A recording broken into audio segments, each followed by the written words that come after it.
All right, there we go. All right, so we're back here on a nice Monday. Going to continue doing some Raging Loop. They'll be continuing Raging Loop today, and then tomorrow I will be away. So no stream, because I'll be going pretty early, so I probably won't even have during a day stream. So while I'm out tomorrow, you can check out Fire is Good, who attempted to stream today for the first time in a while, but unfortunately Twitch is fucking with him. So if you can check out Fire is Good tomorrow, probably around the same time, maybe a bit before I normally stream, and you get to see a nice Pikmin ROM hack or randomizer, I think. No, I think it's more of a ROM hack before a randomizer. But anyway, if you want to watch some Pikmin, you can check out Fire is Good tomorrow while I am out. But we're going to pick right back up where we were, continuing with the beginning of the third day, I think. We started the third day. We had like a little bit of with the game wanted to tell us something, and then the game hid that something. Whatever that something was, I kind of don't remember. I think it was like someone else died, but they're not telling me, or there's something that happened to us, but we're not saying it. Yeah, that's how it started. It's like, oh my god, I can't believe this thing happened to me in the morning. Anyway, time to not tell you what that thing is. Damn, it's that classic anime trope of, wow, I can't believe that person is doing that thing. And it's like, man, fuck you, writer. you could make them say exactly what it is, but you're like, oh, I'm going to be just super vague for no reason now. All right, let's get this open.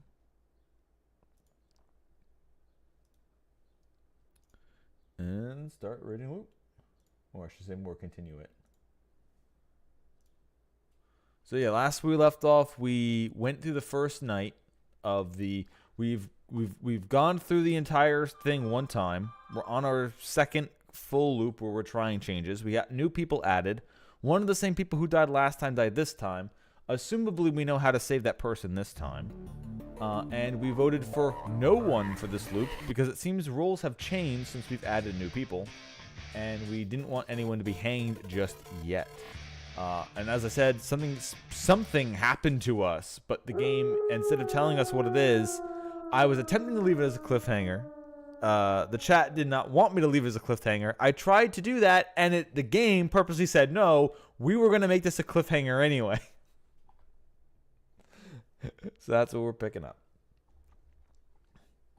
So, something special, interesting happened. Everyone is alive after the second night, which means the spider must have protected the correct person.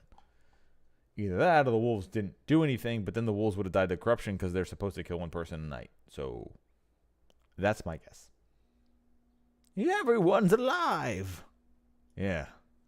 No one had died last night.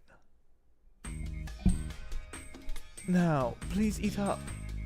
The people in the dining hall were far more cheerful than yesterday morning. It was obvious why. Not one of their neighbors had died. The betrayal they'd been warned about ended up not happening at all. Some were probably even beginning to hope that the traitors, the wolves, didn't exist at all. Yasu, Fusashi, see? No one here is dumb enough to play along with something that stupid. Takumi-san, who put the unity of Yasumizu above all else, was especially cheerful. Well, maybe you're right. Yasunaga-kun made a vague smile. It seemed he was afraid to kill the good vibes here. Kanzoshi, however, was probably just holding back from doing that. Kiyonosuke-shi looked like he was on the verge of killing the mood with some of his pessimism. I am so glad that you are all well. Yes, what a blessing. However, he held his tongue, probably out of consideration for Tei and Rikako-san, who were crying in relief. Hey! What? Yoshigitsu-kun, who was washing the dishes with me, called out to me with a stern voice. What the hell? Nothing happened! What do you mean, nothing? We have something pretty amazing going on here. Huh? You know more during the feast. That's got soap all over it. You know more during the feast that's got soap all over it? Redo? What? Shut up! Huh, Yoshi-kun's helping out? I haven't seen this in years. You shut up too, and don't cheer me on when you traced on a plate with your finger. Knock it off.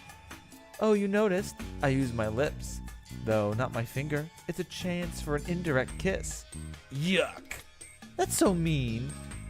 Chene, I'm put off too. What did they teach you while you were away? I thought that one up myself.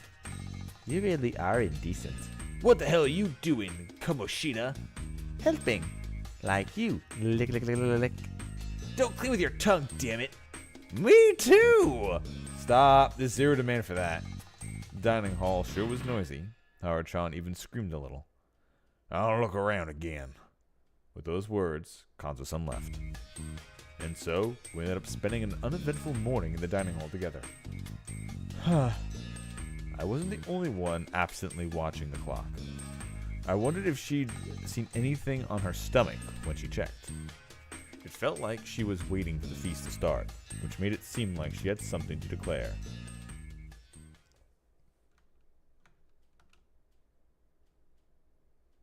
When Kanzo-san returned and declared the start of the feast, I felt like there would be trouble. No one was against it when he said it, but it turned out the trouble was just delayed. Don't you think it's enough, old man? Takumi-san said that instead of drinking from the cup. What? Why keep this up? The wolves don't want to kill the humans. Of course he'd be the one to suggest that. Just how naive are you? You don't understand the situation at all. What are you getting at? No one died simply because the wolves went for the one who was protected by the spider. That was it exactly. Yasunaga-kun, Haru-chan, and even Tei-chan had turned hostile last time. It was best to assume that those with the wolf's blessing would accept it and begin the murders. The spider couldn't protect themselves, meaning that they could pick 1 out of 14 people. 1/14 is about 7%.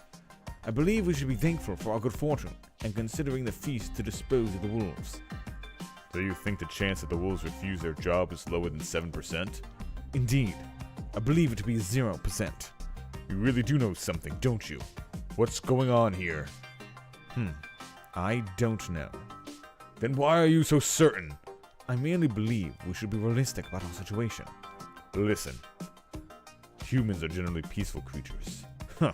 So you believe that humans are intrinsically good? I don't know much about this stuff, but peace is kept up, because it's dangerous to ruin it. As long as it's protected, most people are safe. You know how no one got hanged yesterday? We had wolves with us, right? How'd it turn out that way? You're being too optimistic. We simply failed to get the correct distribution of votes. They probably split up the vote to protect you. Everyone stared at Mochi in surprise. What do you mean? Well, no one voted for Uncle after Yasun, Mommy, Kaori, and I, right? He needed just one more vote, but didn't get it. That makes it seem like the wolves protected one of their own. So there's wolves among those that came after? Wait, are you saying I'm a wolf? Hey, I just wanted to mess with Uncle. Sorry. Mochi had reached the same conclusion I had. I couldn't tell if he was that sharp, or it was just so simple anyone could figure it out. I appreciate it if you don't take Chikamochi's casual remarks seriously, but that was a possibility. We can't be too optimistic. So, what are you gonna hang someone even though no one died? Someone has already died! Mamiya-san suddenly shouted, attracting everyone's attention. Oh, what? Hashimoto-san wasn't a person to you? Shut up. What happened to him is horrible, but it's not like this was done by one of us. Why are you so certain? Because the wolf killings and the corruption are two different things. Takumi-chan, can I have a moment? What is it? I don't want to kill anyone, but I'm a bit worried. If we're to follow Shinai-sama's rules, the only way for us to fight the wolves is to hang them in the feast. I'm worried that throwing that away would mean the death of us all. Hey, That's why people might start to think that anyone suggesting to throw this method away is actually a wolf. Takumi-san looked around and noticed a chill in the air about him. He noticed that a certain worry had begun mixing with a certain suspicion. Kanzo-ji-chan? We're hanging someone today. Refuse that and you're a friend of the wolves. I don't want to kill anyone either. Soft, but not as soft as Takumi. See what I had in mind? Then what are we supposed to do? We didn't decide who to hang yesterday. You think that's gonna change? Not everything's the same. The outsider lady and the lunatic have probably got something to say. That's true. Let's see the bout, and if everyone is against killing in spite of the way they say, there'd be nothing left for us to do, right, Kazu-san? That ain't happening. All right, speak up, you two. We don't get anywhere otherwise. I'll start then. I am the snake. Huh? Really? You looked and saw the mark? Yes, I am. That's why I used my power to look into someone. There was no way. Oh, that's right. Yeah. We were the snake and we used our power to look onto somebody, but the game isn't telling us the answer. The game is holding that as a cliffhanger away from us. That's what it was. There was no way. But isn't that dangerous to reveal now? The snake is extremely important. I'm saying that I found out something that makes up for that. Tei Yamikawa-san is a wolf. The mood of the feast suddenly did a complete 180. She's a wolf! Liar, you're the wolf here! They screamed and were about to charge at each other. The others had to hold them back. Bon-chan, stop! No one's suspecting you. Mamiya-san, stop! This won't help anyone! A strange fervor filled the small hall. I was getting really uncomfortable here. Do we have any others claiming to be the snake? What's that supposed to mean? Please don't shout. If you really are the snake, then keep your cool. The lack of another snake is one of the conditions for us to believe you are the real one. Again, do we have any other snakes? What was my best option here? Since I was the real snake, she was definitely a fake who was clearly talking with ill intent. That meant I had to out myself. Otherwise, she would take control of the situation. That was the right thing to do. The right way to go about it. I knew that well. But I couldn't help but feel that I was in an extremely difficult situation here. Yeah, okay. So this is a choice that I think is definitely going to be cool. I'm glad they let me pick it without needing a key. So I'm going to start. I'm going to do the route. I'm going to choose not to reveal it and see where she goes with this. Because the game has not told us what we revealed with our actual snake powers last night. So we know if somebody is or is not a wolf. And she's like, she can take the ire because people will think she's a snake. So the wolves are going to try to going after her, even though she's not the real one. So it's interesting. So this only really backfires if she's the snake. I mean, sorry, it only really backfires if she's a wolf. But I mean, she honestly, of course, could be. But I'm going to do it where I don't reveal it and see what information we glean from this path. I didn't find it reasonable whatsoever. But I decided to keep quiet. Then let us continue under the assumption that Hisako Mamiya is the real snake. What do you mean, assumption? If there's a reason to doubt you, it would be, as Chiene pointed out, your belligerence. You were so calm all the time. What happened? How can I stay calm in a situation like this? I woke up to blood text on my stomach. It's a supernatural phenomena. And now I use it to find out that one of us here is acting all innocent. There's no way I can stay calm. You liar! This is why you youngins from the city are just... What do the others think about this exchange? You're saying the old hag's a wolf? Yeah, so many times do I have to say it? Old hag, you better think of a good answer to this. Are you a wolf? Yoshikitsu. You fool! That's it! The youngins are all Yamabito! Huh, alright, that's enough. Teiba, don't say that. And Yoshi-kun, why are you provoking her? She voted for me yesterday and I almost died because of it. That's just shady. Yoshikitsu, you better cut it out. And what's up with you, lady? Why are you shrieking and cornering an old woman like that? You wouldn't understand. Oh, this is awful. Crap. Hey, people, cool off for a sec. There's not much space here, but let's sit as far away from each other as you can and stay calm. That all right with you, old man? Huh. Old man Makishima looked around the circle. Settle down or you're getting punched. That was enough to bring absolute silence to the room. However, that made certain negative emotions stand out. They came out as throats clearing, tongue clicks, or sighs, among other things. Still, the silence helped people cool off, or at least it helped me. For better or worse, I knew for certain that she was a fake, and right now, I had to act accordingly. But I didn't really know what that entailed. To declare that she was a fake snake, I had to declare I was the real one. However, that meant making myself a target for the wolf. All right, so here's how we can do this. We can pretend to go along with Mamiya. We can have them hang Taechan. We can have them hang the old lady. And then whoever the crow is will know if what we hanged was a wolf or not. That way, they'll say, wait a minute. She wasn't a wolf. What the fuck? Why are you lying? Wait, but if you're lying and you're not, are you the snake and didn't actually look at her? You just wanted her dead? And then you can have suspicion point at Mamiya-san, and if something happens to her, you'd be like, oh, well, I was a snake all along, so it didn't matter. Or you could even look into her, because if she's just nobody and has no powers, or maybe, and you look, is she a wolf? And you find out she's not, then you can go, okay, well, I can have her pretend to be my role the entire time and use her to glean information. However, that may make myself a target for the wolves. What would I do then? There would be two possible snakes, Hisaka, Mamiya, and I doubted we would be hanged right then and there.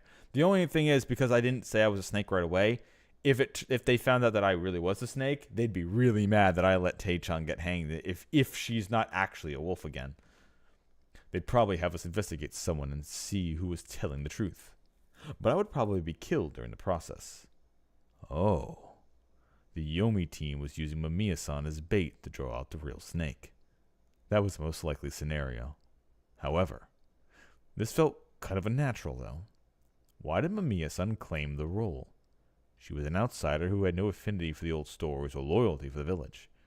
Drawing attention to herself like that would be a dangerous move. It would, if she was a wolf, they'd be basically saying, all right, well, I'm a snake. And then the other person goes, no, I'm a snake. And now it's between two people whether they're telling the truth or not. The wolves could try to kill the real snake, but the humans would end up getting a wolf, if not this vote now, if they didn't get the right one. Or maybe they would hang the real snake by accident. Who the fuck knows? But definitely the real snake would be dead, and the real snake might not be able to be guarded because it's a 50-50, so they might actually be able to kill the correct one. But that would also mean that she would be dead at some point. But that means they could get they could remove the snake, they could get like 2 days of being able to do more murders without maybe even having someone try to protect the snake while they go kill someone else, just so I think it's the spider, not the spider. Is it the spider? Yeah. While the spider tries to protect someone else, they go kill what their real target is. So it's a pretty solid plan, honestly. Oh, damn. I got to bring up... Wait, let me bring up multi-stream. Okay, now I won't ignore YouTube. Although I probably will still ignore you because it's YouTube. I mean, come on. Who gives a shit? You're for storing my VODs, damn you. Drawing attention to herself like that was a dangerous move. It was even worse for her since she'd come out as a snake before anyone died, meaning there was absolutely no chance the real snake was out of the game. Then, perhaps it meant that... Enough! After 30 minutes, Kanzo-san resumed the feast. Umatsu, we're voting. What? Kacchan, I'm human. You're a wolf. You again. Kanzo-san, before we vote, there's something I'd like to hear. Huh? Haruki Fusashi-san said that he would have some new information for us, so he remembered.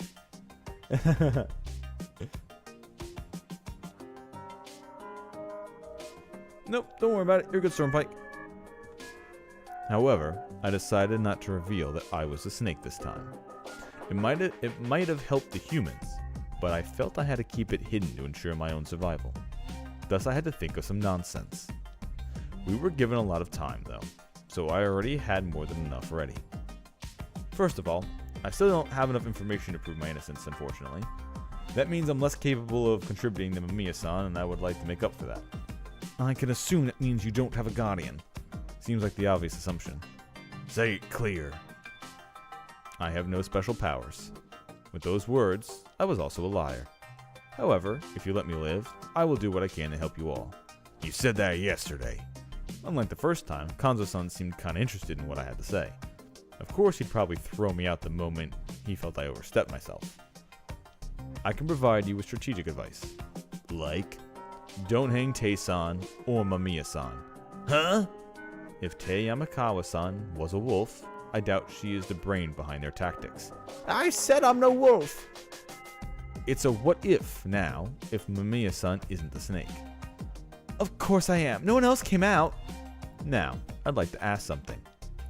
To actively survive this game, sorry, I mean the feast, the wolves have to pretend to have guardians, right? Yes, the wolves generally stay passive and lay low to avoid raising suspicion, but that eventually tips them off to the snake.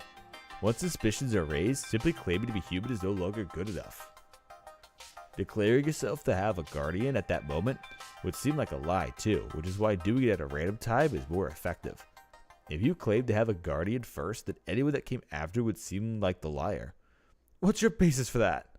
Being objective. That's why it's not certain that you're the snake. If you really are a fake, that means the other two wolves have already cut you off. Don't just go off talking like that. What's that supposed to mean? You don't have like regular speakers for your PC? Just use headphones? You can probably get yourself like a cheap $20 ones or something like that. But yeah, that's the funny thing. I literally have headphones that I've barely used. I've used for like a horror game now and then I use speakers the entire time. Although that would mean in the summer I could, not have to close the door half the time. But it's fine enough. Anyway, while you're making the best of the feast in the front lines, the other wolves are doing work on their own. It probably wouldn't have been your idea in that case, and they're using your distraction to avoid drawing suspicion to themselves. That's why, if we can ignore you as you make a mess of things, it means you won't be as dangerous as the wolves still hiding. That's nonsense. I'm the real snake. Hey, that kind of confirms you're a wolf. Huh? You noticed something, Mochi? Well, look at her reaction when you just said.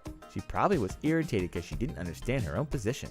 If she wasn't a wolf, she wouldn't have paid any attention to it. I can't ignore any words in this situation, can I? What's got into you, Mochi? It's just as I thought, but honestly, I agree with Yasun. We should keep her around and see how she works. I'm remembering to keep his pirate voice up when he only has one eye open. Listen, saying that kind of stuff can place suspicions on yourself. But I'm just weird. Don't blame it on me. Try to speak for the human's sake, not just your own. If Mamiya-san got hanged, it'll be partially our fault. Oh no, I got scolded. Anyway, if we're not hanging Teiba-chan or Mamiya-san, are we going with the Kumini-chan's idea and not hanging anyone at all? That'd be meaningless. If we didn't lower the number of suspects, it'd be a waste of the free day the spider gave us. If hanging really isn't the best interest, I'll just say one thing. I believe in Ba-chan. I think she wouldn't kill even if she became a wolf. Well, that just wasn't true. That's why I'll protect her. You really are a good boy. What about you, Kaori-san? You haven't said a thing this whole time. Oh well, and you, wolf guy? The wolf is coming! Forget it. Oh man, what do we do? Hang Bo Teiba and the journalist. Huh? For a moment, we were so dumbfounded that the room was filled with utter silence. But why? The wolves gotta hang. That's true, but one of them's a human. We need sacrifices to be sure. That's how it always was. He then got up, which made him seem larger than usual. They have not told us what information we have gleaned from it yet. It's still a cliffhanger. They're still keeping that information from us. But Mamiya-san has claimed, the journalist lady has claimed to be a snake, and we know that she's not because we are, and I chose the path of not telling them that I was and just letting them think she's a real snake. Because I don't want to out myself. I want to see where this path goes. Teiba, get ready. I knew you for 60 years. You love Yasumisa more than anyone else. Won't you put yourself in the line for its sake? His voice was as blunt as always, not changing his expression at all. He pushed an old acquaintance into what could be her death. It didn't matter to him if the person was friend or family. He had his own line of thinking and clearly knew what had to be done. Friend or outsider meant nothing in the face of the situation. There was no room for hesitation or mercy. Will you and Takumi look after my remains? and his kind of madness was shared by everyone in Yasumizu. Bachan, please, I don't wanna... Takumi, I'm not a wolf. If you believe that, vote for the woman. If I still get hanged, then it must be the will of Shinai-sama. Alright, Uematsu, Yes? we vote. Yasunagi-kun was looking at the floor with a pale visage. It probably didn't look all that different from him. The silent alliance he and I had made was crushed by Kanzo-san. It was a moment of defeat for us. The old man's words quickly ended the battle between reason and tradition. Was there any way for us to resist it? So like I said, the only good information that we can get from this is if the if the crow reveals if Tay really was a wolf or not. Because if the spider says she was one, that'd be like, oh damn, wow, we actually got a wolf. If they say nope, it was a human, then then either Mamiya-san is a wolf and she's playing the game, or she just wanted the old lady dead for some reason. Like a separate reason, maybe. You wolf! Ow! He acted the same way as before, but the one he pointed at this time wasn't me, but Tay-san. You too, you accursed! Did he even understand the situation? I'm voting for the journalist. Of course he would. Me too. For Mamiya-san?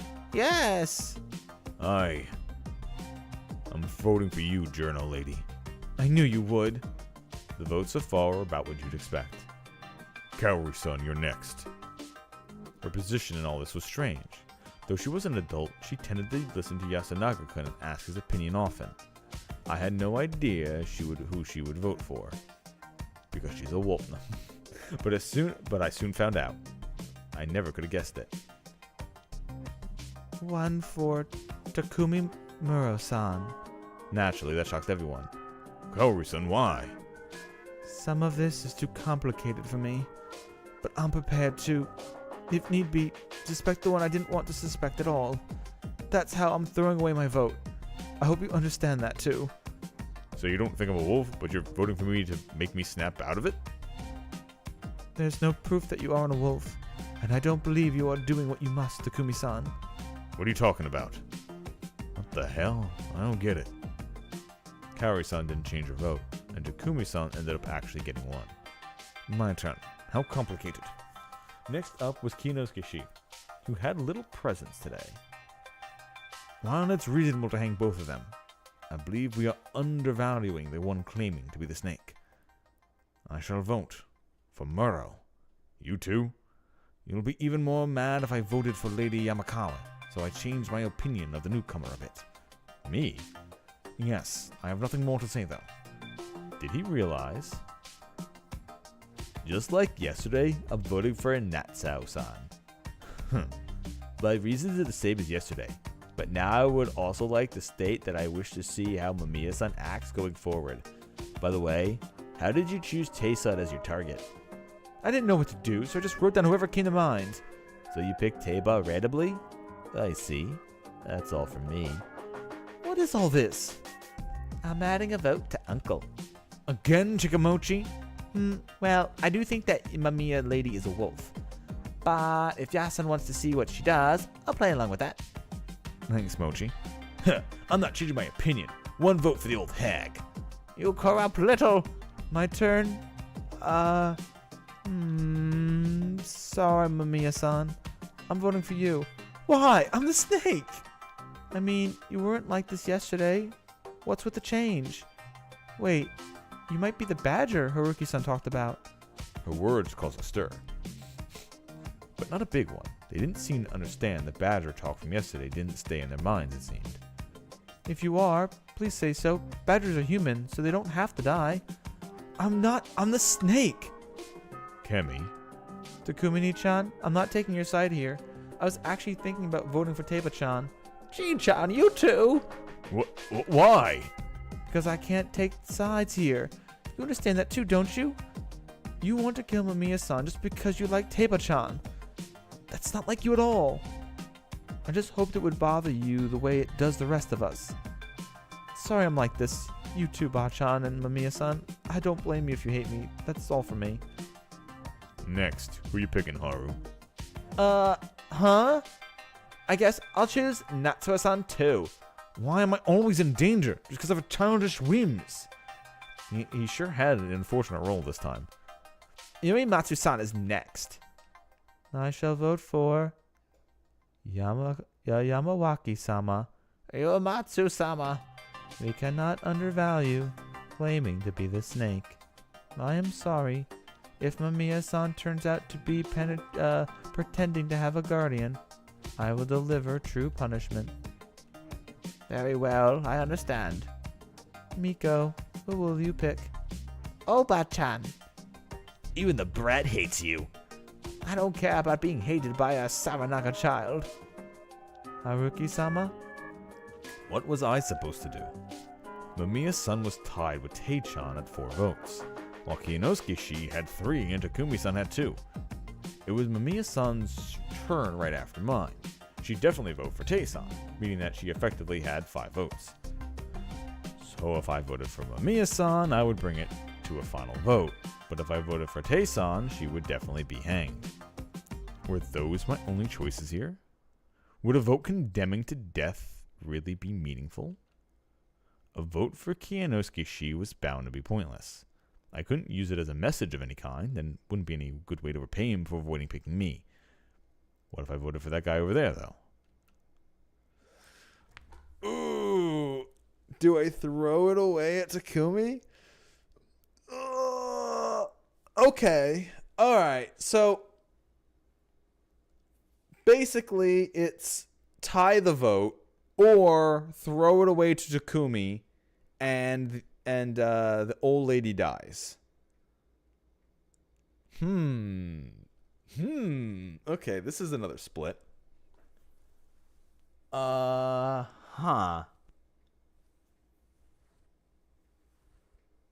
So I can force them to vote between the two, and everyone has to only vote for those two.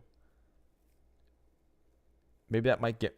would that get more information? Or if I throw it to Takumi and he goes, huh. Maybe to try to get him actually to care a bit? But is that a waste of time? Oh. Alright, well, whatever path we get, we get. I'm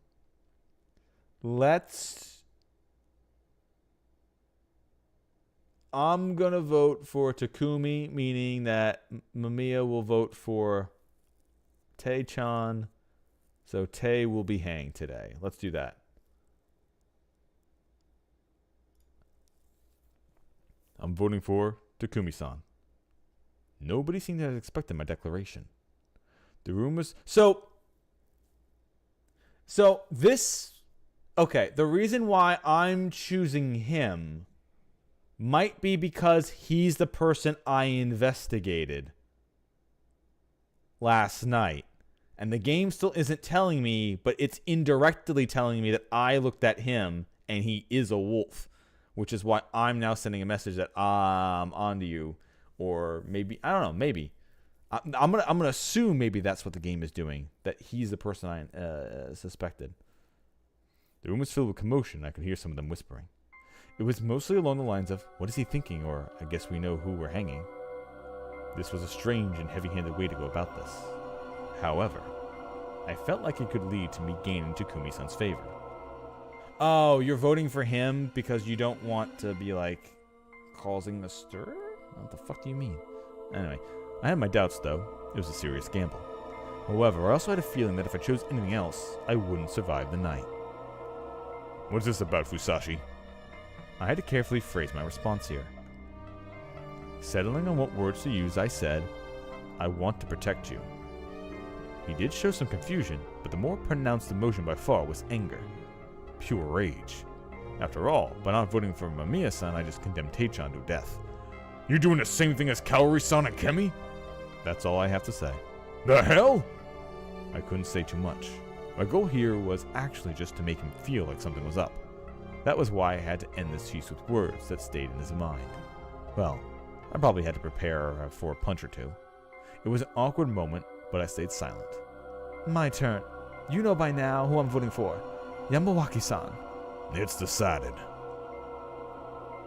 Now, will we actually get to hang someone this time, or is something gonna kill her first?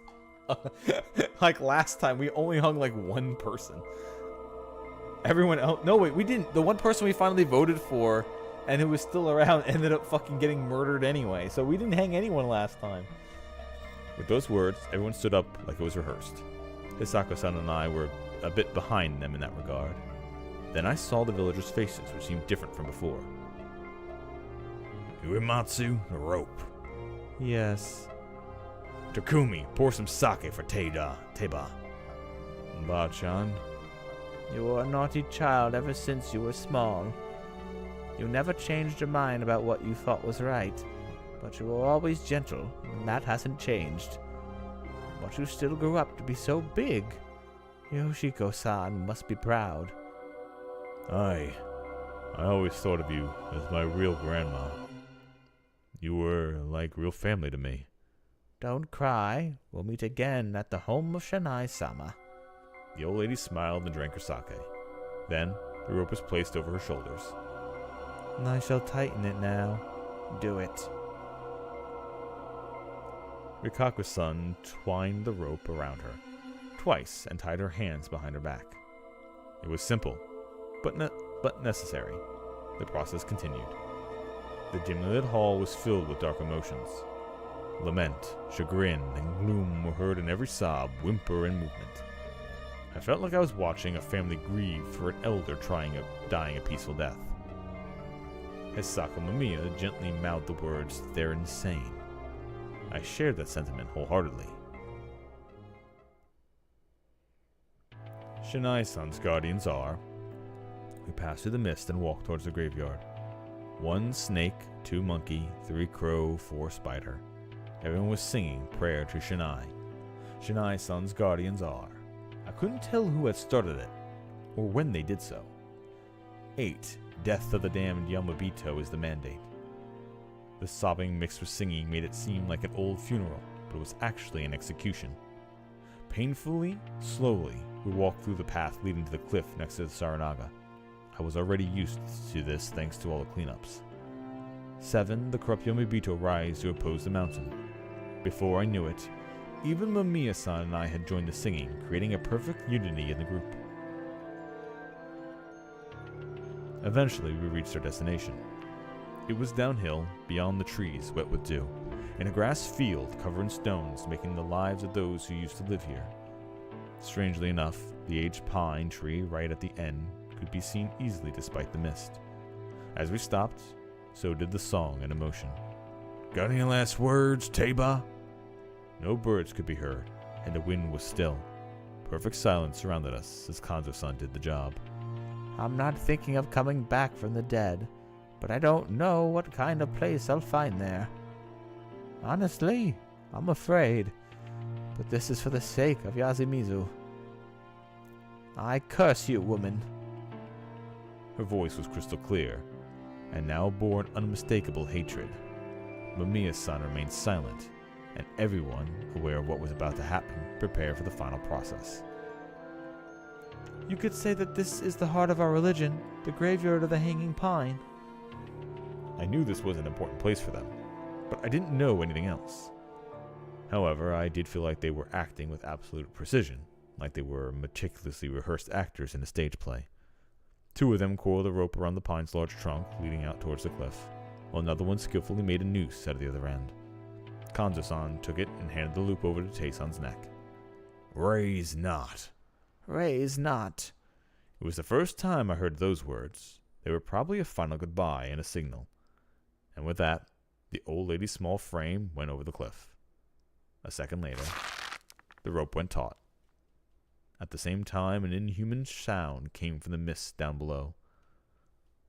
After a long silence, Shinai-san's guardians are 1 snake, 2 monkey, 3 crow, 4 spider. The song was sung again, and it was obvious who started it this time.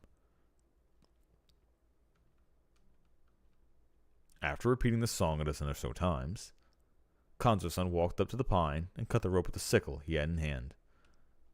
Was there a sound of her falling down? If there was, I couldn't hear it. Not saying a word, we all returned to the plaza. Everyone seemed to feel like we'd done something that could not be undone. I mean, you technically did. We passed the point of no return.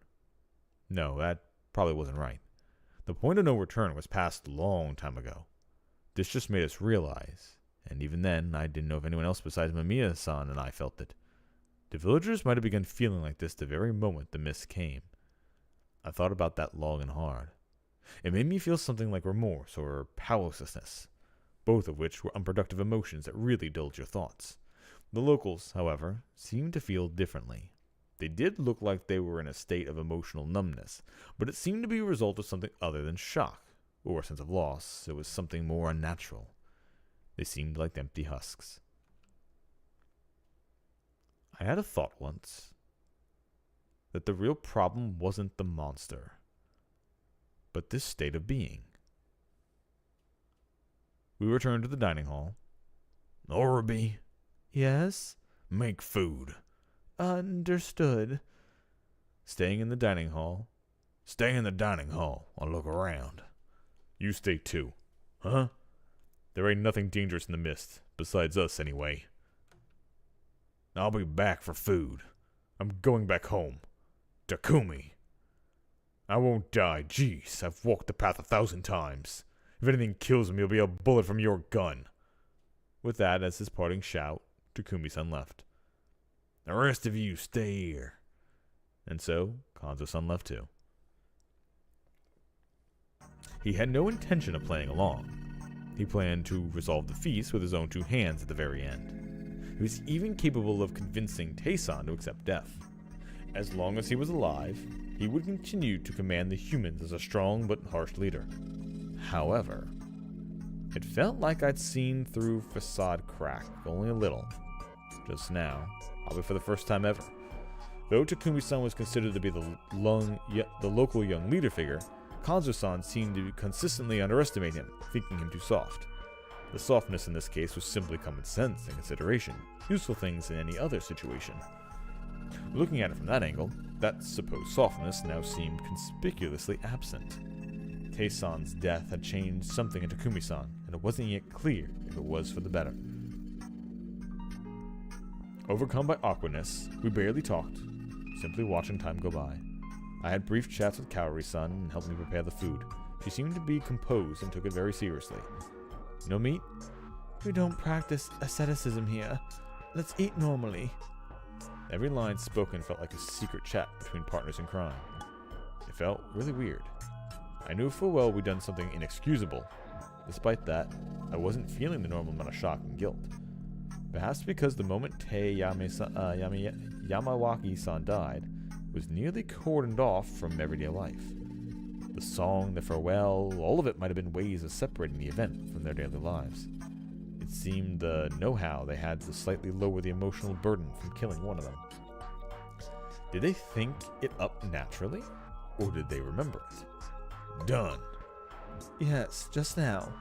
Soon enough, we gave out the now familiar veggie and shishinari soup along with some rice. Oddly enough, everyone still had their appetite. However, since Takumi-san hadn't returned, we ended up eating with one person unaccounted for. And not just him. There was one more empty seat that had been occupied this very morning. Shit, what the hell was this? Hey, Hassan. I felt like I had been so long since someone called out to me. The others likely felt the same, which was probably why it attracted some attention. What? Teiba's gone. What was he getting at? Was he trying to get me to talk about it? Yeah, unfortunate. Is it? You could have protected her, right? Stop it, Mochi. From Haruki-san's perspective, Teiba-chan was as shady as Mamiya-san. Yeah, that's why I didn't want to vote for either of them. The people who voted before me were the ones who left me without any other option. Not us, though. I don't see why you chose to vote for me, though. It's fine. You're a good dumping ground for votes. It's not like everyone else suspects you yet. You're saying that as if you do. Yeah, right now, I think that you, Journo, you, and Hassan are the wolves. I wasn't the only one who jumped. Everyone looked at Mochi and I. Oh man, I know I messed up a bit here and there, but I don't think that even you didn't trust me. Oh, sorry, it's not that I don't trust. I don't really care about that. I just wanted to know how the wolves were feeling. They can stay up late and do anything, even kill. It sounds great. I'm actually jealous. Mochi, leave it at that. We don't have proof that Mamiya-san is a fake.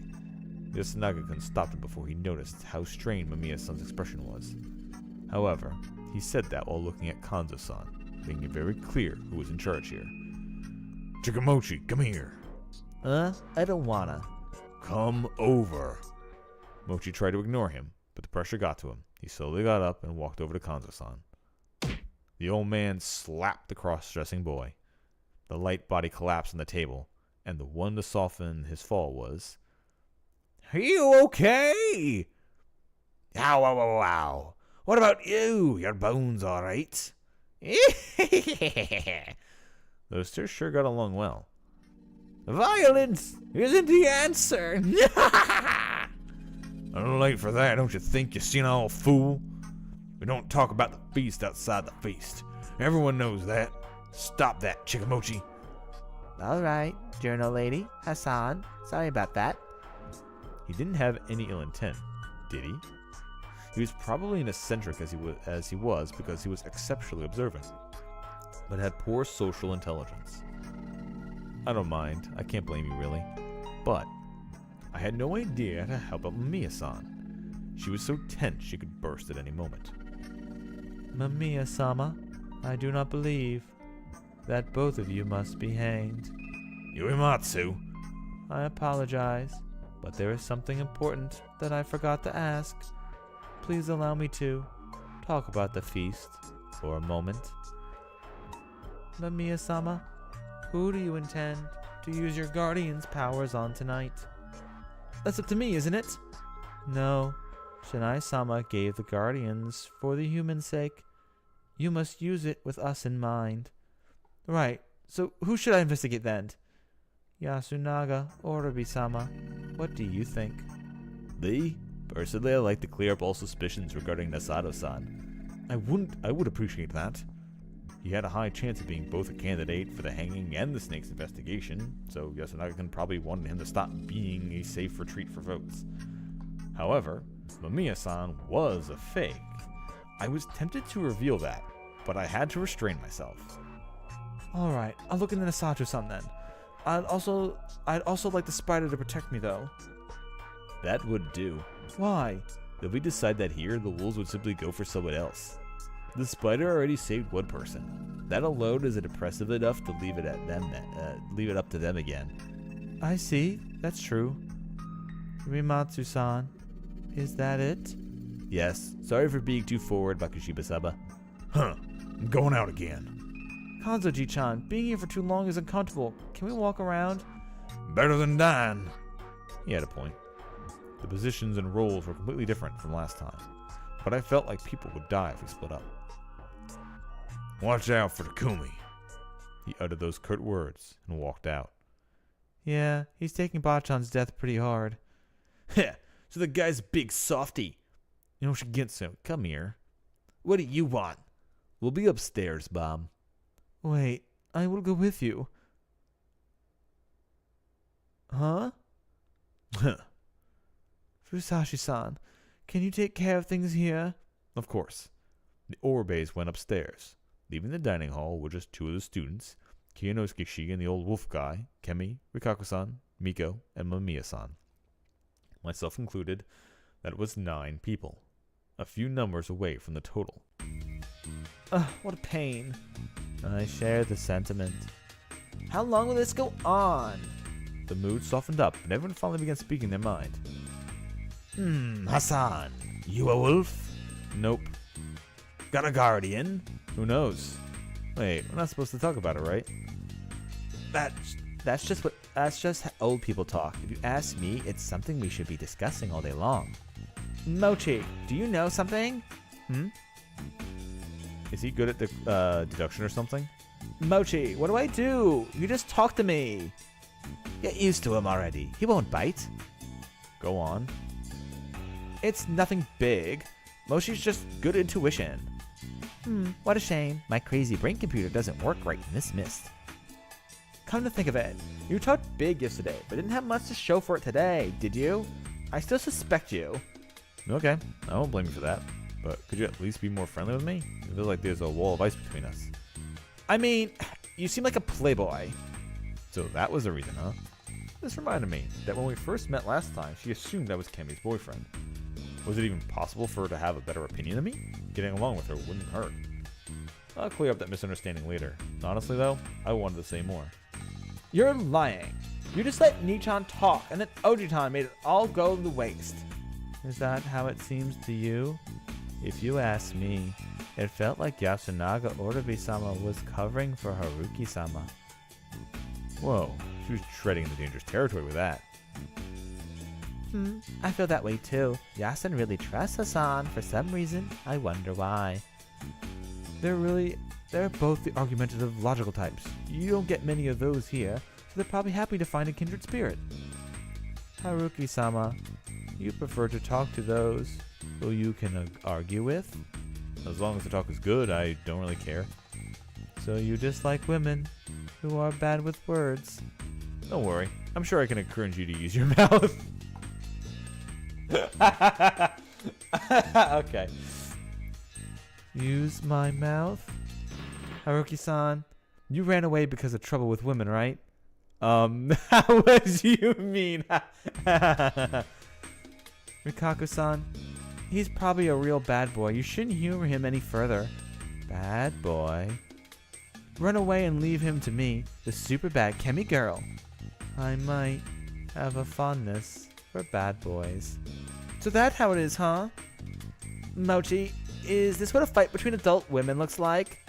Pretty sure adult women fight by slapping each other with their tits. Ah, true. Ah, VC for sure coming in to claim that is true.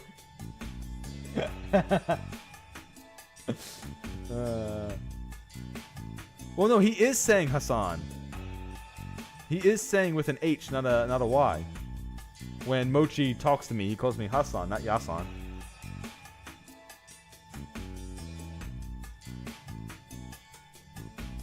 Now you've got my attention. You disgust me. That was clearly one way to change the subject, though. I do understand why you'd want to lighten the mood around here. Well, maybe it's fine. I still think Fusashi-san's shady, though. Honestly, being seen that way made things easier for me. Yasunaga-kun was probably relatively certain that I had a guardian. He might have realized that I was planning on revealing it today and presenting them with the info I got. Then I changed my plans to seeing what had happened today. That probably made him even more certain about what I was. However, my actions only made sense if you assumed I had a guardian.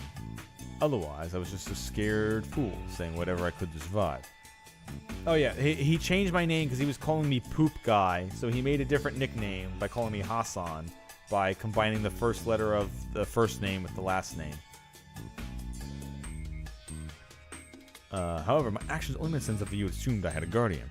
Otherwise, I was just a scared fool trying to say whatever I could to survive. That was why Yasunaga-kun took charge of the conversation before I said something important, drawing attention to Kanji-san's ire to himself. Because of that, Haru-chan and Kemi still thought I was irrelevant, which meant that Yasunaga-kun's plan worked. I could only hope we didn't have any more Mochis around here. I didn't want anyone else putting me under a magnifying glass like he did. Rikaku-san was only elevating me because, well, she liked what I said yesterday. She believed I was brought here to save them. It could have been some other feeling she had for me, but whatever the case, she stood up to any negative remarks about me. In a way, my current situation was well balanced. Old man, you a wolf or got a guardian? I see. That was communication. Nope, it's what makes him fun. Fun! You're talking a lot today, old man. Say something perverted. Perv! Perv! Perv! Where'd that come from? And cut it out! Don't act like you're not interested. Want to hear my true urban tales of lust? Huh? Elaborate. There, caught her. Of course your Kaka-san will be interested, you perv. Oh, what do you mean? Why are you treating me differently than Haru Makashima-sama? Hey, I'm just glad the Mystic Beauty is a normal girl inside, though I'm not about to lose you on that front. Care to try? Whoa, what's happening? Adults are so dirty. Perv! This is a living hell. Yeah, I agree with you. You could always go back to the Sato mansion I'm not leaving this place at this time. because you'll be shot by the old man? Or Muro? You think that Takami-san will go out of control over the shock of losing Taishan? It's a definite possibility. I've known him for a long time, but I've never seen him as cornered as he did today. Old man Makishima also said to watch out for him, didn't he? So that was what he meant, huh? It seemed possible. It was still daytime, but he wasn't here. What was he up to then? And how would this affect the negotiations I was planning? Maybe I was close to my limit. Maybe I should go check on Muro-san. But it's dangerous to go alone. Take this. Kanzo-ji-chan will certainly shoot you.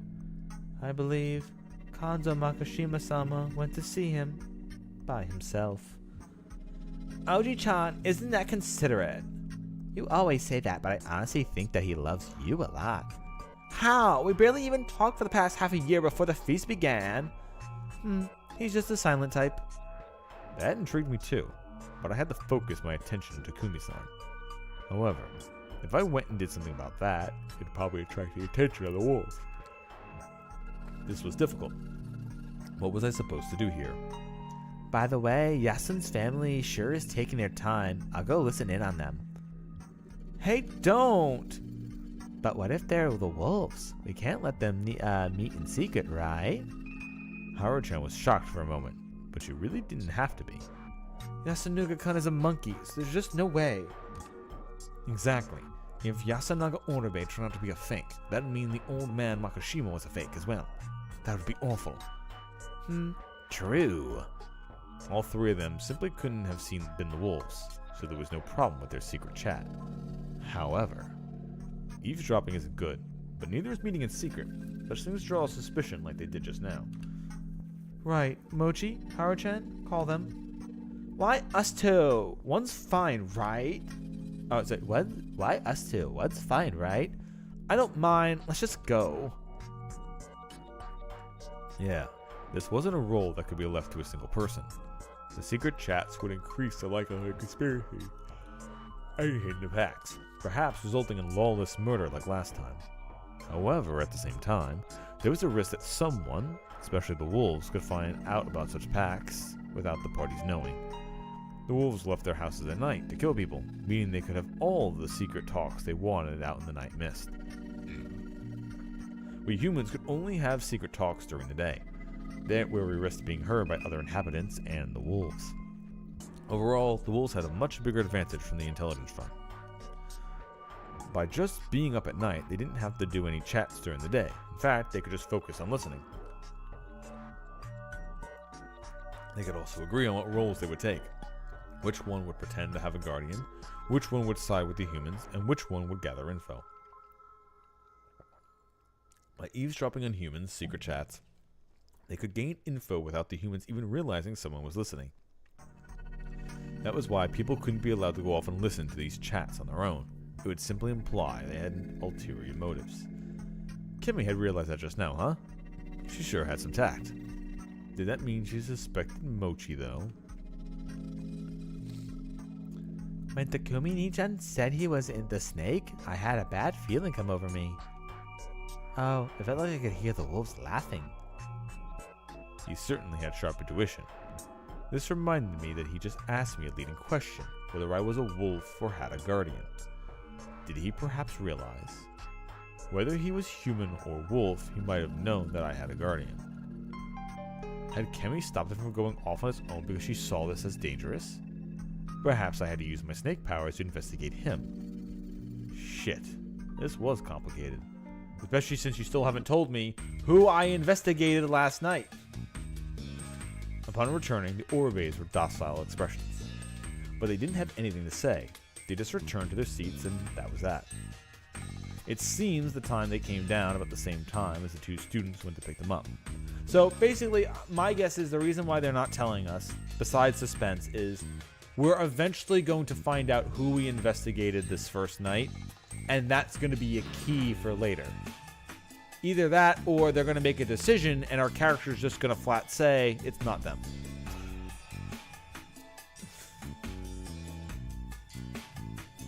This was the first time I'd seen him so serious. It made him look a lot like his brother.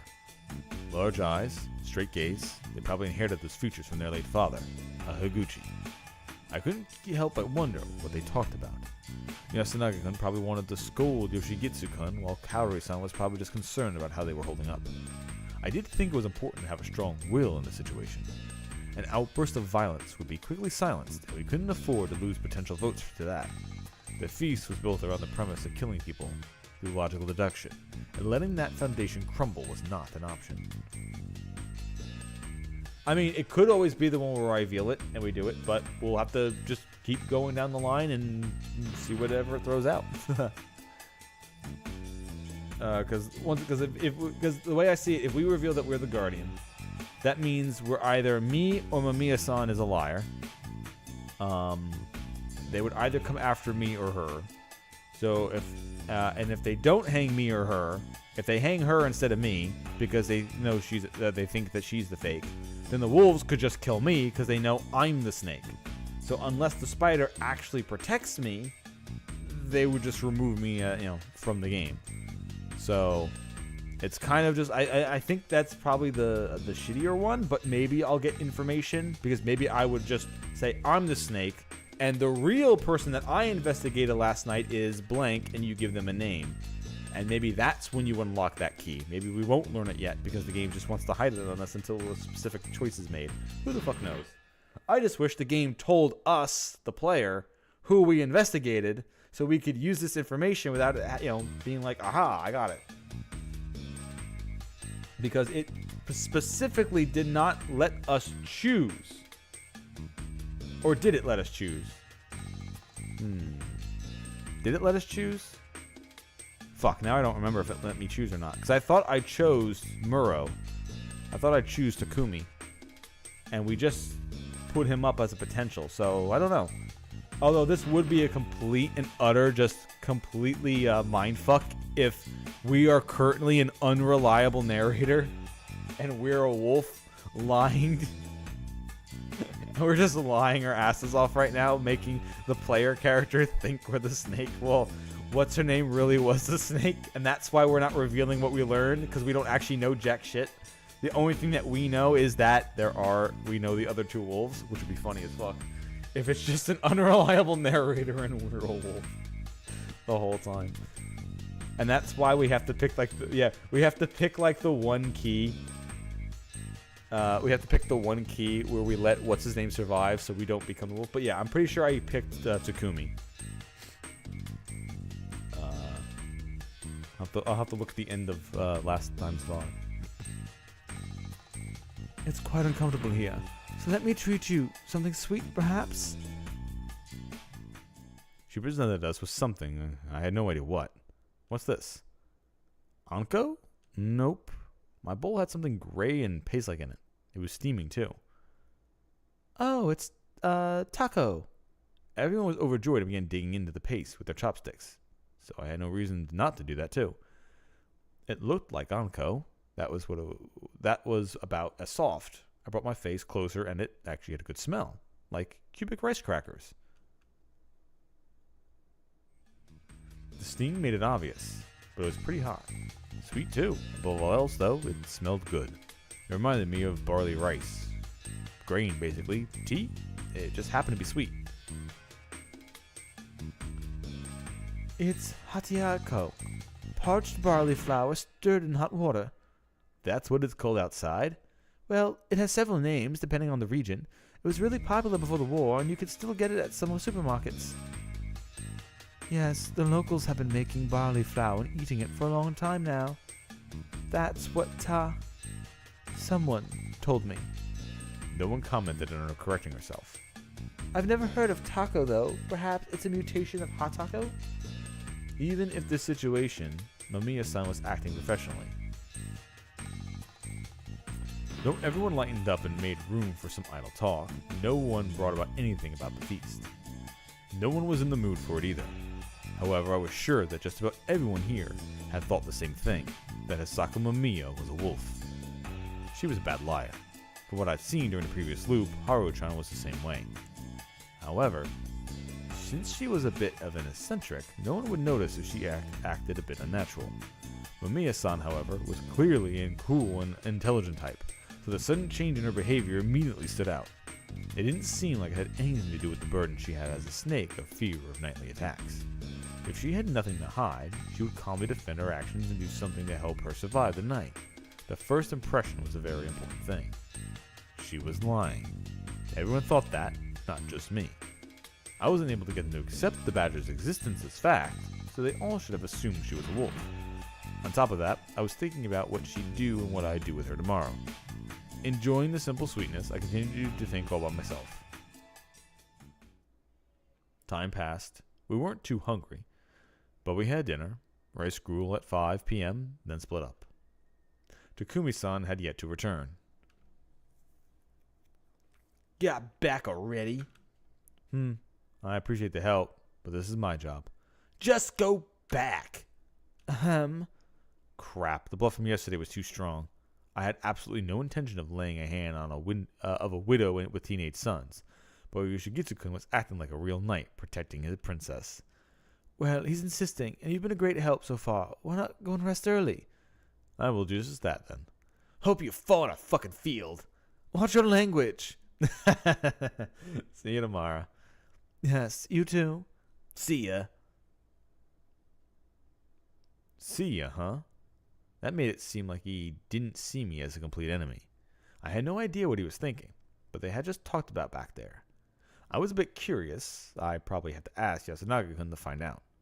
As I walked to my hut through the dark mist, I ran to the students. Ah, Hassan, you're early today.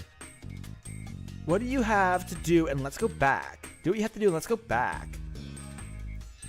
We were waiting for you. Wait, shit, lost his voice.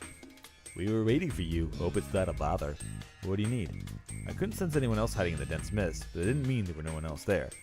Also, the only one out of these three I could trust was Yasunaga-kun. I hoped he wasn't about to reveal something dangerous. I wanted to thank you. Thank? Yes, you stopped Yoshigitsu yesterday, didn't you? He told us. Whatever do you mean? Though, I can't say I approve of your methods. Huh? He even mentioned that? Yes. Oh. Can I go hit my head on that rock and die? It's fine. He said it helped him cool off. What's this about? It sounds lewd. Anyway, if you knew that much, I didn't have to hide it. Mochi held Haru-chan back while Yasunaga-kun and I continued talking. Sorry about that. I needed something to provoke him, and it wasn't the only idea that came to mind. Well, I see. He's single-minded, which is good, but he doesn't seem like he has a clear position or an outside of the feast. Yes, that's why I wanted to tell him to actually use his head, but, what did she say? Just something ominous and boring, but that also helped Yoshigitsu cool off. It didn't seem like he'd get any more detailed. I see. So that's what you three were talking about? Yes, please don't suspect us. Yeah, Nietzsche would never do anything bad. You're way shadier than him. Well, Hassan probably thinks that Haru-chan and I are both shady. Anyway, that's it. Also, sorry for being so helpless. What a grim face. It was the same as the one he made when his efforts to prevent Tei-chan and Mamiya-san from being lynching targets turned out to be in vain. Don't be. I'm the adult here. That's my line. To be honest, at this point, only Haru-chan's grandpa has any real power. Don't blame yourselves. Everyone's powerless before the mist. You said something normal for once. I'm holding myself back because Yasen and Haru-chan are here. That made sense. We'll be going then. Be careful. We'll be going then. Be careful, Fusashi-san. We'll bury you if you're dead tomorrow. That's pretty morbid. I sent them all for the simple goodbye. But one of them refused to leave. Haru-chan? What did you mean by I already tried it? What? I wondered what she meant by that. But then, I already tried it. Did she mean the thing I told Yoshigitsu-kun last night? What are you talking about? Yasunaga-kun didn't know? Did Yoshigitsu-kun not mention that part?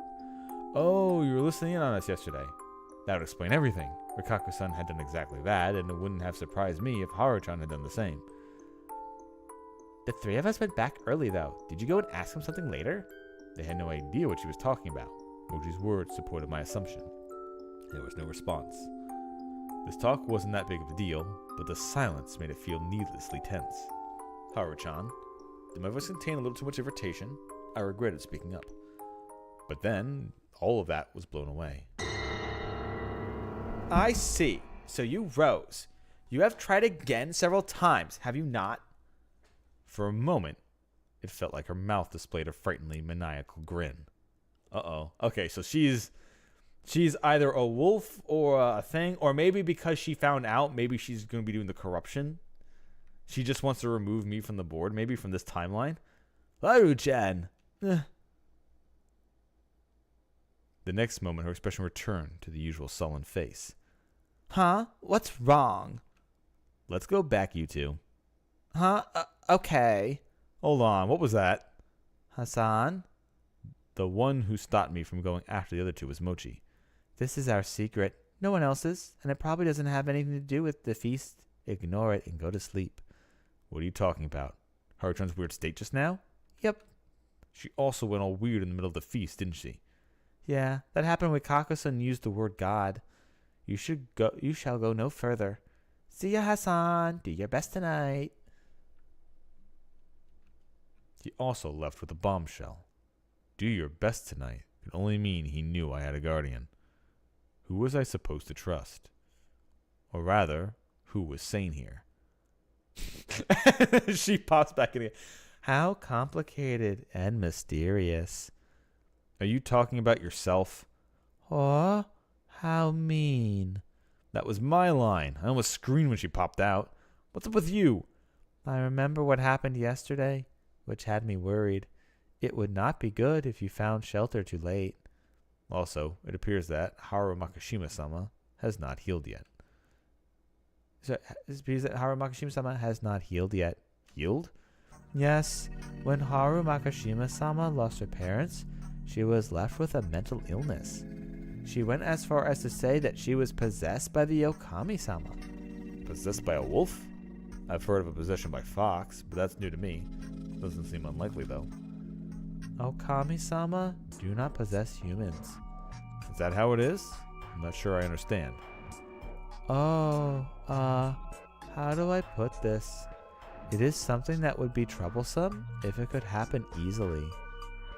The Okami-sama and the other guardians are godlike entities. Even the Yomatsu Okami-sama rank only highly on that front. To summon a god of that caliber, you must prepare an appropriate ritual. Possession by wolf is not something that can happen so easily. That was a decent explanation. I can understand that it would be weird for famous gods to just possess someone. So, is this the work of a fox or a tanuki? We serve Great Lord Shinai, so we should be warded from those kinds of creatures. But didn't the wolves get betrayed and killed by humans? And the other guardians? Maybe they left an opening. That is something that we still do not know. What do you mean? Yasumizu is actually the only place where it is said that the Okami-sama are dead. In Kamafujiyoshi had families. It is even said that it is the Yasumizu inhabitants that are the Yamabito. Is that true? Huh? Yes. Could you keep it a secret from the villagers? What would happen if I told them? They would be quite upset, really. Yeah, of course they would. It wouldn't make sense for them to become murderers just because they hurt them like that. A long, long time ago, when I was still a girl, Kamafujiyoshi's people got drunk and revealed the truth behind the feast of the Yomi Purge. Yeah, Taisan herself said it last time. Just knowing the real story wasn't enough. That knowledge alone didn't motivate the wolf and badger to kill. Back then, Kemi was probably just dealing with her own problems. I'd badly misunderstood her situation. It really did seem like the wolves had the change of heart to more than simply words. This was good. I can now see a bit more of the overall picture. Haruki-sama, Haruki-sama, Oh, sorry. What is it? you were making a scary face. Did I say something bad? No. Sorry. We're talking about Haru-chan, right? So what's up with her? Masato's doctor said that she has a mental illness. However, in Kama Fujiyoshi, as well as here, people never stopped whispering that she was actually possessed by the wolf. That was why the Uematsu came to banish the corruption, and she became better. Did you pray or chant something? Well, something like that. That made sense. The four families ruled through local faiths, so cracks in their beliefs were serious trouble for them. I didn't quite relate to the idea of that some beastly possessions couldn't happen. But since they'd brought in the Uematsu to deal with it, it could only mean that they wanted to handle it from a religious standpoint. In a way, that was admission that Haru-chan was an exception in their faith. The family heads had probably wanted to treat it as a problem that had nothing to do with the religion, but that hadn't worked out. Well, if they didn't allow healing her with the change of the environment, this didn't seem all that unusual. There were stories of beastly possessions all over Japan. Mamiya-san probably had tons of them in her head. It did freak me out a bit that it happened here, of all places, but it felt like I had to consider it separate from all of the strange phenomena here. By the way, did you ever hear anything about possession by Yamabito? That would be strange as well. Yomibito are fearful creatures that have no human intelligence or virtue. Haru Makashima-sama did not seem to fit that description. That reminded me that last time Rikaku-san had been declared a Yamabito when something went wrong with her mind. Haru-chan wasn't like her at all. And since no one could think of an explanation, they began thinking that she was possessed by the Yomatsu Okami, right? Yes, Kama Fujiyoshi has many people who knew of Yasumizu's legends. They said that, corrupted or not, a god was a god, and that since she was in such an eerie place, she might have been possessed by the wolf. And the prayers healed her, huh? Yes, in the end, it was considered to be merely minor trouble caused by the corruption. I didn't get it completely, but it didn't seem like a big deal. It ended a while ago, but now had come back?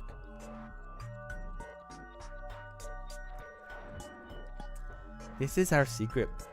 No one else's, and it probably doesn't have anything to do with the feast. Ignore it and go to sleep. This is our secret.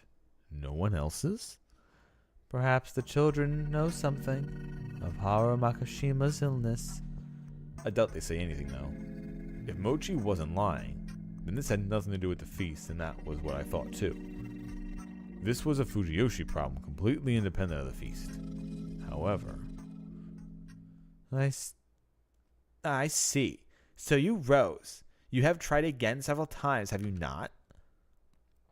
What did she mean by rose? I think I heard something like that during today's feast, too. To rise is to come back, especially from the end of Yomi. Rose is its past tense. Yeah, no shit, lady. Yeah. Oh, really now? Damn, all right. Well, maybe I'll risen again in the future. That's not how that works. Then, rise not means don't come back from the dead? Rikaku-san nodded. Well, that made sense. Yasumizu considered returning from the Yomi to be ominous, so it served as a farewell to the dead here. I see. So you rose. You have tried again several times, have you not? I see. So you came back from the dead. Okay, cool. All right, this is the third time in a row you're repeating the line, but sure. So you came back from the dead. You have tried it again several times, have you not? How? How did she know that? I was being subjected to some weird death loop, and I was the only one aware of it. This was the one thing I couldn't justify in a purely logical manner. She had noticed it when she was supposedly possessed. Was I just overthinking it? Maybe she'd been referring to something else, or was simply spouting random nonsense, or just is a wolf and everyone's just saying, no, it's fine. Was it possible that something supernatural really had possessed her, and it could tell what situation I was in? I didn't want to believe that, but I would keep it in mind as a possibility. However, not even Rikaku-san seemed to know anything about this supernatural entity. Was it completely unrelated to my situation, the feast, and Fujiyoshi's legends? I couldn't afford to overthink things. However, for all I knew, Haru-chan could be the key to unraveling this strange situation. I have kept that in mind. I got lost in thought again, but this time Rikaku-san just silently waited until I was done. She too was wearing a profound expression hanging in her head, and lost in thought. We are ignorant mountain people. Wisdom was buried, and now we are dancing a pathetic dance. Why would anyone look like anyone would be like that in this situation? Haruki-sama, I see you will not go any further. What do you mean? Like I said before, I don't have any special powers. What about special circumstances? Or a special past? Huh? No, it does not matter. I merely want to believe that you are special, Haruki-sama. I do not know what started it, but after seeing you through the shadow of the leaves that day, I have been thinking of nothing else but you. It could be because you helped me when I hurt my head on the Okiba, or because you called me by my name. I looked for reasons, but I am still not certain. Perhaps none exist. I cherish you, Haruki Fusashi-sama. So I made her say it. Rikaku-san? It is fine. No need to say it. I am not the type of person who could hope for something like that. I only said it because I had something else to say. Which would be? Please, flee this place. I can't, can I? I knew that well. I believed that I would escape last time after ending up failing to protect anyone. I understand why everyone here is so afraid of the mist. It's because you can't escape it, and it will remain until the feast comes to an end. That's why I... Please, don't say it. I am not doing this because I want your gratitude or comfort. I am doing this as the descendant of the bedroom woman servants who must see their guests on their way back, and as a woman who treasures you. I truly want you to survive this. You have no reason to die in a place like this. I am sure you have a place you must return to. Do not worry. Even if you have lied or became indebted, it is nothing compared to the sacrifice the mountain asks of you. So, I will help you escape. What? That actually sounded like she knew a way to escape this place. I wanted to ask about it. I had to, even. Despite feeling that way, though. Please don't say it. I refused. And I knew full well what that meant for her. Even though you are as good as deceased? Am I now? No, but it will surely happen if you continue this. Rikaku-san? Do you have any other dark secrets? Huh? She stared at me in bewilderment. You always knew that you could help someone run away if you discarded yourself and your feelings. However, you didn't know if you could go through with that, right? You didn't know that you should throw away your duty as Uematsu and save someone, or stay in the Yasamizu until the end and keep being used as Uematsu. After a lot of inner conflict, you decided that letting me escape was the right thing to do, and that you wanted it too.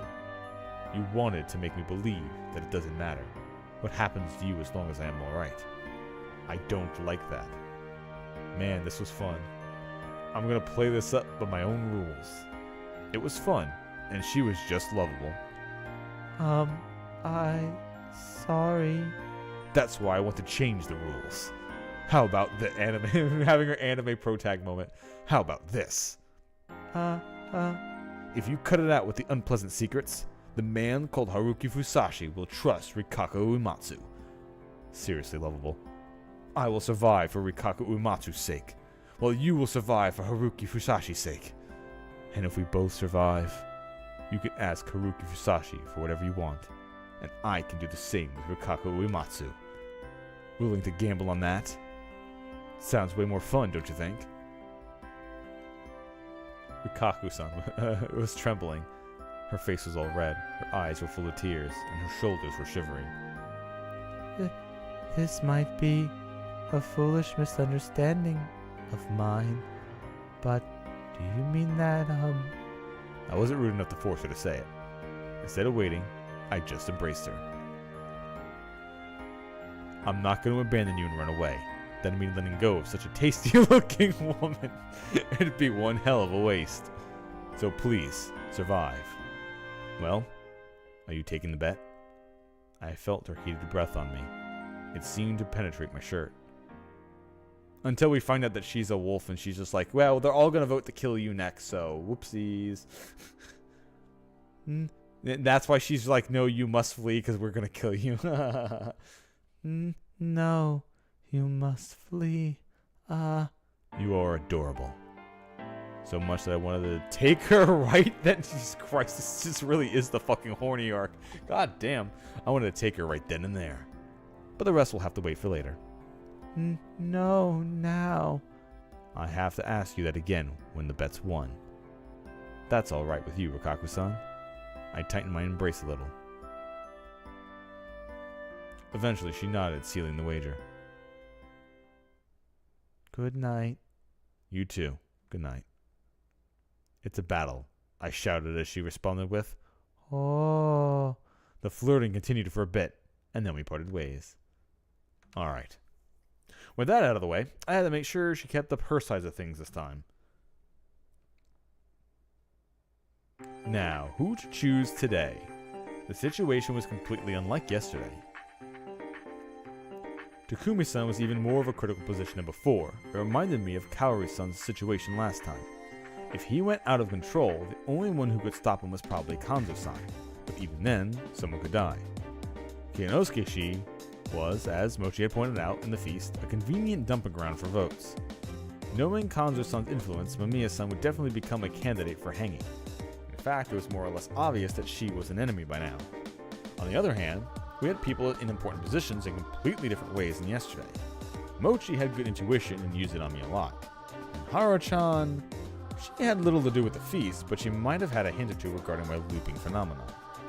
Investigating her would be completely personal, but I'd already let Tei-san die because of my selfishness, so that wouldn't be special. It was pretty messed up, clearly, but so was the situation, where a selfless act could prove fatal. Besides them, Kaori-san, the old wolf guy, Yoshigitsu-kun were still total blanks.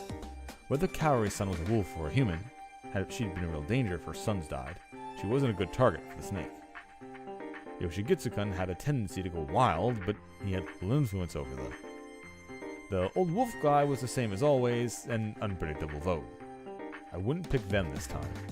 Come to think of it, could I investigate the same person I checked yesterday? It'd probably be pointless, but I was curious. Who did I have to go for?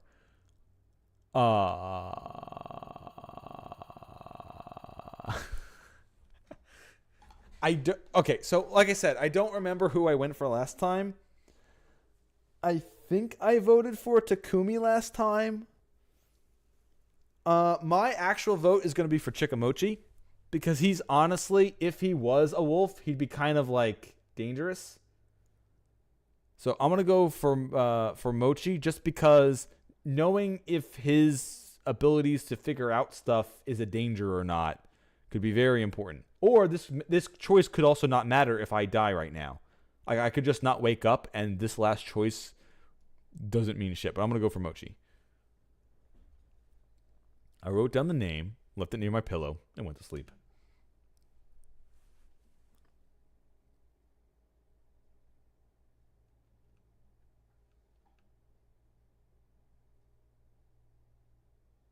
Obtain key 13, Truth of the Genius. Okay. Does that mean I chose correct, or this happened last time. Last time I chose somebody from the list, I got a key, but it never told me what it was fucking for. And they never told me what my vote turned out to be, so I don't know why I'm getting keys. I woke up to yet another day and got the info I wanted as a snake. You could also say the wolves had let me live. Could I trust that Yasunaga-kun and Mochi were the only ones who suspected me? Yeah, okay, so the game is specifically not telling you what you found out, which is kind of annoying, honestly. Because I know they're keeping up the mystery for longer, because they give you a choice, so you could just choose correct. But like, man, I would really like to just know. I could contribute to the human survival by hiding my identity as a snake and gathering information about the others. However, that had me worried. Would everyone believe the snake could survive by hiding his identity and revealing himself late into the game?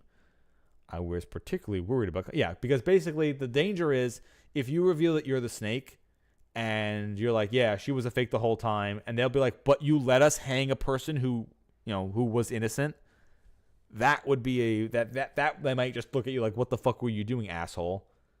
Who did you look up? Tell us who you looked up. Hopefully you're not lying again, and then we're going to kill you because fuck you. I was particularly worried about Kanzo-san. He hadn't said anything completely wrong so far, but there was a tendency for anyone he cast suspicions on to be dogpiled by the others. That seemed intentional on his part, but it seemed like a mistake to me. Yasunaga-kun's attempts at resistance hadn't gone well so far. He didn't have many cards to play yet. Perhaps he believed that I could be one of those cards. Would I be able to act today? Weighing my options, I opened the door and saw Takumi-san. My surprised gasp quickly became a cry of pain. Knocked backwards, I was thrown back into the hut. Sitting on the floor, I looked up at him. He wasn't saying a thing. His expression was stern, and his eyes seemed to be boiling with hatred. His left hand held a hoe. Even that seemed like a lethal weapon when held by a man with such a threatening visage. He was out of control, and I was clearly in danger. He still wasn't saying anything, not because of hesitation, but because he was waiting for my reaction. He would decide what to do based on what I did. Why are you here? Still on the floor, I asked him that. To die today. His response wasn't an answer to my question, but it was an important thing nonetheless. We had a death that broke the rule of 1 per day, 1 per night. Something commonplace during the previous loop. It happened again? Who? I was more or less certain that one of them was Yoshigitsu Oribe. The boy went wild during the first night last time, and he tried to do the same this time, so I assumed that another night was all I needed to gather the resolve to go wolf hunting. Instead of answering, though, Takumi-san just took a step forward and closed the door behind him. He crouched down and looked at me in the eyes, but even from that position, he loomed over me. You said you voted for me to protect me yesterday. His voice was quiet, but I hear barely concealed rage in it. Explain that to me in a way even I can understand. He then rested his right hand on the hoe. I couldn't read his true intentions. However, he was definitely in charge here, and a wrong answer would be punished harshly. This would be a tough one. I knew what would happen. Huh? I had to consider what was on his mind. He was probably planning to beat me up no matter how I responded. However, he did seem to leave some space for consideration in case I gave him a good answer. I was now being tested. In this situation, he'd only understand if I provided him with something unexpected. If I could do that, I could get him to agree with me. I already planned a response to this. It was both well-rounded and difficult to pull off. Yesterday, you were at a crossroads. You always believed that Yasumizu was unified and that no one here would kill anyone else. However, since you also valued their words, regardless of which generation they were from, you were unable to commit to a course of action. I paused for a second. Go on. He probed me with the hoe. It didn't hurt, but it seemed antagonistic. However, he was still giving me a chance to talk. The elders, specifically Tei Yamakawa-san, believed that the feast was a paranormal phenomenon with absolute power over all within, and that death was unavoidable. The legend she recounted to us was the reason why Yasumizu became isolated, even here in Fujiyoshi, but it was also a part of its identity. Make it simple. Because of the story about killing the wolves in revenge, Yasumizu was given an unfair role of being the defense against Yomi. However, if you accepted life here and looked at it from an optimistic standpoint, the story was actually something to be proud of. That was why, despite saying that the stories were nonsense, you couldn't just brush them off. He seemed to understand me so far. On the other hand, you were better at using your head and thinking logically than most others here, so you were better at telling truth from lie.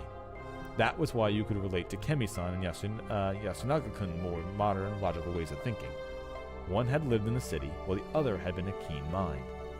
However, they themselves looked at the situation differently. While one calmly thought that you couldn't just go off and murder, the other calmly thought that you can't avoid murder. You relate to them all. That is why you wanted to take the middle road. But that would make it impossible for you to move forward or back. As the leader of Yasumizu and the mediator between the generations, you had to live up to their expectations. That was why you decided to assume who were the enemies of Yasumizu and prioritized attacking them. Fortunately for you, you had a few options. One of them was a mystery girl, Miko. Another was Rikaku-san. She was a village head, and they had a history of prejudice against Yasumizu. And then there was me, the guy with the unknown background. It's a crucial to go forward and back, go forward and back. How sweaty do you think Takumi would get if he started playing Final Fantasy XIV? After that, there was Mamiya-san. Her identity was clear, and that she was still an outsider. And lastly, Natsuo-san, the village head who didn't seem to know anything because he was a second child. Also, I'm gonna go, it's getting really cold in here. I'm gonna go close the windows 1 second.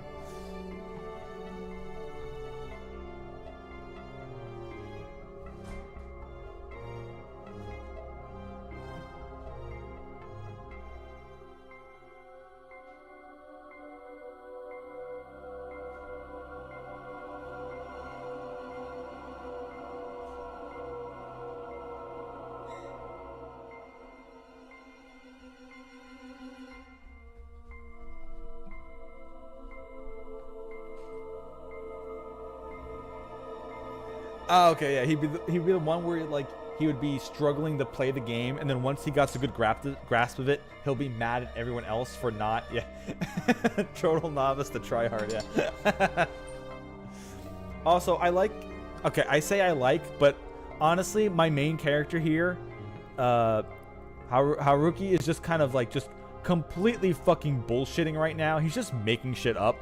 He doesn't want to be like, yeah, I investigated you and I found out you weren't a wolf.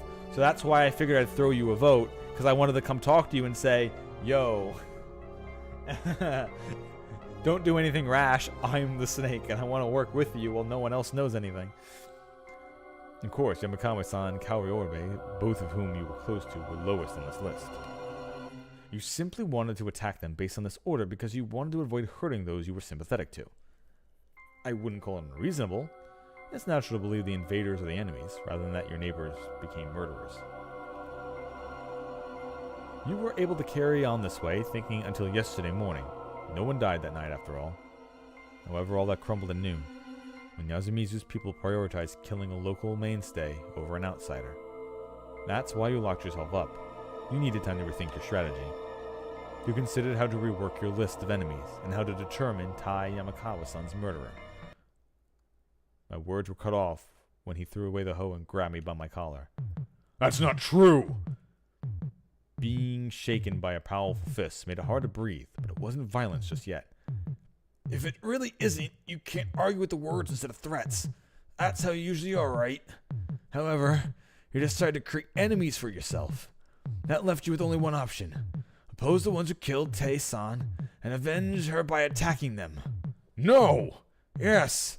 Though she claimed to have a guardian, it was clear that Mamiya-san's attitude was weird, and yet the one who was hanged was Tae-san. That's why you thought that the wolves must have abandoned up and voted for Tae-san, that they had to be lurking among those who voted for her in her death. I'm sure that's what you thought, and in turn, I thought this. At this point, the guilt from not saving her would get to you, and you would go berserk without any regard for yourself. Perhaps go to the point of killing all the suspects, even if it meant getting the corruption. That's why I thought about what I had to do. If I voted for Yamakawa-san, I would be your enemy number one. Miko was young, and while Rikaku-san voted for Yamakawa-san, she accepted that. Me, though, I have nothing. If you went berserk and started killing, it would be the first on your list. That's why I couldn't vote for her. That's your reason? You had another choice, damn it. He was right, though. Tae-san had already had more votes. I saw the difference clearly and could use my vote to take it to the final vote. Even so, I couldn't vote for Hisako Mamiya. Why? You suspected her too, didn't you? And now... What was I to do here? There was no guarantee that no one was listening. It was probably best to assume that someone was. Even if there wasn't, was it a good to tell him about my guardian? I didn't have much time to think about this. Takumi-san grabbed the hoe again. Trust them? Okay. I'm going to assume... Okay. So here's what happened here. It's not saying tell him, don't tell him. It's don't trust him, trust him. And the fact that trust him has been unlocked, it seems, must be because I chose right on the first night. He's human. Otherwise, this would have like a little lock in it. So I must have chose right on that first night. Or at least I chose right enough to be able to choose the key. Maybe I lose information the other way, but that might just be he kills me. Honestly, I think me telling him that I'm the snake is what would have gotten me killed, but that's not the option the game gives me, so I'm taking the key option, obviously. My decision wasn't due to trusting him personally.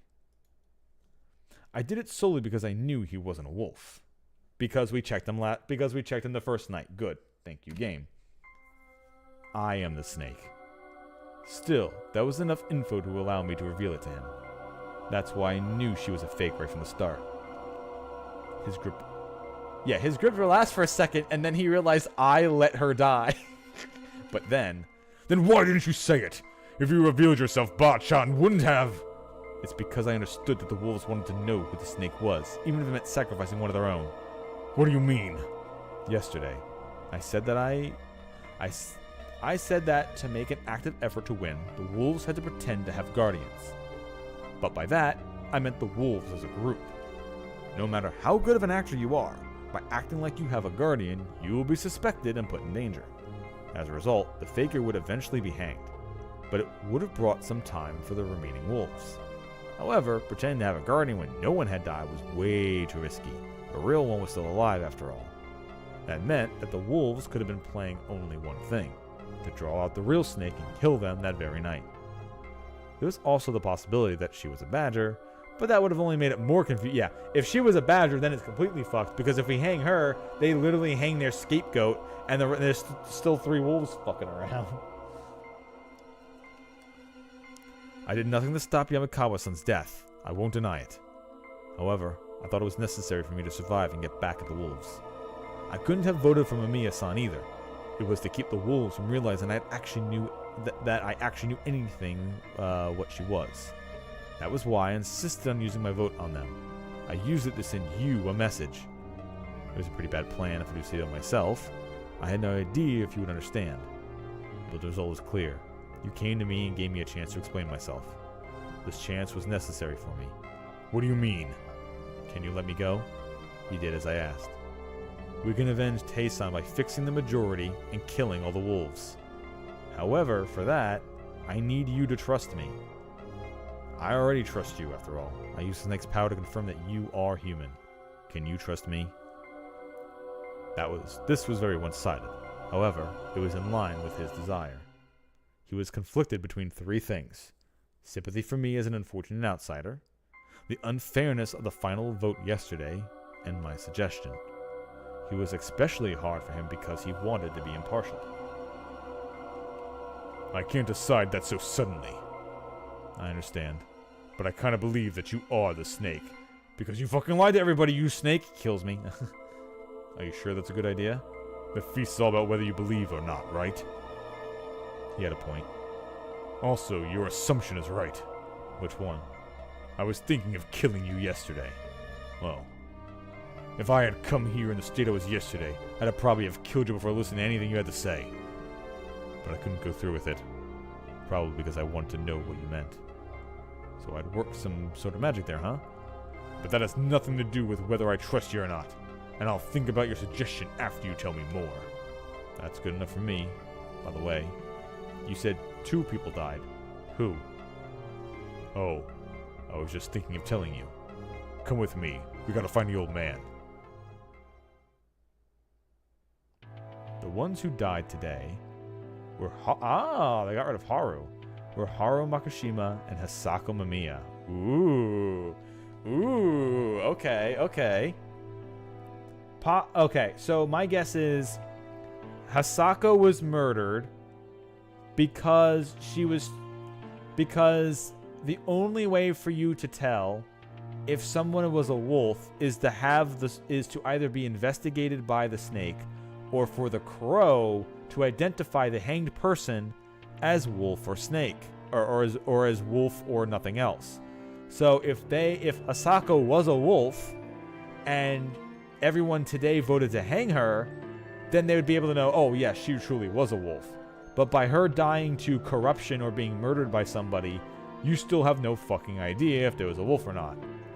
And Haru, I'm going to assume, died because whatever is going on in her head. She was either actually genuinely murdered, or maybe she died. One of them could have been murdered. One of them could have died by corruption. Who knows? It could just have been both corruption and no one from a wolf again. No fucking clue. Anyway, we'll find out. When Takumi-san told me that, I was more confused than shocked. Why? Why them of all people? However, I couldn't spend a lot of time thinking. Or, of course, one of them could just have been the crow, and by killing the crow, you're like, alright, we're good to go. However, I couldn't spend a lot of time thinking. Takumi-san predicted that Kanzo-san would go out in a frenzy if he saw Haru-chan's corpse. Which is why they both died last time at the same time. Oh, no, they didn't. No, he died. Okay, never mind. I take that back. That reminded me of the time he ran up to her when she was acting weird. Mochi had told me that he loved his granddaughter a lot, and that was undoubtedly true. Takumi-san had walked around Yasumizu before coming to me, but he couldn't find Kanzo-san anywhere. It would have been fine if they just missed each other, but Kanzo-san always woke up and walked around before everyone else, so he must have already seen Haru-chan's body. Considering the situation, I couldn't help but feel that something bad was happening with him right now, or he could be a third dead. He's got a rifle. Guy's more dangerous than me. Even Takumi-san, who almost killed me himself, deemed him a huge threat. At the plaza, we met Kemi. Her eyes were all red. Ni-chan, Haruki-san. You saw the old man? Huh? No, I kind of thought that you would be doing something to Haruki-san by now. We'll talk about that later. Haru's room is open, right? Old man Kanzo must have already saw her. Let's stick together and search for him. Okay, so if she's in a room, then she was murdered by the wolves. Okay. Kemi, where are Chikamochi and Yasu? They must still be asleep. Then wake them up and let's gather at the dorm. Fusashi, grab a stick or something. Okay. Haruki-san, are you okay? What? Well, I won't say that I didn't touch him, but I didn't do anything to him. Let's just go already. His words and large frame made me feel like a usual strength and confidence had returned. Rikaku-san, Miko, Kaori, Yoshigitsu, everyone from the nearby homes were still with us. We told them what happened, but since we couldn't wait for the woman to get dressed, we left the place in Yoshigitsu-kun's hands. Yoshi, if you see the old man, stop him at all costs. You protect the women and kids. You voted for Teiba-chan yesterday. Old man Kanzo might go for you without even giving you a chance to talk. But I kind of feel like it would work out for you. Sure you won't run? Don't worry and leave it to me. wait, Takumi-san, would Kanzo really just attack him just because he voted for Tei-chan? I wonder that as well. Yesterday, Makashima-san suggested that we hang both Yamakawa-sama and Mamiya-sama, and he himself was the one who put the noose over her. Yeah. Unlike me, he probably wouldn't go apeshit over Teiba-chan. But the journal lady was a wolf. That's why it's possible that he'd suspect everyone who voted for Teiba-chan instead of her. What's with the confidence? You know something about the woman? I was tense. I was entirely possible that Takumi-san was about to reveal what I was. However, I got a different response than what I was expecting. You'll understand when you see her. Ah, okay. As the three of us went uphill, an unpleasant reek trickled our noses. We arrived at the concrete stairs near the dorm. Fusashi, watch where you're stepping. I thought there was no deeper meaning behind those words. But then I saw the blood near my feet. A corpse. If I hadn't recognized it as such, I would have assumed it was a piece of modern art. Not because it was beautiful, but because it seemed so artificial. She was spread out. She was whittled down. All parts of her were torn, pulled, stretched in all directions. She actually covered the entire staircase. Muscle, fat, skin, tendons, hair, keratin, enamel, mucus parts, cartilage, eye, lenses, cloth, blood, excrement. All that had comprised this adult lady yesterday had been spread out over a large surface. It felt like I was looking at an abdominal. Ah, you didn't say skeleton, so that means her skeleton came out. She had a little bit too much milk and her skeleton popped out. It happens.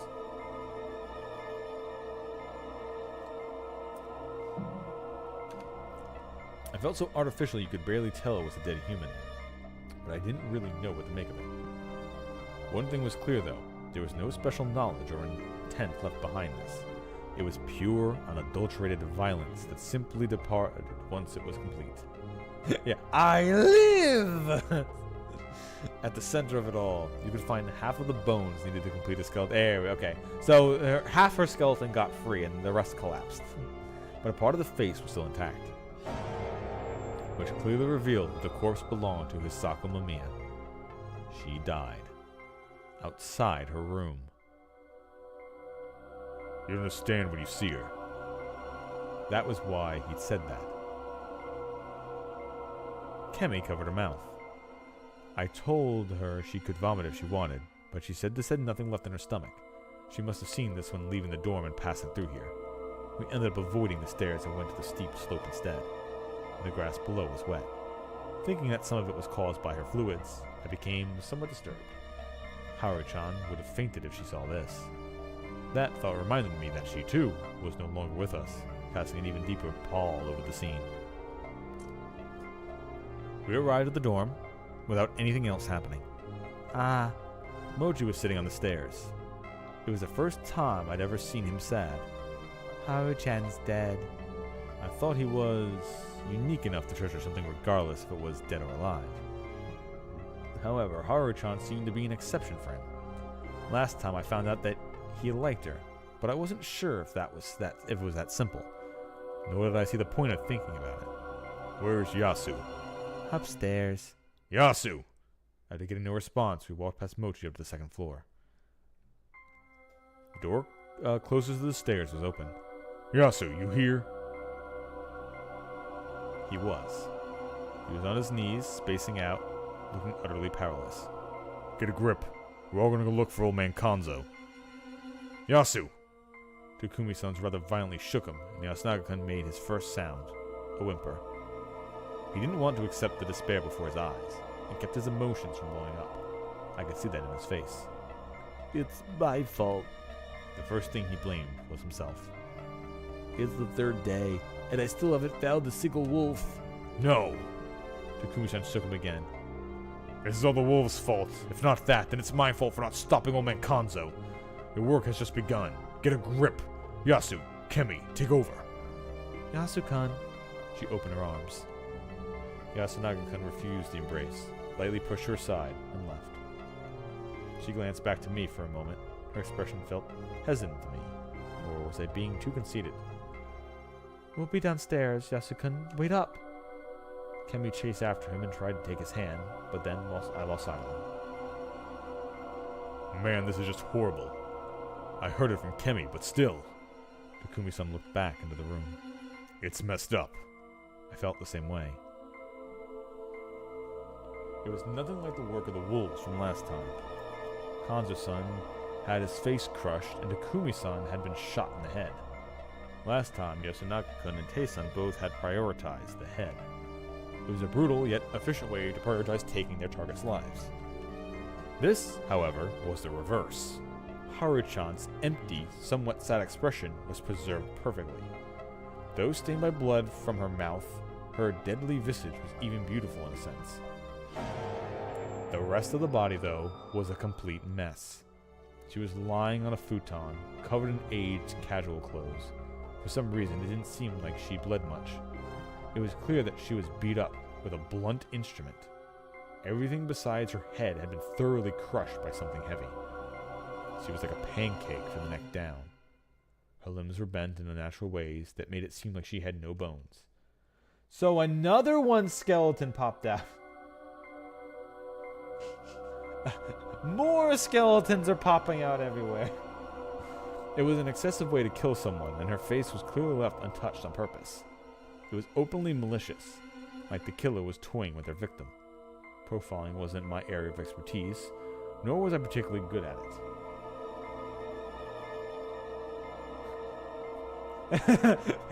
the insane old man did it. He's like, all right, well, time to go. Time to start a beating. A wolf is here. Chalk one up for the old wolf man. However, I couldn't help drawing a certain conclusion. The wet, bloody footprints made it clear that this was, like last time, the work of the wolves. However, these wolves were far crueler than the previous bunch. That's because it's not the smart kid and the old lady. Prioritizing the search for Kanzo-san, we left the cleanup for later and quickly returned to gather the others. Mochi and Yasunaga-kun joined us, and the 5 of us went to the Nasato mansion next to meet up with Kinosuke-shi, who was just passing through the gate. He was surprised that 2 people had died, but he was more bothered by the fact Kanzo-shi was nowhere to be found. It seemed to scare him. So, the way that Mamiya also died definitely means that I don't think it was Kanzo that killed her then. Because if she was completely and utterly scattered and splattered, except for, like, the head, like, I would think it would be like she transformed into a wolf, ripped off all her skin. Like, there's some movie transformations like that, and left it there and died. But if it was Kanzo, it probably would have been a bullet. And I don't think he'd be able to completely rip her body into a bloody paste. So it feels like she died to corruption. So maybe Kanzo... So they could have done it like this. Mamiya shows that she's either a wolf or she's the badger. Everyone is super suspicious of her. They then have her go out and maybe antagonize Kanzo, or maybe even killed Kanzo herself, and they sacrificed her to the corruption just so they could get a free kill. That could possibly be it. They just like, all right, Mamiya, we've already used you to try to bait out the snake. It didn't work, so now we're going to use you for the second ploy. We're going to use you to get a cheeky kill, and instead of you being voted to hang, now they have to figure out someone else. Just to get an extra kill rather than having a safe bet of her dying. Because maybe she wasn't the wolf. Maybe she really was the badger. And if she got hung and the spider was still around and they said, well, she's not a wolf, everyone would have went, oh, fuck. So if they did use the badger to get a free kill, that would be like top tier. Like, yeah, we've got this shit easy. Because if the badger really is here, the wolves have 4 people on their side, which is kind of broken. So you kind of need somebody who has a fucking I go back in time to do this. Otherwise, you're almost like outnumbered at this point. Because you have to like nail the wolves constantly. Especially since they can just cheat and have people sacrificed to corruption. Or if people get themselves killed accidentally like Yoshigitsu did last time. He was surprised that 2 people had died, but he was more bothered by the fact Kanzo-shi was nowhere to be found. It seemed to scare him. He has a gun, doesn't he? This seems dangerous. The old man I know would never use it on people. He's like a different person with the mist around, though, he added. Kanzo-san had already pointed his gun at people. Takumi-san didn't want to see it. Kanzo-san as a threat. But it was clear he didn't trust him completely. His blind faith in the locals had vanished overnight. It probably wasn't virtuous in the general sense, but it is the current situation that naivete had been its only weakness. We then went to Tae-san's house, passing the supposedly empty construction site along the way. We still couldn't find Kanzo-san or anything out of the ordinary. After that, we went back to the plaza. In the dining hall, we found Yoshigitsu-kun and the women who were now dressed. They looked worried, but aside from that, everything was normal here too. We left Kinosuke-shi and Yasunaga-kun there as some extra defense. Yasunaga-kun was still in a state of shock, and everyone wordlessly agreed that he should be with his family now. We then went to the north, downhill, and we couldn't find anything. Takumi-san then parted some bushes for some reason, and it turned out the old wolf guy lived around here. This made me realize that I hadn't seen his place yet. Oh shit, one second. Be right back.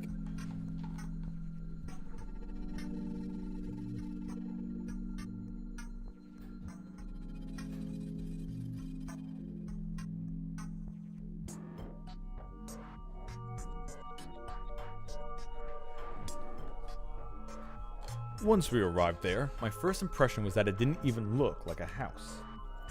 It was more like a wooden shed or storage room with frames that were barely stable and a door that didn't seem to fit properly. Honestly, it didn't seem like it would qualify as a shelter. It wasn't all that much better than the outhouse that I had hidden in. Around it, there were lots of useless things, like small pieces of cloth and rusty farming tools. Apparently, he had a tendency to go around Yasumizu and collect or steal these sorts of things. He wasn't in the hut. The open door made us nervous, so there was no dead body inside. After some more searching, we found the old wolf guy laughing around the pine, and he joined us. We now knew the whereabouts of everyone except Kanzo-san, and the body count remained at 2.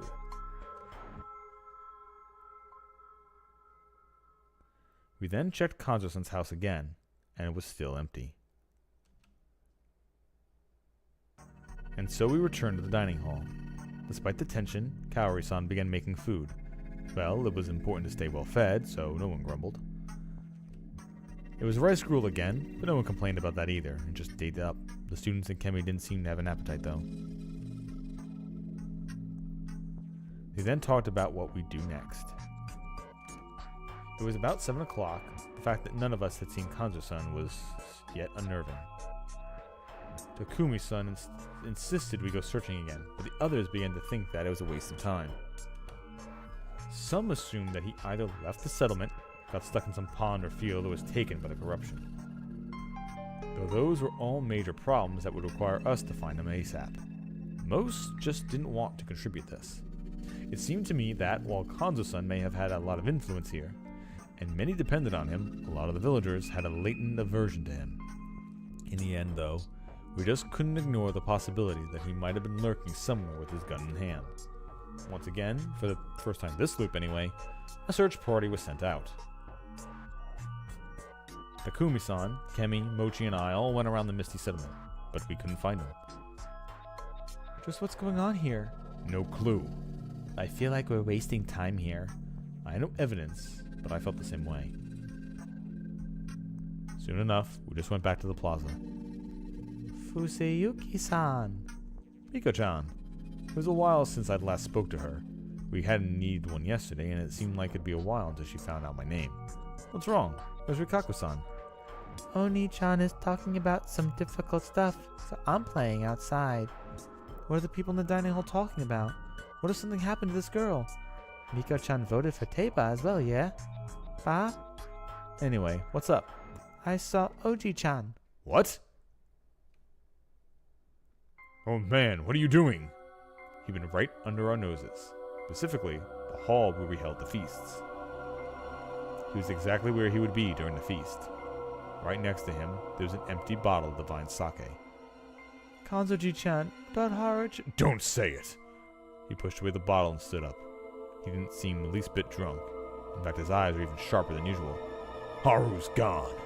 All that's left is to bring an end to this feast. That's it. In other words, the daily morning patrols he was always doing were for Haru-chan's sake. So now that she was gone, this was the only place for him. So you're waiting? He replied with silence and sat down again, bringing his hunting rifle closer to him. I'll call everyone. I'll call everyone. It ain't time yet. If we let you wait here, everyone's going to be nervous. Don't care. Give me the gun. I'll put it back. Go back? Give me the gun. Instead of replying, Kanzo-san took his gun and aimed it at Takumi-san. Go back to the dining hall and wait till noon. The scene seemed symbolic to me. Kanzo-san wanted to lead by force and demonstrated it with his killing instrument. At this point, no one could get in the way of him leading the feast. But then, something I didn't expect happened. It was right when Kanzo-san seemed to have finished talking. Takumi-san grabbed the front of the gun with his hand, pushed it aside, and took a step forward and punched Kanzo-san right in the face. Shoryuken! I didn't expect the old man to instantly retaliate. In less than a second, Kanzo-san had let go of the gun and threw a punch into Takumi's face. No! Blood gushed out as Takumi-san's face was distorted in pain. However, that wasn't enough to take him out. Urgh! A slap from the left hand. The base of the palm clearly hit Kanzo-san's face as the old man was thrown backwards. He hit the wall behind him with a loud crunch, and even then, Kanzo-san stood up, clearly ready for more. It was an opening. I grabbed the hunting rifle, and gave it to Kemi. Things were going as fast, so I forgot that I wasn't supposed to know that she knew her way around guns yet. She! Take it apart and throw it away. But Takumi-san understood my intention. Right. Kemi turned around. Kanzo-san tried to chase after her, but Takumi-san, Mochi, and I held him back. I know how you feel, but guns are unfair. So what? Can't trust no one. I gotta protect Yasumizu. What else can I do, huh? You can trust someone. Takumi-san glanced at me, but I couldn't argue with him in this situation. I could reveal myself to Kanzo-san, but not in front of Mochi. Even if someone had been eavesdropping on us when I told Takumi-san, it still wasn't time to reveal it. It's one thing that's clear. The wolves went for Haru-chan to get you, Makishima-san. You understand that, don't you? Making the situation even harsher, like you are right now, is exactly what they want. Don't act like you know. I do. After all, everyone is starting to fear you. You're the ones who started it. If it weren't for the gun, I'd be apologizing for suspecting you by now. They then fell silent and glared at each other. Mochi, get everyone here. We should start the feast right now. You're right. Wouldn't want to leave the old man alone. Kanzo-san grunted, displeased, but offered no more protest towards starting the feast.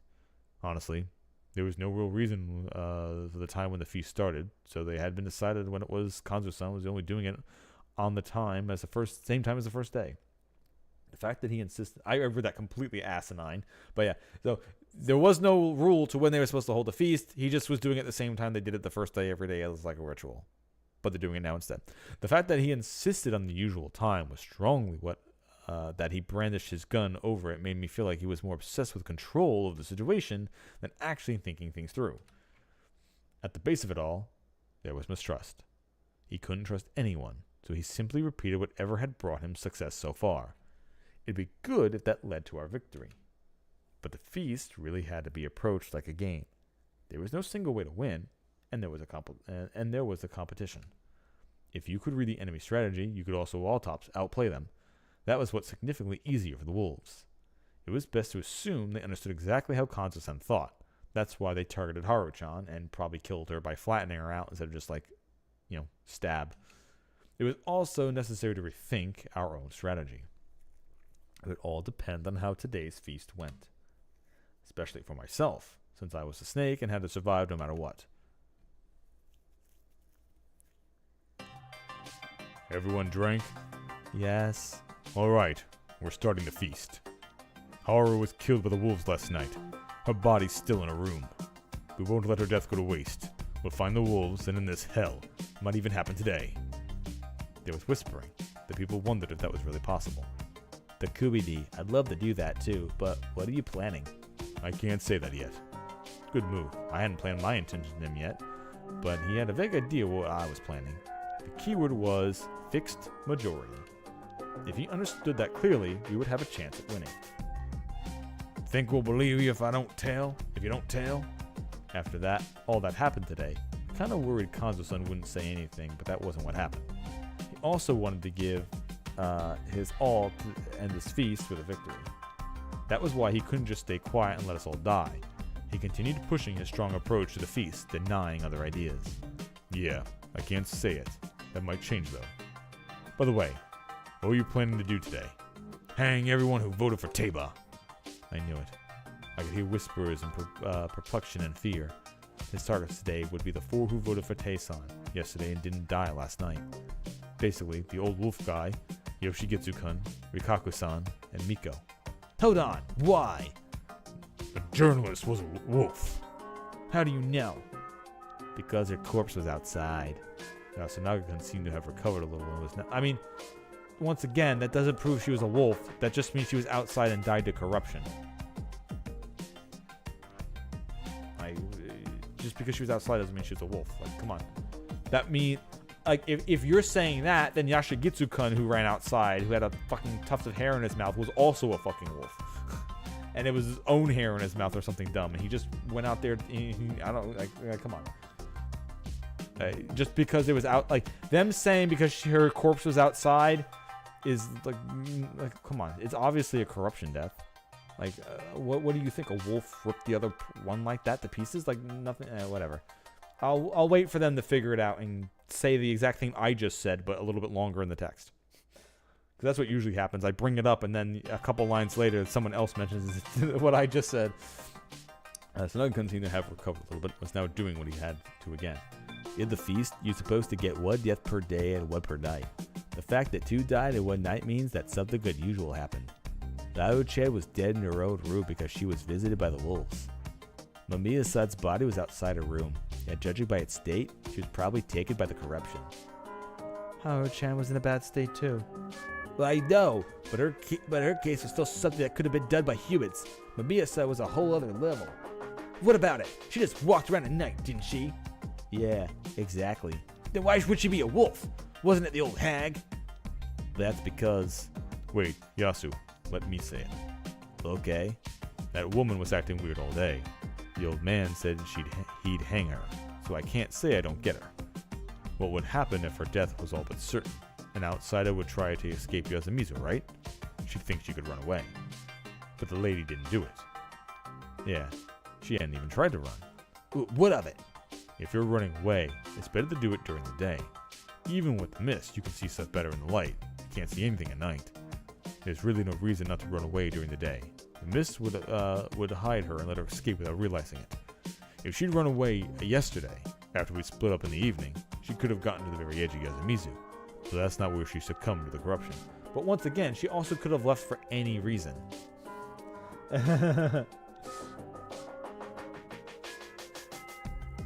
Oh yeah, he's just kind of sitting staring down like, oh man, how many times do I have to keep getting these people killed? Maybe she had some other reason for going out at night. Hey, look, I said that. About that, anyone else but me here try to stay awake at night?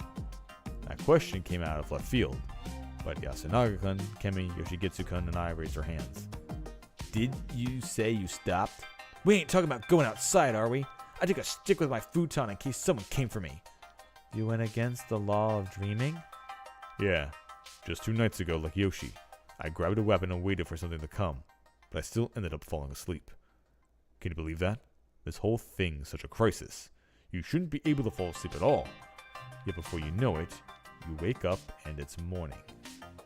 It's not that you're not allowed to stay awake. You just can't. It's one of the things that freaks me out about the feast. You should know if you try to stay up. Only the wolves can move around at night. That's because she's an outsider. Outsider or not, the feast is above us all. If being an outsider was an excuse, the journalist would have been fallen victim. Okay, but once again, this goes against what we know from before, because in the previous loop, Yoshi was outside. So that means Yoshi must have been a wolf, and he what? Killed himself? But he wasn't a wolf.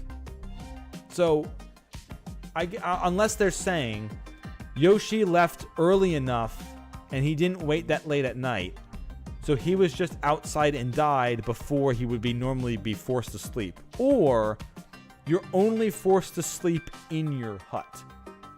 That still leaves a reason for her leaving, at a time like we know you can leave and not be a wolf because Yoshi died last time and he wasn't a wolf.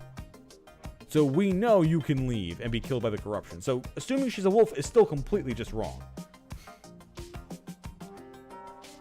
I mean, she could have. That's what I'm saying. Yeah, even if it was forcing you to fall asleep at night, and you're outside and you fall asleep. But yeah, saying she's a wolf, I still don't buy it. There's still plenty of people who've, like Yoshi, like I said last time, was not a wolf, was outside, was even killed fighting back against whatever killed him, because he actually literally bit something out of it. So just because she was outside doesn't mean she was a wolf. Easily could have been the badger. I had the mysterious experience of being spared by hiding in a toilet, but I had no choice but to stay quiet this time. Hashimoto-san, the large cameraman died by going out at night. Okay, and also Hashimoto died too. He's bringing up here. I don't know too much about that, But if I gotta guess, he died because he wasn't sheltered properly. Cleanse, shelter, as long as you have those two covered, you'll definitely fall asleep. But if you stayed outside right from the start. It's just an assumption, though. Yeah, it is. You can ignore it if you want. Exactly, like she could literally just have stayed outside herself at night just to be like, I don't want to do this anymore. Or she was told to meet up by a wolf because she was the badger. But that's still no fucking idea. But saying she's a wolf doesn't fly by me. I don't think so. I don't think that's a guaranteed yet. But if the woman was a human, she had no reason to risk going outside. She's a wolf who was walking around at night, messed up somehow, and got punished for it. That's the only plausible explanation. Yasunaga-kun and Yoshigitsu-kun both fell silent. They couldn't argue against that anymore. Sure, it was strange just how someone fell asleep, but there were cases of people going out at night, both this and the previous time. I'd have to think about it some more later. Did you know that too, Makishima-san? Only two kinds of people go out at night. Wolves and humans who die like dogs trying to kill the wolves. With how important the dreaming law was to the locals, it was natural for them to assume that anyone who went out at night was a wolf. When you looked at it like that, Yoshigitsu-kun, who insisted on going out, was extremely reckless. That's why Hisako Mamiya was a wolf. So Ba-chan, who was set up as a wolf, was clearly a human. Ain't possible that both of them were wolves. I fell for him, but his vote that killed Tae-san, even if it was prepared for it, was hard to justify. That's not impossible, but extremely unlikely. No, it isn't. Hmm? Yamawaka-san, who we hanged yesterday, Was a human. sorry for keeping it a secret so far, but I am the crow. What? What? Seriously? I shall take responsibility for my son's rudeness and his vote that killed Yamikawa-san. I am ready to take all blame you give him, especially from Takumi-san, who loved Yamakawa-san like a mother. So please, don't punish him. Her voice was sincere and sorrowful. She put her hands in front of her and placed her forehead on the floor. Stop! Hey, I'm the one who voted. You had nothing to do with that. Oh, that's probably how I looked yesterday. Takumi-ni. Don't worry. I know Kaori-san. Yoshi, we ain't talking about who's to blame for Bachan's hanging. But No buts. No one said it was a mistake back then, so we're all to blame here. The votes that killed her and more like something to help us decide what to do, not some sins that get the noose around your neck. Is that right, Yasunaga? Yeah, that's exactly what I thought. Are you sure, though? I won't forgive the wolves, whoever got them killed. I'm with the old man on that. Kanzo-san slightly opened his eyes, looking surprised that he'd come up, then looked away with a humph. Something's bothering me. Can I say it, Takumi-ni? Yeah, of course. Do we have anyone else claiming to be the crow? Yasunaga? I know. I want to believe, but this is what's expected of me here. Do we have any other crows besides Kaori Oribe? Anarchy, you damn! Yoshigitsu, silence. Learn from his example. Yasukan. I felt like the power balance here in Yasumizu was shifting. Kanzo-san was losing his influence, and Takumi-san's authority bridged the generations. That amplified Yasunaga-kun's voice, putting him back at the front. However, this was a temporary thing that could only last when Kanzo-san's high-handedness was failing. It could be turned around if someone messed up or was hanged today and drove someone else over the edge. I will say this just in case, but if you're real and you're keeping your silence, you're being nothing but a burden for us. If you know Kaori Oribe is fake and stay silent despite that, you won't be recognized as real if you decide to claim so later, understand? These words felt like they were directed at me. At me too. Scary. Looks like we have no one. Wait, we had no one come out against Mamiya since claiming that she was a snake. And she turned out to be a wolf, didn't she? And now we have a whole mess, 3 less people than yesterday. Isn't it a bit too early to decide she is real just because no one else is revealing themselves now? Yes, you're right. But the possibility that Teiba or Mamiya-san were the crow is extremely low. Exactly. Tae-san would have revealed that before she was hanged, while Mamiya-san didn't have a reason to pretend to be the snake to begin with. There's nothing that says Haruchan wasn't the crow, but I know that she was absolutely terrible at lying and keeping secrets. She didn't act like she was hiding a guardian, and we were together most of the time. I'm confident I would have noticed any signs that she implied she was the crow. The possibility that Kaori Oribe is a wolf who realized that Haracha was a crow before I did, and then killed her to take her spot is pretty much zero. It's not 100%, but sure, it's close enough. There's also the possibility that Haracha hit her roll until the end, and the wolves just happened to hit the crow by killing her, and that's unlikely too. None of those who died were the crow. Can you agree to that?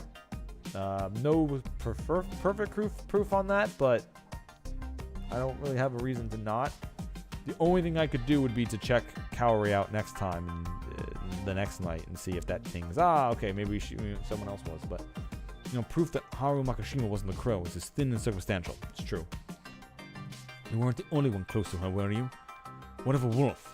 That was a close to her realized she had a guardian and told Kaori Oribe. You can't deny that possibility, can you? Tsunaga kept his eyes straight. To me, it seemed like he was a way of preventing those doubts from taking root. Wait, did you just suspect me? No way. Mochi would never kill Haru-chan. I would be so certain, Chiedi, but I don't believe he did it either. What's your proof? What a strange silence. It didn't look like he had anything to say, or that it was hard for him to say it. Come on, you said it yourself, Uncle. I'm an eccentric. I can't understand how others feel. I was with Haruchan and Yasen because they don't mind no matter what I do. All I know is that they're good guys. I don't even care about anything else. You should say it too, Yasen. Tell them that's what I'm like. I would say so. Anyway, I find it hard to believe that Haruchad was the crow and got killed because of it. I think the crow is still alive, and it's her. Yes, I am the crow. I see. Very well. Even I understand I'm pushing it with the theories, so I shall keep it to myself for a bit. However, since we can say the same thing about the snake as well, that means the real one is still alive, right? He was right. That was right way to look at it, and it was true. Let us push aside the reason why he or she didn't say anything when the fake came out. Is there a guarantee that the same thing isn't happening again? What if another fake's shown up and the real one's keeping their silence, just like yesterday? You're just pushing it again. There's no way she's lying. If the journo was a wolf, then the old hag was human, damn it. Even a fake has no reason to lie. If the goal is to make people trust you, it's best to speak the truth. Even if another crow shows up today, they could only tell us the truth we already know, that Tei Yamakawa was human.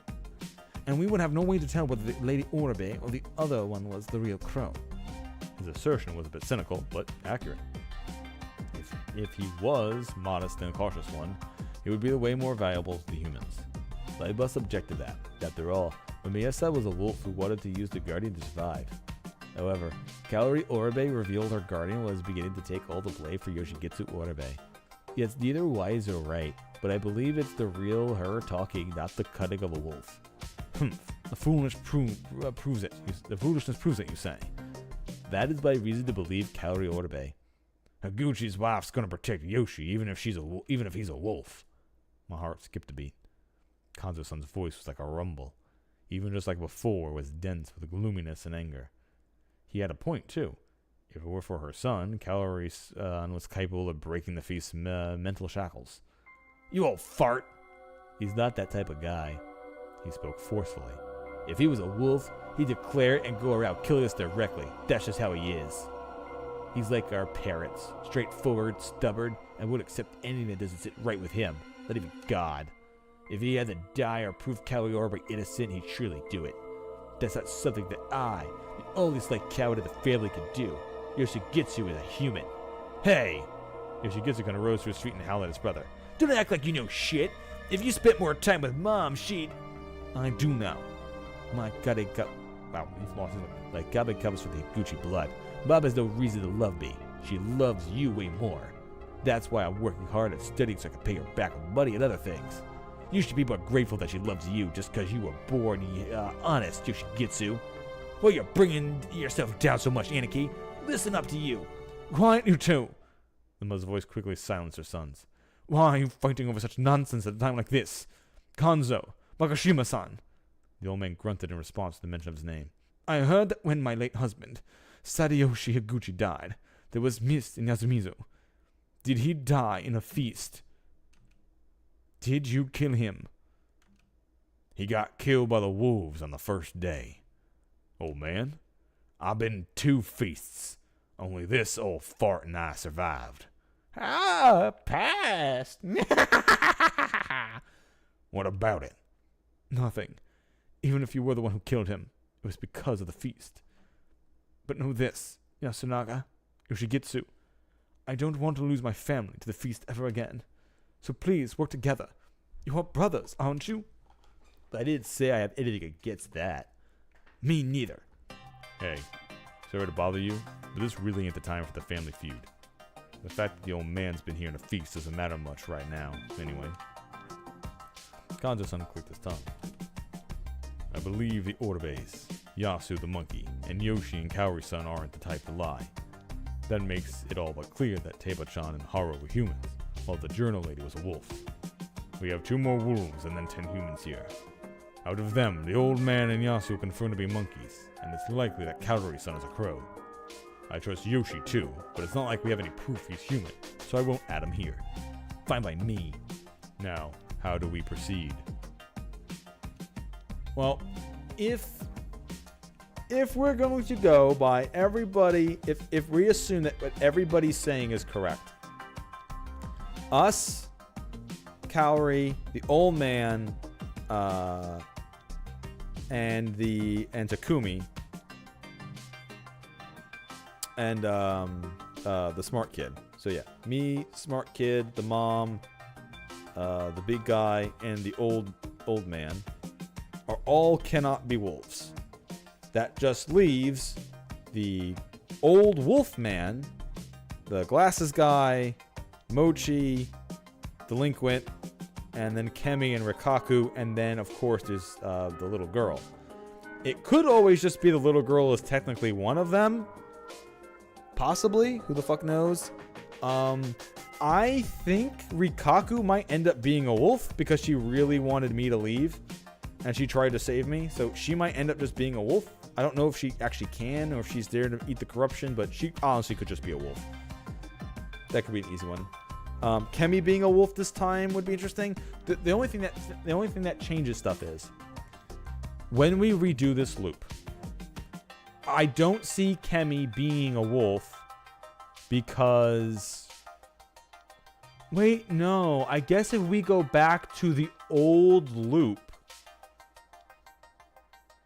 would we ever want to go back to the old loop? Because let's say worst case scenario, Kemi and maybe even the little girl or wolves. We don't want them to, like, we wouldn't want them to be the wolves, and we'd have no real way of changing it. So the only thing we could do would be go back to the original loop and just solve the original loop. And then we'd get to escape because Kemi wouldn't be a wolf. Because we know who the wolves are in that loop. So we changed the way the game played, but if we don't like who the wolves are, I wonder if our main character is going to try to change change it up enough. Because there's still the one where we can make the big guy survive, the big reporter. We put him in the house with a bathroom, and we stay in the house without the bathroom, and then everybody lives that first night, and then everybody gets an extra vote, which means there could be a tiebreaker, and somebody dies on night 1. That's a huge change that happens, but we still have a bunch of keys that let us go back to the first loop and change things with Kemi.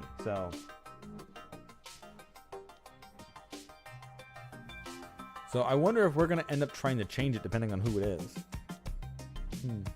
Anyway. If the still living real steak has the right info, this feast might be as good as over. There was. What do you mean? If the steak reveals themselves and states that 2 more of us are human, there would be 6 confirmed humans, meaning we would have half the votes. With those 6 being confirmed, it would have likely that the rest would vote for the same person, meaning that victory would be as good as ours. Fixed majority. Exactly. And we would hang one of the 6 unknown while the wolves would kill one of us 6 confirmed humans. The primary target would be the snake, but it's likely that the spider is still alive.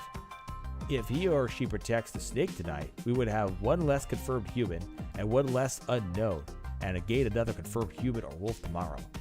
It would either become 6 humans and 4 unknown, or 5 humans, 4 unknown, and 1 wolf. The confirmed humans would become a majority regardless. This never could be turned around, so we would most certainly win. The snake's gotta find 2 humans. Even if he does fight a wolf, we'll only have 5 confirmed humans. He's saying he. I don't know if he's specifically saying he because he has a feeling it's me, or if he's just saying that as like a generality instead of saying they. Because in a game like this, it usually means something. They say the words on purpose. If that's the case, even if we hate the wolf, we'll still be left with 4 confirmed humans and 6 unknown. The humans' victory would be ensured. Of course, hating a wolf would give us a great advantage, and if the snake comes out, the wolves wouldn't keep quiet either. Personally, I won't promise that I will certainly kill whoever reveals themselves. The snake's reveal could help bring certain things into the open. That was the opposite of Kanzo-san's approach. The old man clicks his tongue, and some squirm uncomfortably.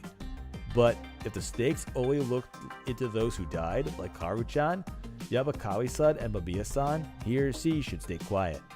But if that isn't the case, I would like the snake to reveal him herself. I had to think. Was the info I had enough? I couldn't tell him that I'd used my looping to gather info. That was why I could only reveal 2 results, one from yesterday and one for today. I'd already told Takumi-san that I checked and confirmed he was a human. Thus, it was important for me to reveal that doing with someone whose identity would help us. If I continued my silence, they might begin to believe that the snake wasn't fulfilling his duties properly. This was a do-or-die situation. Ooh, there's multiple keys. Oh, Chikamochi is a wolf! Sweet. However, there is a 11th key we don't know. Ooh, okay, so Chikamochi was a wolf. Hey, all right, well, this is the one we have revealed. I had the evidence to reveal myself. I had a safety plan all set up. However, I also knew it was a ticking bomb that would likely throw things into chaos. Still, I already made up my mind, so I couldn't hesitate. Okay, so what I'm guessing is maybe I'm guessing if the last minute do or die plan might be I know from this loop that Mochi is a wolf, so I am going to randomly call out somebody else I think is a wolf, or maybe someone from a different that I might learn further from now, and then be like, yes, I know 2 people. And you tell 2 people over there, and then you keep Mochi as like the hide, like, oh, you know he's a wolf, but I'm not going to tell anybody yet. That could be something that ends up being, but we'll see how it goes. I made up my mind, so I couldn't hesitate. Yes. Everyone looked at me when I raised my hand. I was nervous, but now that I'd spoken up, all that was left was to go with the flow. I, Haruki Fusashi, am the snake. I informed them without hesitation. I investigated Takumi Muro and Chikamochi Kumashita-kun. Takumi Muro is a human, and Chikamochi Kumashita-kun is a wolf. What was that? Mochi is a wolf. Everyone fell silent for a moment. Naturally, there was much commotion and chaos over my sudden announcement. Wait, Chikamochi's a wolf? That's not possible. But why did you investigate him? Yeah, besides, didn't you already say you didn't have a guardian? I didn't say anything back then, because there was a high probability I would have been killed if I revealed myself. Obviously, I knew Mamiya-san was lying about being the snake, but none of you would have any idea. If we both survived, the spider wouldn't know much of us to protect, so I couldn't guarantee my safety. If I had said something, the wolves would have had the perfect opportunity to find and kill the real snake. Oh, I see. Take this seriously, Mochi. Don't you get it? You're being accused of being a wolf. That's true. It's probably because I already know and I'm not a wolf. Which means that Hassan would be the real wolf here, I guess. I suppose that idea makes sense, but if Mamiya-san was a wolf, would another wolf really try to play a snake again? We still don't know if the journal lady was a wolf. Kanzo tried fighting back. You can't tell with these city folk, whether she's a wolf or whatever. Maybe she she went out wanting to die. Shall I take that as a sign of support for Chikamochi Kumashita? This silence was not primarily out of doubt for me, but just the same old habit of his. I believe I was asked why I looked into him. The reason is because he wasn't acting like himself. He's normally sharper than this, and not the type who keeps quiet about his ideas. Yet this time, he's chosen his words quite carefully, almost like he's saying he can't act on his intuition. You talk like you've seen me do that before. See, this is exactly the part of him that scared me. That was merely my opinion, and my observation that led me to investigate you. That's all. I mean, if I was him, I would have said, because you were being very perceptive yesterday, and I had a feeling that you figured me out, so I wanted to investigate you because I thought you were dangerous. Turns out, right on the money. Because that's the reason why I investigated him. I was like, yeah, okay, I need to find out, because he's kind of a wild card. I need to just figure him out. I will, if you've known about us for a while. Maybe you're a spy or something sent by the village head. There's also your odd tendency to be aggressive towards me that caused me to suspect you, like just now. I took a peek at everyone's faces. Yasunaga-kun was staring at the ground, lost in thought. Takumi-san was bewildered, as he should be. Fusashi, are you saying Chikamoshi killed Haru? Kanzo's eyes widened. Apparently, he finally understood that a suspected wolf could be the one who killed his granddaughter. Yes, that would be the case. As if. I don't care about Haru-chan and Yasun more than anything else. Sorry to Richan and all the others, but I really don't care about Shinai-san, the rules of the feast. So how would someone like that kill Haru-chan? If you truly are mad, then you have motives enough. After all, mad people can treasure their loved ones while they're alive or dead. It makes no difference to them. True. Cut it out, Mochi. Did you really? This is a pain. Hey, Hassan, I've learned well over the past few days your brain is on a different wavelength from everyone else's. Yasukan, don't we have any proof Mochi didn't do it? You should have already realized it, but no, I don't. Don't you have anything, Mochi? Sorry, I didn't plan for that far ahead. But do you really want to suspect me? Chikamochi-kun does seem like to be acting the same as always. But even if he was given the role of wolf, I can easily see him maintaining his presence of mind. And his stance is easily to not think of for himself. He's just followed Yasunaga-kun and voted for Nasato-san each time so far. Unfortunately for him, his disposition wasn't suspected, but I actually think it was pretty cunning the way to act. So as long as someone Yasunaga-kun didn't want to view as an enemy or a wolf, that wolf could just stay safe by following his lead. Yasunaga-kun is a monkey, and therefore definitely human. To leave the vote to him is the same thing as having a wolf give up their vote entirely. But if Chikamochi-kun Mishida were to stay that way and only to suddenly vote for someone else, we'd just dismiss it as him acting on a whim. In the end, he was in a position where he could freely vote without attracting suspicion. Gah! You're relentless. I don't really have anything to say, so staying quiet makes me look fishy. But that's just the feast of the Yobi Purge. Then why not just hang me? Mochi, please say something. Anything. Tell us you're not a wolf. I'm not a wolf? Look at me. Oh, come on, Yasun. You know I'm not the type who looks others in the eye when talking. I don't even look at other people when he said it. I don't even look at other people, he said with a smile.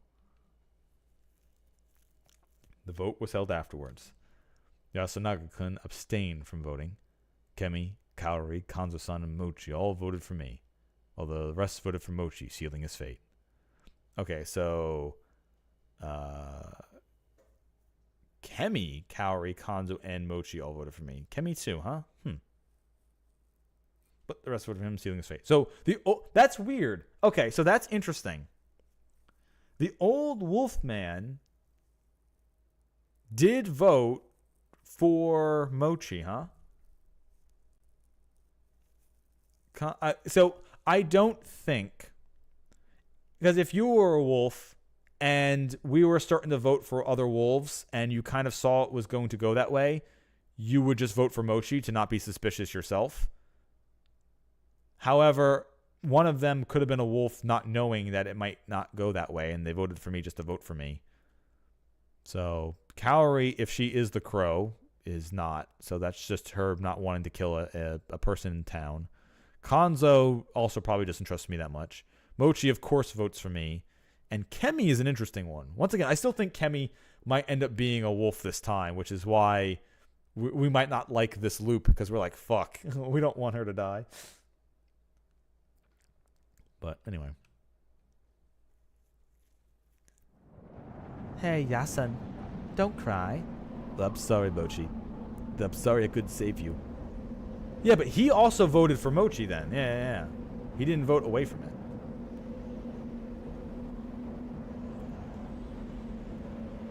Hey, no need to be sorry. I've done some bad things. Does that mean? I'm not a wolf. I just didn't have what it took to beat Hassan. Don't leave me. Without you or Howard, Chad, I'll be alone. You've got Mommy, Kaori, and Yoshi, don't you? When it comes to them, I don't forget it. What, you want a kiss or something? Cut it out, idiot. Sorry. Those are my last moments, and I still don't know what to do in times like these. Okay, do it, Yasun. Right. Yeah, rise not. Rise not. Rise not. Yasunaga-kun pushed forward. Chikamochi Kamoshida fell into the mist, and the rope went taut.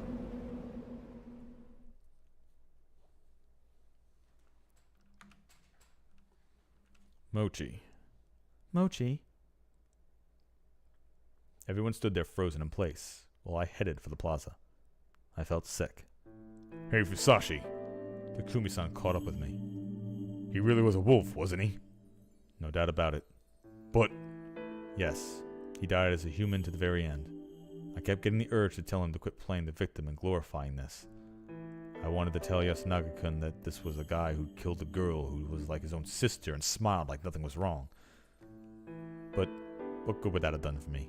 It'd probably be Mamiya-san all over again. The shock of Yasunaga-kun will feel when all is revealed will be unfathomable, but there was nothing else I could do. Sounds like you're really fretting over this. Sorry. Don't be. I'm a member of Yasumizu too. I will fulfill my duties as a snake, while bearing the responsibility of Mochi's death to the very end. Thanks. It was good I got Takumi-san on my side, but as a whole, it didn't feel like any of this had gone well. I left a really bad taste in my mouth. After that, I lost my job at the kitchen. Well, I hadn't exactly lost it, but since Kaori-san had voted for me, I was restraining myself. Yoshigitsu-kun took over the work while I secluded myself in my hut. It was Takumi-san who suggested it. He said that it was best I watched out for any potential attacks now that I was the snake. He also took over testing the food for poison. I remembered what he said. If the spider is still active, I've said they should protect you. If you're telling the truth, then there's just one wolf left. I want to settle this as quickly as possible. So I told him I'd do everything I could. It felt like Takumi-san and I had grown rather close. And no, not in the way that would make boy love fangirl squeal with joy. I gratefully took my food and was happy to get away with the melancholy atmosphere that lingered after Mochi's death. Takumi-san was right. Just one wolf was left. And from my point of view, I had 5 candidates left. One day may not have been enough to corner them. Did I have any way to ensure I could end it tomorrow? No. This was a problem. For now, I'd investigate who I considered the most suspect. As long as the spider protected me, the rest would be a war of attrition. In that case, I had to aim to end it tomorrow. However, I never woke up that... Okay. Why? What happened to me? I didn't even know. I felt not even the slightest bit of pain or suffering in my deep slumber. But like the dense mist outside, my sleep appeared to have engulfed everything and became a shroud of this world. Did the spider not protect me? In the end, the loser wasn't even allowed to entertain that thought. Okay, yep. So either the spider was already dead, or they just didn't protect me and they wanted to protect someone else. Game over. Okay, cool. So there's a few ways of getting the keys. I know there's one that we have the possibility to do, so I think I'll do that one first. And that's not picking new people during the beginning of the nights. I want to go back to having the journalist dude not die in the night and see how that changes things. Nope. No hand corner yet.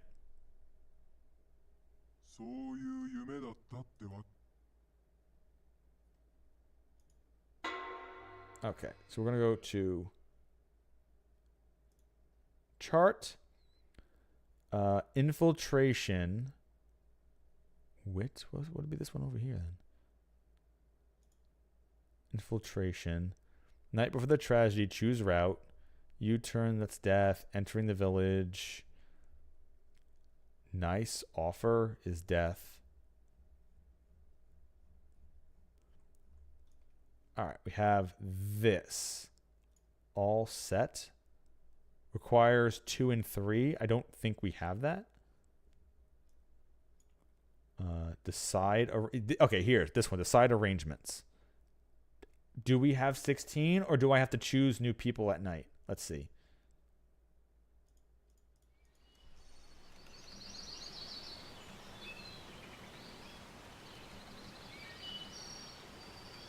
Okay, we can just go to... all right. For whatever reason, I don't have... It's weird that it hasn't given me the key to tell him we should swap houses, even though we know he dies, and we could just save him just to add to it. So that's not the right... So that's not a choice that we have an answer to yet. So the only other thing I can think of would be... We go to wit. And it would be choosing different people. How to pass time. We don't have that key.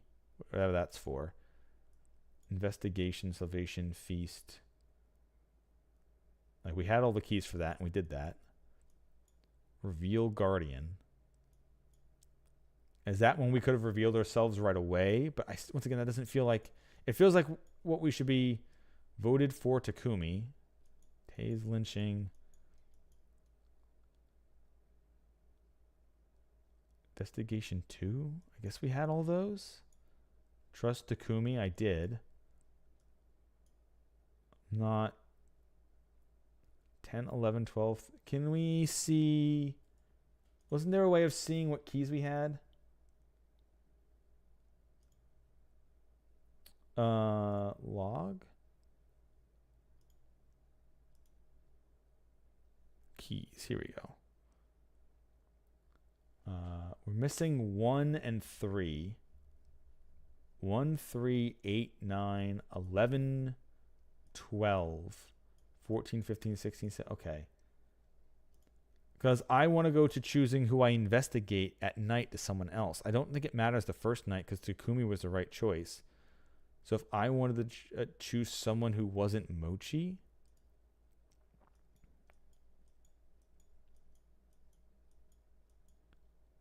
Because I don't have key 20. And I can't just... I wish I could pull up this menu. Or I wish it was a bit easier for me to figure out what keys I had. Because I don't have 20, right? I can't just unlock that. Yeah, I don't have 20. So yeah, we go to wit.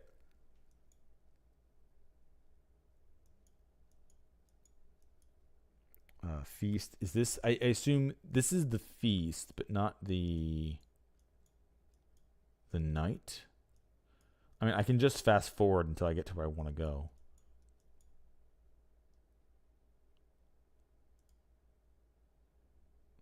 There were 3... Okay, investigation. There were 3 prime targets. So, okay, so last time I investigated Takumi. Found out he was human. So I don't have to do that again. Kiyonosuke, we have no idea about. Because he never revealed to be anything. Hisako was... Which one was Hisako? I don't remember. That's not It's not Kaore, is it? Is that... Oh, no, that's the journalist lady. Yeah, okay. So we don't want to do that. We want to do Kiyonosuke then. Because, we could find out if she really was a wolf or not. But let's hit Kiyonosuke. Because we could definitely tell if she actually died from corruption or not. Or when she does try revealing that... we will know. I'm going to go Kiyonosuke. Order on 3 of the names, place the people, and went to sleep.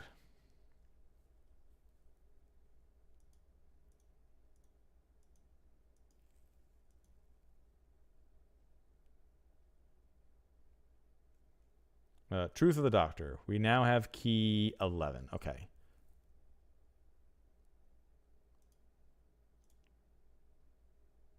So that means we have keys 10, 11, 13. So we need to get 12. That's probably checking out Mamiya. Because there's a choice that we need all 3 of these keys to be able to choose. Okay.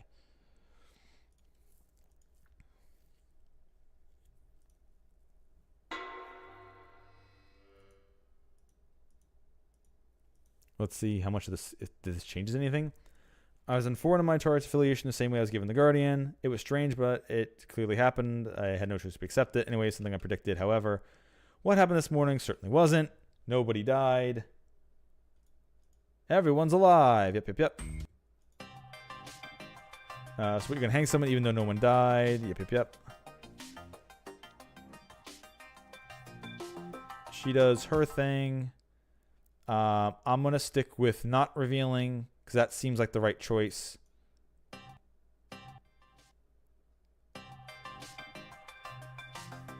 And then we hang. Okay. And then this is sending him the message. So let's send him the message again. And then we skip. And then we hang her. And then he comes for me. We do all this again. And now this is our next investigation. So we know Haru is about to die. We know Chikamochi is in fact a wolf. We know Takumi is human. The game has not told us if Kiyonosuke was or not, but we'll find that out next. However, we might not, because if Takumi comes for us and we can't tell him that he's human, we might just die anyway. So my guess is I need to investigate Takumi now.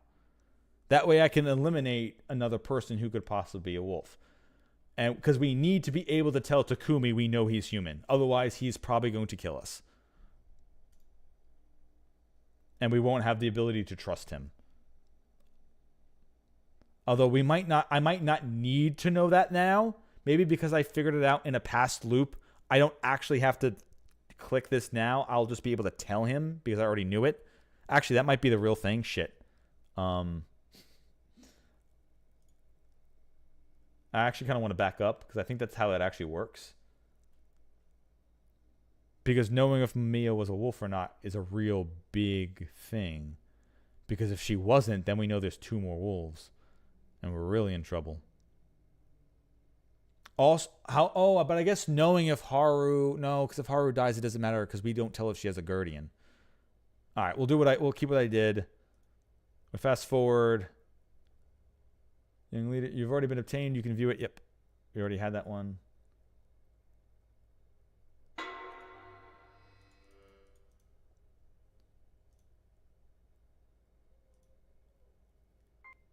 All right, he comes to take us. Technically, we could have done this without doing it, so we probably should have investigated someone else, but we say we trust them.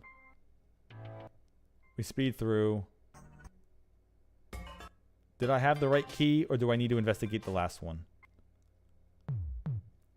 I did get them both. Okay. So what we're doing is we're not revealing any of the wolves. We're just revealing who all is human. Okay, good. So I did do the right choice.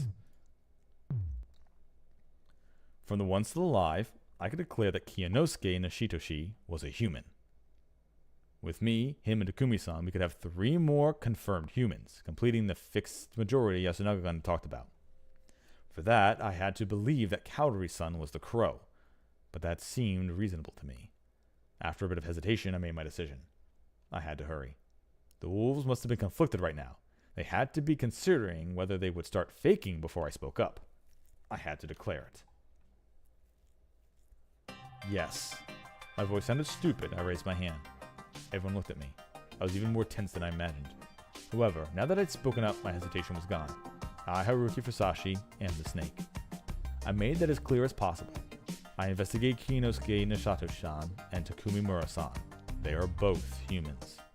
Their reaction was strangely calm. There you go. It goes without saying, but I'm admitting that I'm human. Same here. Why did you keep quiet about this until now? Like Yasunaga-kun said, completing the fixed majority requires 6 people. Normally, I would have needed to use my guardian once more. But did Bob suddenly reveal himself to be all but certainly a human, prompting you to act ahead of schedule, right? Yes, I do apologize for staying silent now. People have died as a result. However, when Mamiya-san's declaration was such an obvious trap, I could no longer announce my role. I then gave them a mostly accurate summary of my intentions, similar to the one I gave to Kumi-san. So that's why you said those things on the first day? Yes. I misdeemed some things, though I probably sounded a bit fishy. Anyway, that's all for me now. Do you accept that, Kanzo-san? We still left the final call to Kanzo Makishima Sea, and it was all actually a good thing that it was still like that. Though some people resisted him, he was well respected here. A split here could destroy the fixed majority. You said something yesterday, didn't you? Something about having no special powers? I knew he would go there. Like I said, I couldn't reveal my identity until now. Why? What do you mean? I ain't planning on dying. I'm sure I told you that I couldn't die. I couldn't die. That was because I still had to fill my role as a snake. We hang liars. Feast rules. I didn't lie. Yasun, why do liars get the noose? Humans search for the wolves under the assumption that humans don't lie, because that's something that wolves definitely do. Exactly. Which is why it's a great situation where exposed lies could lead to a discovery of the wolves, and lying humans were harmful to humans. That's why I said I didn't have any special powers, rather than I didn't have a guardian. After all, I didn't have any superpowers, do I? I mean, that's really dumb. That's really dumb. And you do have superpowers, you fucking are in a time loop. Yes, that's what I thought when I heard that. I figured your roundabout phrase was implying something. Like, I believe that. He's an outsider. We don't know what he is, and he lied. He said that Kiyo and I are humans. Wolves can do that. What was wrong there? If I was a wolf and got comfortable on the human side like I was trying to do now, the humans would be as good as dead. After all, I could investigate the other wolf and just say that we were human, adding them to the confirmed human count. If I did that, in a few days we'd get a situation where all the suspicious people were gone. This was a waste of time difficult to recover from. In a sense, the fate of humans depended on whether they believed me or not. It was a huge gamble for them. But why? Why wasn't any wolf taking his chance? So you're saying he's a wolf who was using Myrtle and I to survive? That's not impossible, but I shall believe him. He may hide things, but I do not believe he means any harm. She was overestimating me, but at this moment, I appreciated it. Same here. My reason for that Fusashi-san analyzed the feast with reasoning similar to mine, and is so far doing the logical thing for the snake of the humans. I appreciated that. It made me want to buy him a drink once he was old enough. I trust him too, old man. Why? Because I believe he ain't planning on dying.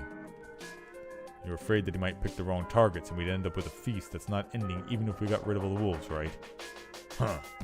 If that happened, everyone would hang Fusashi, right? He's an outsider. He's not going to die for Yasumizu's sake. That's why he wouldn't say a lie that got him killed.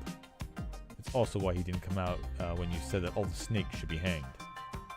The situation is different now, and now that he's out in the open, he's probably thinking he can get the spider to protect him. Right, Fusashi? Was he being honest? Or was he only saying that to make Kanzo-san more tolerant? Whatever the case, his analysis was correct. No comment. That was why I couldn't respond honestly. I couldn't lie or gather more antagonism than I already had. Heh. To my surprise, Kanzo-san chuckled. It sounded like a mocking laugh, though. Did this mean he now accepted that I was a cowardly outsider? If that were the case, he probably wouldn't lend an ear to any of my proposals. After all, I wouldn't give my life for Yasumizu. I'll ask one thing then. Which of the 6 do we hang? I couldn't think about it yet. But what about you, Kiyo and not Yaso? The two shook their heads. You got someone? We're hanging Iwamatsu. Because she voted for Table-chan? Huh. Iwamatsu, got something to say? If necessary, I am willing to be hanged. I have not lived in Yasumizu for long. I never thought I would be trusted. However, there is one thing I can say. I have the spider as the guardian. What? So that was her ploy. But Rikaku-san, that was... The spider? Who to protect the first night? Right. No one died then. It wouldn't help to know that. The first night, I protected you, Kondo Makashima-sama. That made sense. Sounds true to me. The old fart was pretty loud on the first day. The wolf saw that too. And yesterday, I chose Yusanaga Oribe. Me? But I didn't do much yesterday. In all honesty, I sincerely believe that Yasunaga Oribe-sama would make for a more valuable survivor than Makashima-sama. All right, so the calculation is we died last night, which means Rikako didn't protect us, which would be interesting considering how she seemingly likes me this entire time, but she wouldn't do the thing. So that's suspicious. So the question remains, it's either Haru was the actual spider and Rikaku is a wolf and is covering it up and is pretending to be, or she's just a wolf and lying about it and the spider died forever ago. Who knows? Maybe it was someone else. I don't know. I honestly, because she kept doing that thing where she said, I want you to escape or you're going to die, I really feel like she's definitely the one who came for me and had to take me out because she is a wolf. Or it's something stupid like, well, you told me to make a bet with you that you wouldn't die, so I didn't vote for you because I thought someone else dying would be worse, and then you died, and I figured we could win the game without you. But she's liked me, assumably, so Rikaku probably is a wolf. Oh, that was the other thought I had. Or maybe she's not the spider, or maybe she is the spider, but maybe she went mad just like she did in the first loop. She could have went insane from the corruption, and wasn't able to do her proper duties. And that's how I died. So she could be telling the truth if she ends up getting corrupted again. We don't know because we didn't survive last time.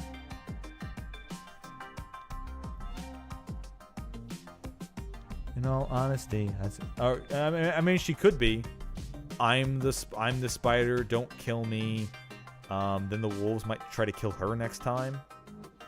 Because even if they killed me, depending on who we hang, because the only people who would be the hang would be Miko, Kemi, Yoshi, Mochi, the old Wolfman, and Rikaku. But if we don't choose Rikaku,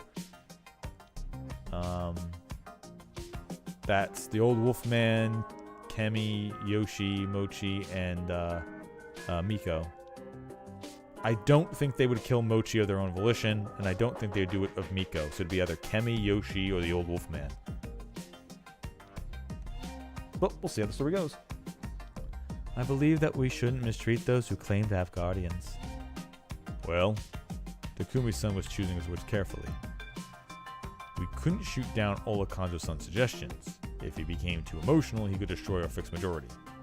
However, I was more or less certain that Rikaku-san was a human. You sure? You sure about that? I made a theory that she was using Miko. And okay, that Miko's the actual spider and she's just covering. Okay. She does have a lot of control over Miko. And just now she named herself the spider rather than a snake. For me, all those things made sense. So, what happened next was completely unexpected. I'm also a spider! We'd always thought that the old wolf guy and Miko wouldn't take part in the feast. Boy, were we wrong. After all, their only contributions were their votes, and it was hard to tell that they were based on what they based their votes on. They were just two swing votes who were otherwise harmless and best left ignored. It wasn't that simple, though. Unlike last time, when we had exceptions like me, everyone here was participating in the feast the way they were supposed to. That was why everyone could have a guardian of some sort, even if they were too childish or senile to make good use of it. I'd been actually afraid that they would get and waste their guardians. I didn't expect them to come out as a second spider, however. Why him, of all people? And why the spider? Really? Spider? Yurimatsu? I am the spider. The old man is lying. You are the liar! Old man, sorry about this, but I always assumed you to be senile and nothing else. Do you understand the current situation? Oh? Hey, he was like this in the previous feasts? Always been like this. Was useless in the feasts. Mochi, you're friends with him, right? What do you think? Sorry, but I don't really understand others. You okay, old man? He's alright. How troublesome. Oh, fart. Who'd you protect first and last time? Oh! Listen, our lives are on the line here. If you're just messing around... I protect that! He ended up the question by raising his finger and pointing at Yasunaga-kun. On which day? Oh! On both? Oh! He responded with a smile. That means that the wolves went for Yasu first. I believe I can understand it. Hey, why him? Nothing! Just because? Yeah! That definitely wasn't a good standard for deciding who to protect from death. What was this about anyway? Wait, could it be... the badger? What's wrong, Fusashi? Remember when I told you that there might be a badger? Because there are badgers that pray to Shidai at the shrine? But it's no minor. And do you think it's a bit of a stretch they'd assume they would be humans who serve the wolves? Well, in this situation, it doesn't really matter whether the badger exists or not. All that we know is that either Rikaku-san or the old wolf guy were lying. No argument against that. Honestly, I thought they were both lying, but more or less knew what Rikaku-san was going for. She was probably ordering and controlling Miko, the real spider, effectively making her the one who protected people. That was why the info she gave about how she used the power was correct. In a way, she was the spider's representative. The advantage of this method was that, even if she died, the real spider would survive. Of course, Miko wouldn't have someone helping her make decisions if Rikaku-san died, limiting the Guardian's effectiveness. But even so, with the spider the wolves thought was dead and actually alive, it could turn the tides of the endgame. That still also makes the possible theory of Rikaku goes insane again to the corruption, so she can't tell Miko who to protect, and Miko just doesn't protect me. Or she just doesn't use her power at all. But, I don't know, Miko kind of does understand enough where she might have protected me anyway. The spider was kept best hidden at all costs, but Rikaku-san revealed it as though it would draw the votes toward her. She used it for her own plan. I didn't know how accurate my assumption was, but it did seem like an effective course of action. Though she probably didn't expect the sudden fake. It was day 3, and the fixed majority plan was becoming reality, yet no wolves came out as either snakes or crows. We all knew the dangers of the wolf taking the snake's role, while taking the crow would help them hide the amount of wolves still alive, giving them a path to victory. However, there was next to no point in pretending to be the spider. Even if you claimed to be the spider and you said you would protect someone then, even if no one died, you could still be suspected of being the wolf fixing the game. However, there was an exception. It was effective in helping the wolves know who the badger was. It was probably true that Kanzo-san was the target of the first day. That was stopped by Miko, who was ordered by Rikaku-san. We also assumed in the first game that Kanzo was also the first target as well. That was why the wolves, who knew that they were aiming for that day, had recognized Rikaku-san as the real deal. They also understood that the old wolf guy was lying. That meant that, from the wolves' perspective, he was a human who just told a lie. It was too obvious. The wolves knew about the badger. The wolves and their ally needed to be proactive about lying. The old wolf guy defied that rule, letting the wolves know what he was. With Asako-san Namiya's death, they had lost a vote. And with this, they now had 3 again. Also, Kanzo-san was considering his opponent, Rikaku-san, as the next candidate for the hanging. In this situation, we had to make good use of the 6 confirmed humans and hang the lying spider. The easiest choice was to trust Kanzo-san's decision and vote for Rikaku-san. By gathering wolf, badger, and confirmed human votes, Rikaku-san would be sent to the tree.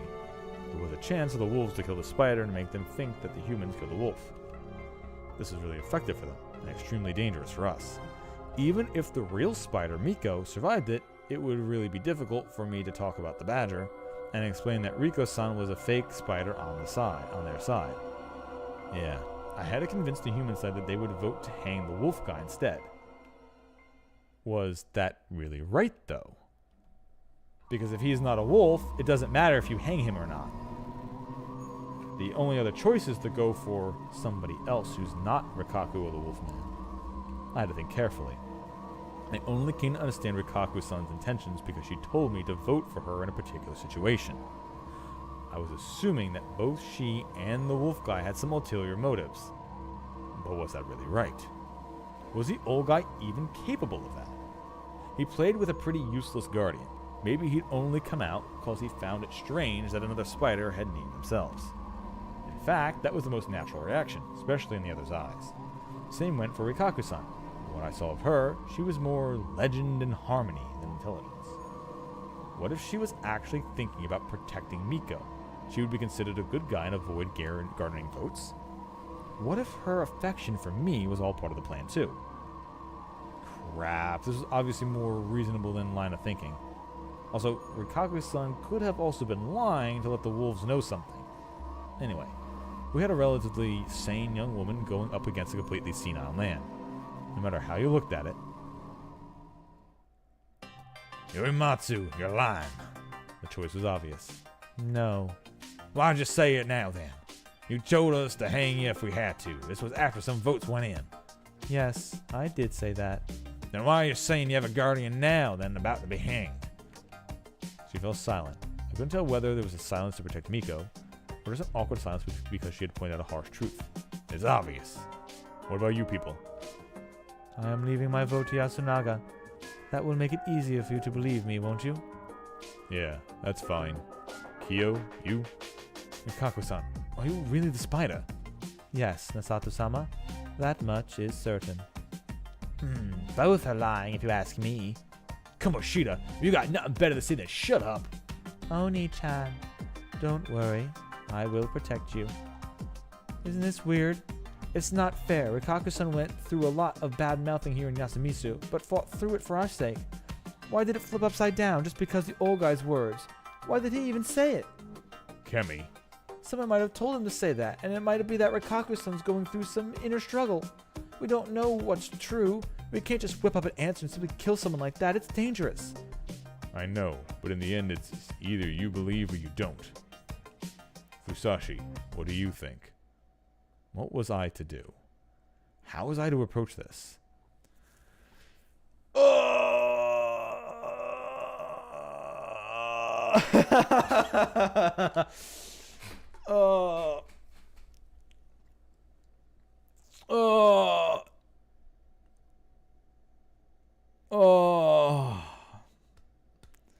If we're right and the old wolf guy is just covering, just the aid the remainder two wolves, assumably remaining two wolves, and Rikaku-san really is covering up for what's her name? Covering up for Miko. I mean, so here's the interesting idea, right? If the old man is the spider and he just protected the same kid twice, that's probably why I might have died in the last loop, because he's just voting the same person constantly in a row. I think Rikaku is a wolf. I think she is a fucking wolf. That's why she wanted to teach me the secret path to leave, or I would die in the corruption or something like that. And she was just trying to eliminate me. I'm gonna go for Rikaku. I really think that she's not in the upper, because that would, if the old man is the actual spider, it would make sense why I was not protected and died when we hung Mochi. Because the old wolfman was like, I'm not doing that. I'm protecting you again. So we'll give that a shot.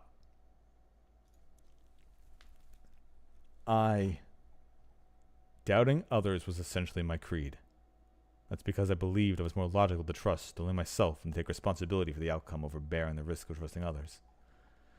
When I came back to that rule, it was trusting Rikaku-san as openly as I had, so far that it was an exception for me. It made more sense to doubt her. And so, I said it. I can't say I trust Rikaku-san at this point in time. Take the vote. Please wait. I'll use my guardian to investigate which one of them is telling the truth today. So please wait for today. Now who are we supposed to kill, eh? Me, Kamoshida, or Chine? You trying to kill me, Hassan? Haruki-san, you're kidding, right? It's alright, Haruki-sama. No, it isn't. Hey, what's going on? What's Rikaku-san trying to do? We don't need any wannabe martyrs. It's alright. Just as everyone says, I am suspicious. I am a human, but if you hang me, you are sure to defeat the wolves. If I can no longer serve the people of Yasumizu, then my departure from the stage shall be my final service to Yasumizu. Rikaku-san. Musashi! Takumi-san shouted louder than ever before, shutting me up. If you wanted to help that woman, you should have trusted her. Her fate was sealed the moment you failed to do that. No. By not saying that, you implied her survival wasn't necessary for the humans to achieve victory. At least you didn't believe it was. The moment you couldn't deny that was the moment your choice was made. So settle this like a man. Damn it. I've never been more resentful for my adherence to my rules than I was now. I propose we hang Rikaku Yurimatsu-san. Very well. Rikaku-san smiled. Why couldn't I just trust her? No rope shall be necessary. As a Uematsu and the watchman of Fujiyoshi's purification and corruption, I shall bring about my own end with no shame to display. She said it. Rikaku-san led her own funeral procession. With a soreness voice, she sung prayer to Shinai. She bowed to the Okiba along the ways and recited prayers in Stratus. No one rebuked her, for they all understood her actions were a manifestation of her faith, for she was right. And then, we reached a cliff at the hanging pine and overlooked the misty Saranaga. Rikaku-san turned away from us, faced the cliff, and chanted sutras. We lay ourselves down before he who dwells in the mountain. By boon of his protection, all the corrupt return to ash. The sealing of the gate to the Yomi brings prosperity again. Thus I offer homage to Shinai the Almighty, so peace may come to pass. Her words were directed at no one. They merely faded into mist. She clasped her hands, held them over her head, and bowed. It was similar to the Yasumizu bow, but felt more right than that. Rikaku-san looked back, Farewell. and spoke only those words. Oni-chan! She paid no heed to the only voice that called out to her. Her black sleeves fluttered, and she threw herself into the mist. After several seconds, we heard a crunching noise from down below. Don't listen. Cammy covered Miko's ears, little girl starting to cry. This is all for your fault. You shouldn't have said that. No, that's wrong. This is all... Why? How did we let this happen? He left while muttering to himself. Nasato-san, leave him be. He's still a man. A woman's death hurts. Let's go back. We returned to the dining hall, but all of us were caught up in depression. There was barely anyone who wasn't feeling the loss of Tei-san, Haru-chan, and Rikaku-san in any way. Ooh! Excluding the old man. We didn't know if we could expect all that much from him as a spider. Miko had cried herself to sleep and had been left in her place, while Kiyonosuke Shi had returned to the mansion. Takumi-san and Kanzo-san were busy cleaning up Haru-chan. Aside from them, everyone else was here. I'll make something that cheers us all up. Kaori-san said that with a forced enthusiasm. Since her sons were still alive, she was probably in a relatively better mood than the rest of us. Incidentally, I'd stopped to help with the cleanups in the kitchen. They said it was because they couldn't put the snake at risk out in the mist, but they were also probably being cautious of me. So I just sat by myself. Kemi was talking to the boys, showing her own consideration for them to lift their spirits. It seems she had no intention of talking to the old wolf guy. Haraki-sama, may we talk? The woman who always wanted to talk was gone. Before long, Kaori-san had finished making the food. Takumi-san and Kanzo-san returned from the cleanup, and we finally had our first meal of the day. I imagine you were tired. Please eat as much as you want. Thank you. The fact that I checked my bowl for something green made me realize how ill-natured I really was. Unfortunately, that was just how it was, so I would at least keep up my mask and effectively give them conscious of my own kind. I sat down, put my hands together, picked up the chopsticks, and ate the rice gruel. Like always, it was simple, beastly, yet still good. I only felt that something was wrong with it a bit later. Ah, okay. What's his name? I had a feeling something was going to happen when what's his name didn't taste our food. Because last time Takumi tasted our food to keep us safe, and this time it didn't happen, so I had a feeling. At first, so I'm assuming it was Kiyonosuke who's killing us, I guess. At first I thought it was just burning my mouth or something. But suddenly, I couldn't feel my mouth at all, and after an unnatural sensation that overwhelmed my tongue and cheeks, I lost my sense of direction. My body twisted, and right as dull pain went through my head, I fell to the floor. I had been poisoned.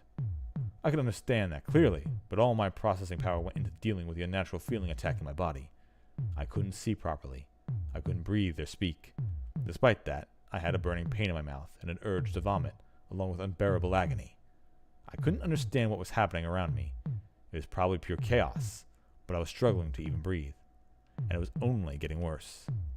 A sudden, intense impact on my back. My body jumped, and then I puked. Fusashi! Fusashi! My breathing stabilized for a moment, and I could hear a voice, as well as see something, a wet floor in my own hands. However, the nausea didn't end. The spasms made me feel like my chest was turning inside out, and I soon puked again. I was beyond help. I would die in just a few minutes. Once I understood and accepted that, I found myself unable to think a little clearer.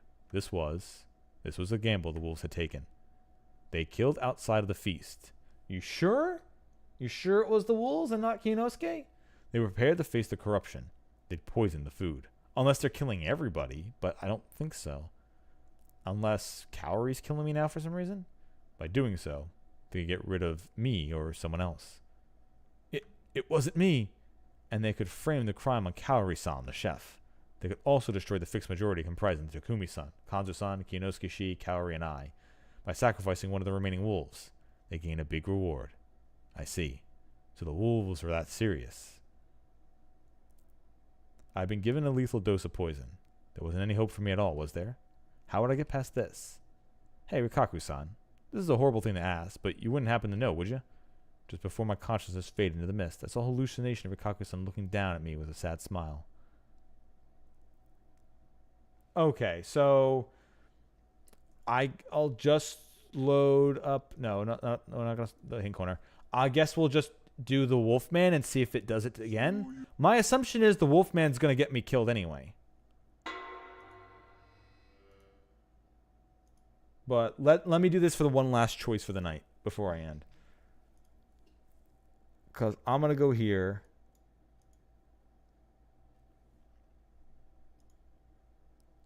We're going to vote for the old wolf guy. I think I'm still going to die anyway. This feels like it's a complete dead end. And I need to get some more information and go back to a previous choice, maybe. I had to remove the unpredictable and simply play the odds. I'd have common sense. Or the first impressions I had. Or maybe I would just believe Rikaku-san. I believe the old wolfman is lying. Your proof is? It didn't have to be true as long as everyone was won over. No. The feast was a game where people hunted lies. I couldn't let my eloquence alone do the talking. I needed truth. Did I have to talk about Miko then? No, that would make me simply unforgivable. Then, it actually doesn't matter which one we hang. I would play the role presented to me. That was the only way for me to gain their trust. What do you mean?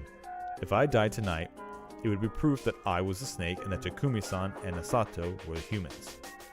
We're hanging someone today, so that'll leave 10 people, 5 of which would be confirmed humans. However, Kaori-san was just a self-proclaimed one. Even so, the remaining 5 wouldn't be able to get enough votes on her. Alright, Yoshikitsu-kun? Yeah, I'm not voting for Mom! Then the 5 confirmed humans would win the vote. They would have the fixed majority. Well, we still need insurance that Yoshigitsu-kun won't betray us, but in the end, that too is just about whether you trust him or not. I ain't betraying anybody. I will leave the decision to the rest of you. On the other hand, if I didn't die, those of you who couldn't trust me would be worried. But if I survive, I would use my guardian to look into the most shady person among the 5 unknowns. If it's a wolf, we hang them, and if it's a human, we add them to the confirmed list and hang one of the 4 unknowns. Even if I die, there would be 5 confirmed humans and 3 unknowns, and Kaori-san would tell you how many wolves there were left. Even if worst comes to worst, all three end up being hanged, the humans and still win. Someone from Yasumizu would survive.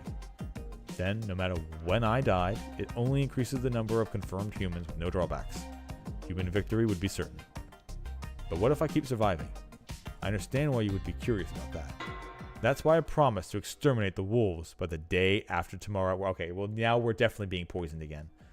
That was an impactful line. I could see and hear them gasp. It felt good, but I didn't show it. If I fail, you can hang me right then. Even if I was a wolf, you would still have time to find the last one. So, as things are, the humans have the advantage no matter what. So it doesn't matter which one of you they hang. However, I don't believe we should leave the old man. Personally, I can't even tell if he's sane, senile, or just malicious. Haruki-san. Also, it's likely that Rikaku-san would soon be taken out by the wolves. The true spider is a real threat after all. Indeed, I am prepared. Let's continue with that, and if it doesn't work, you can hang both of us. That should give you peace of mind. But if you leave the old man who doesn't take responsibility for his words and actions, there will always be an element of an uncertainty. That's why I believe he should be hanged. That will make the path to victory clearer. Another thing, I think she's the real deal, and I have a minor detail that makes me inclined to believe her. It's not very substantial though, so I'm keeping it to myself for now. But just as Takumi-san said, I don't plan to die yet. I'm expecting Rikaku-san to put her life on the line to protect me, so this is my decision. I truly am this cowardly, but since I am the snake, I will go through with this strategy. The fact that I am putting my future and life on the line is proof that only certainty I, a person with no one who trusts and support me, can give. Please believe me, that is all. Yasu, Kiyo, what you thinking? Takumi-san instantly asked that. I will believe him, though he was the snake right from the start, though he turned out to be a lot more heartless than I expected. Yes, I will believe him as well. Above all else, I want to protect Rikaku-san's hanging. Kaori-san. Yes, I am entrusting my vote to Yasunaga. Old man, this was the moment of truth. You not believing him. Thought as much. There's gotta be holes all over his reasoning. We got no way to make him take responsibility if we're caught him. I believe myself instead and kill Uematsu, who voted for Teba. The fixed majority will fail then. Old man, but Takumi-san did something unexpected. Please give me your vote. He lowered his hands and forehead on the floor. Takumi-ni-chan. Like I said, I believe the guy, but I don't trust his humanity. He ain't a good guy who would probably give us a load of trouble if he was our enemy. But being a bad guy doesn't mean you become a wolf. Those things aren't related. Listening to his words made me realize that he was serious. That's why I'll believe him. I know it's a bit complicated for you. But that's why I want you to trust me, as someone you've known for 30 years. If you do, I promise to kill both Fusashi and Uematsu the moment we find out if they're liars. I don't even care that the corruption will come for me. That is my promise. He did the same as me, bet his life on his words. Please. He even gave his honor. Takumi, you dumbass. Oh man, you gotta clean up when the feast is over. I got nothing left. I'll take the corruption with me all the way to Yomi. Hey, Fusashi, yeah? You better prepare yourself. I still think you're guilty of Teba's death. If you can't make up for that as a snake, I'll skin you alive. I gulped. I was being glared at by the old hunter who was no stranger to death. You too, Uematsu. I am prepared. Tally the votes. Your turn, old fart. Without an expression or word, he pointed at me. Old guy, 1 vote. Old wolf guy, 2 votes. The old fellow. 3 votes. Yasumizu's elder, 4 votes. Blood for the wolf man, 5 votes. Old guy. Yoshi-kun, are you voting for him too? Yeah. Then it's settled. I'll do the same then. Sorry. Komashida-sama. 1 for the wolf guy. 1 for Haruki-san. Chiede, that seems... I just don't get it. I don't want Rikaku-san to die either, but it's possible that the old man said that just because he's senile? Why is no one pointing that out? Why isn't Haruki-san saying that? I said it doesn't matter, didn't I? You can't predict Miko-san's votes either, can you? Huh? If they're both suspicious, it would prefer the old man to become the sacrifice instead of the little girl. It's a reasonable approach. That's enough for Kaku-san. For the old fellow. The old man. For the old man. Bring the rope. Alright, okay, he's doing... Alright, the old man's doing it again. I need time. Shut it. Kanzo-san suddenly punched... Oh, but Kanzo's alive and not letting him get away with it. Kanzo-san suddenly punched the guy. I'll hang on myself. Rest of you go back. No. Oh, okay. Are they going to do both of them die again? Oh, not again. Not the same people, but they're going to do it where the old wolf guy and someone else die at the same time? If he really is the badger and he just kills somebody because he was going to die anyway, that makes sense. He quickly tied up the wolf guy and pulled him off to the mist. His voice was strangely subdued, but I could feel intense emotion behind it. Because he did survive the last game with the old wolf man too, so he definitely has some kind of connection. None of us knew what made him like that, so we all just sat paralyzed. Oh man, what's gotten into you? The one to move first was Takumi-san. Makishima-san? What's with him? By the time I went outside, Takumi-san was already disappearing into the mist. Takumi-san! Fusasha, you stay there. Yoshi told to hold him back. Huh? Alright. Why? I don't know, but you're the most important human right now. You gotta stay safe just in case. Just in case. How? Oh yeah. The last time when the wolf guy was going to be lynched, it led to some unexpected murders. Takumi-san, don't go! I shouted that. You're necessary for us to win the feast! There was no response. Even his footsteps were vanishing into the mist. What do you believe will happen? I felt my heart jump.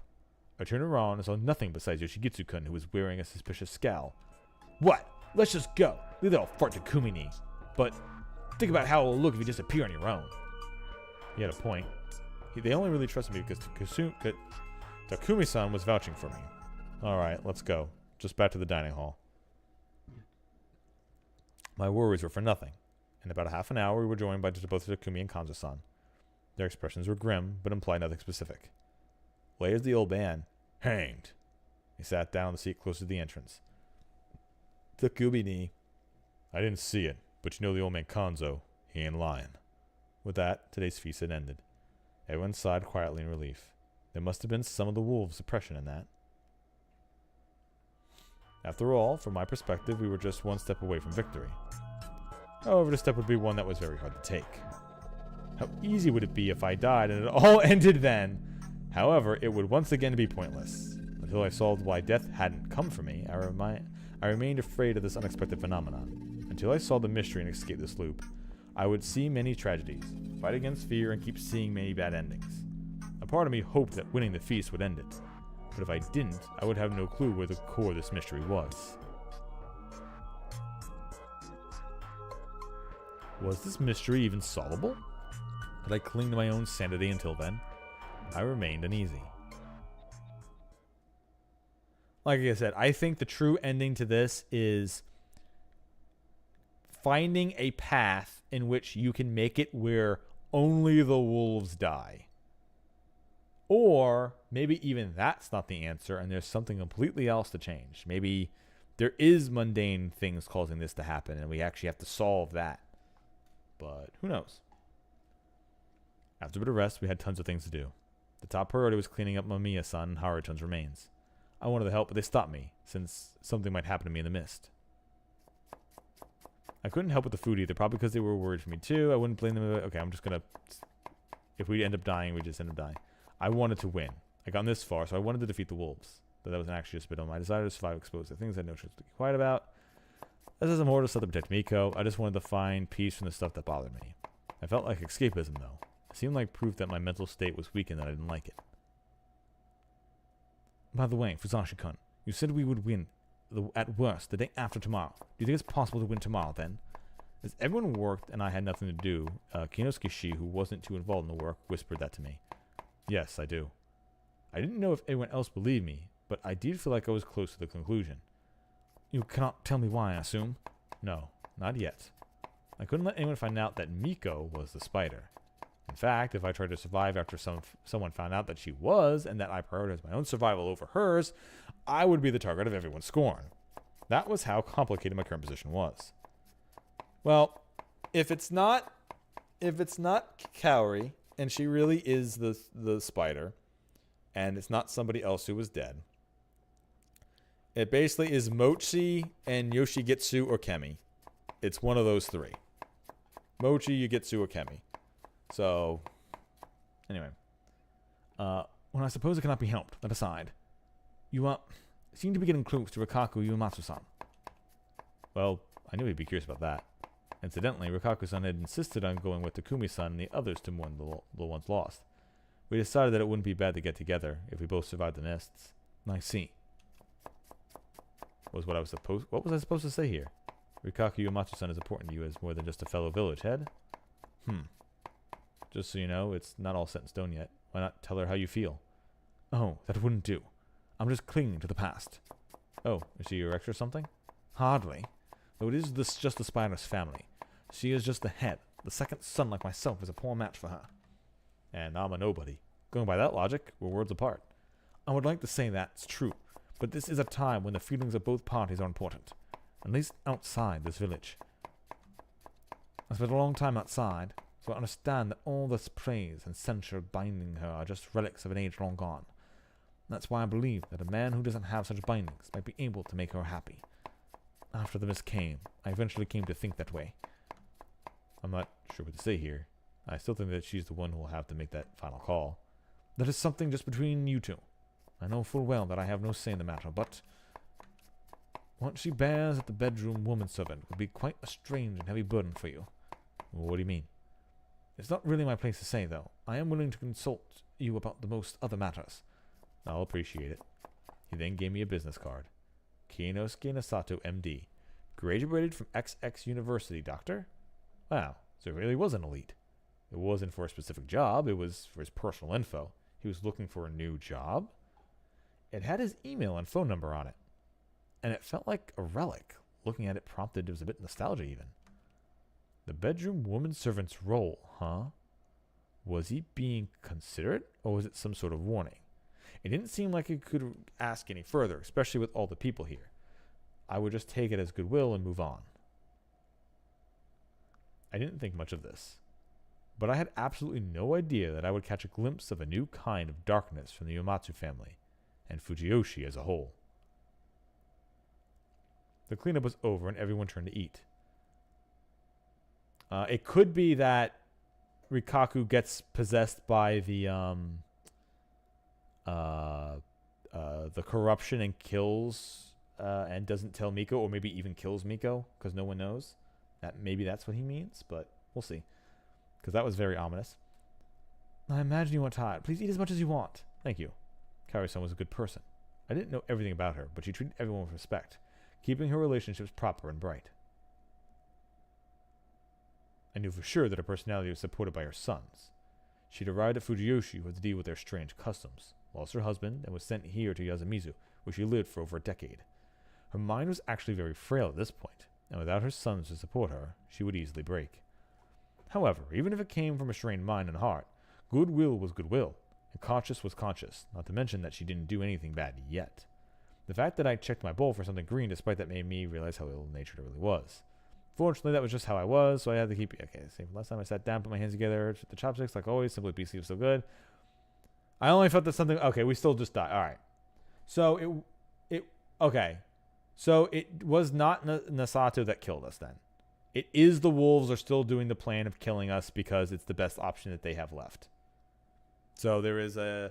So, there... We've pretty much gone to the end this one. We're completely screwed. It's rip.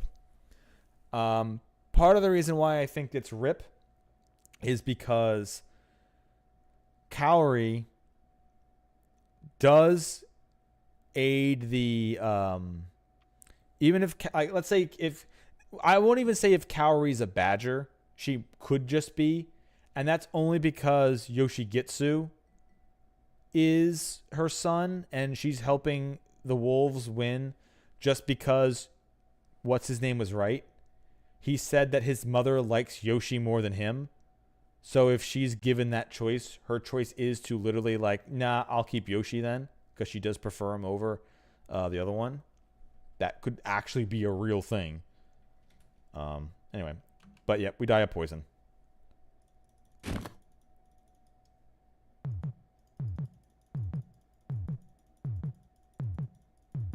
It kind of sucks that we didn't remember this from last time and just avoided this. Like it's annoying that in the future where I died when we were killed in our sleep, we were protected from this outcome, but now we're just not. Like, I feel like they didn't know what to do with these lines, so they were like, they get poisoned and die. I mean, it makes sense that the wolves are just doing a last desperate thing, but, anyway. Sudden intense impact on my back. My body bumped and puked. Yeah, okay. And we die. Oh, because I technically haven't done it before. Oh, wait. Oh, he's actually saying it. Oh, he even said it was wolfsbane again. Okay. Anyone else eat it? I did. Most of us, actually. Orbe, you. It wasn't me.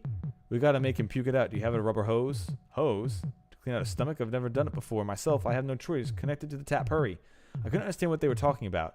Oh, is Kiyonosuke actually saving us because he's here this time? That'd be really neat. Hoki-san, hang in there. We gotta give him CPR or something. We do, but only after we clean out his stomach. Clear the path. Boil some water. Someone was treating me somehow. I could feel that much, but I also knew it was too late. I was strangely calm about it, too. I figured like making it to the end of the snake was pretty difficult. What about next time, then? I was supposed to make a move forward. I was thinking about bringing as many memories as possible next. Okay, well, now you say that. I wanted to hear what they were saying. Memorize it and analyze it properly in the next loop. That was unlikely, though.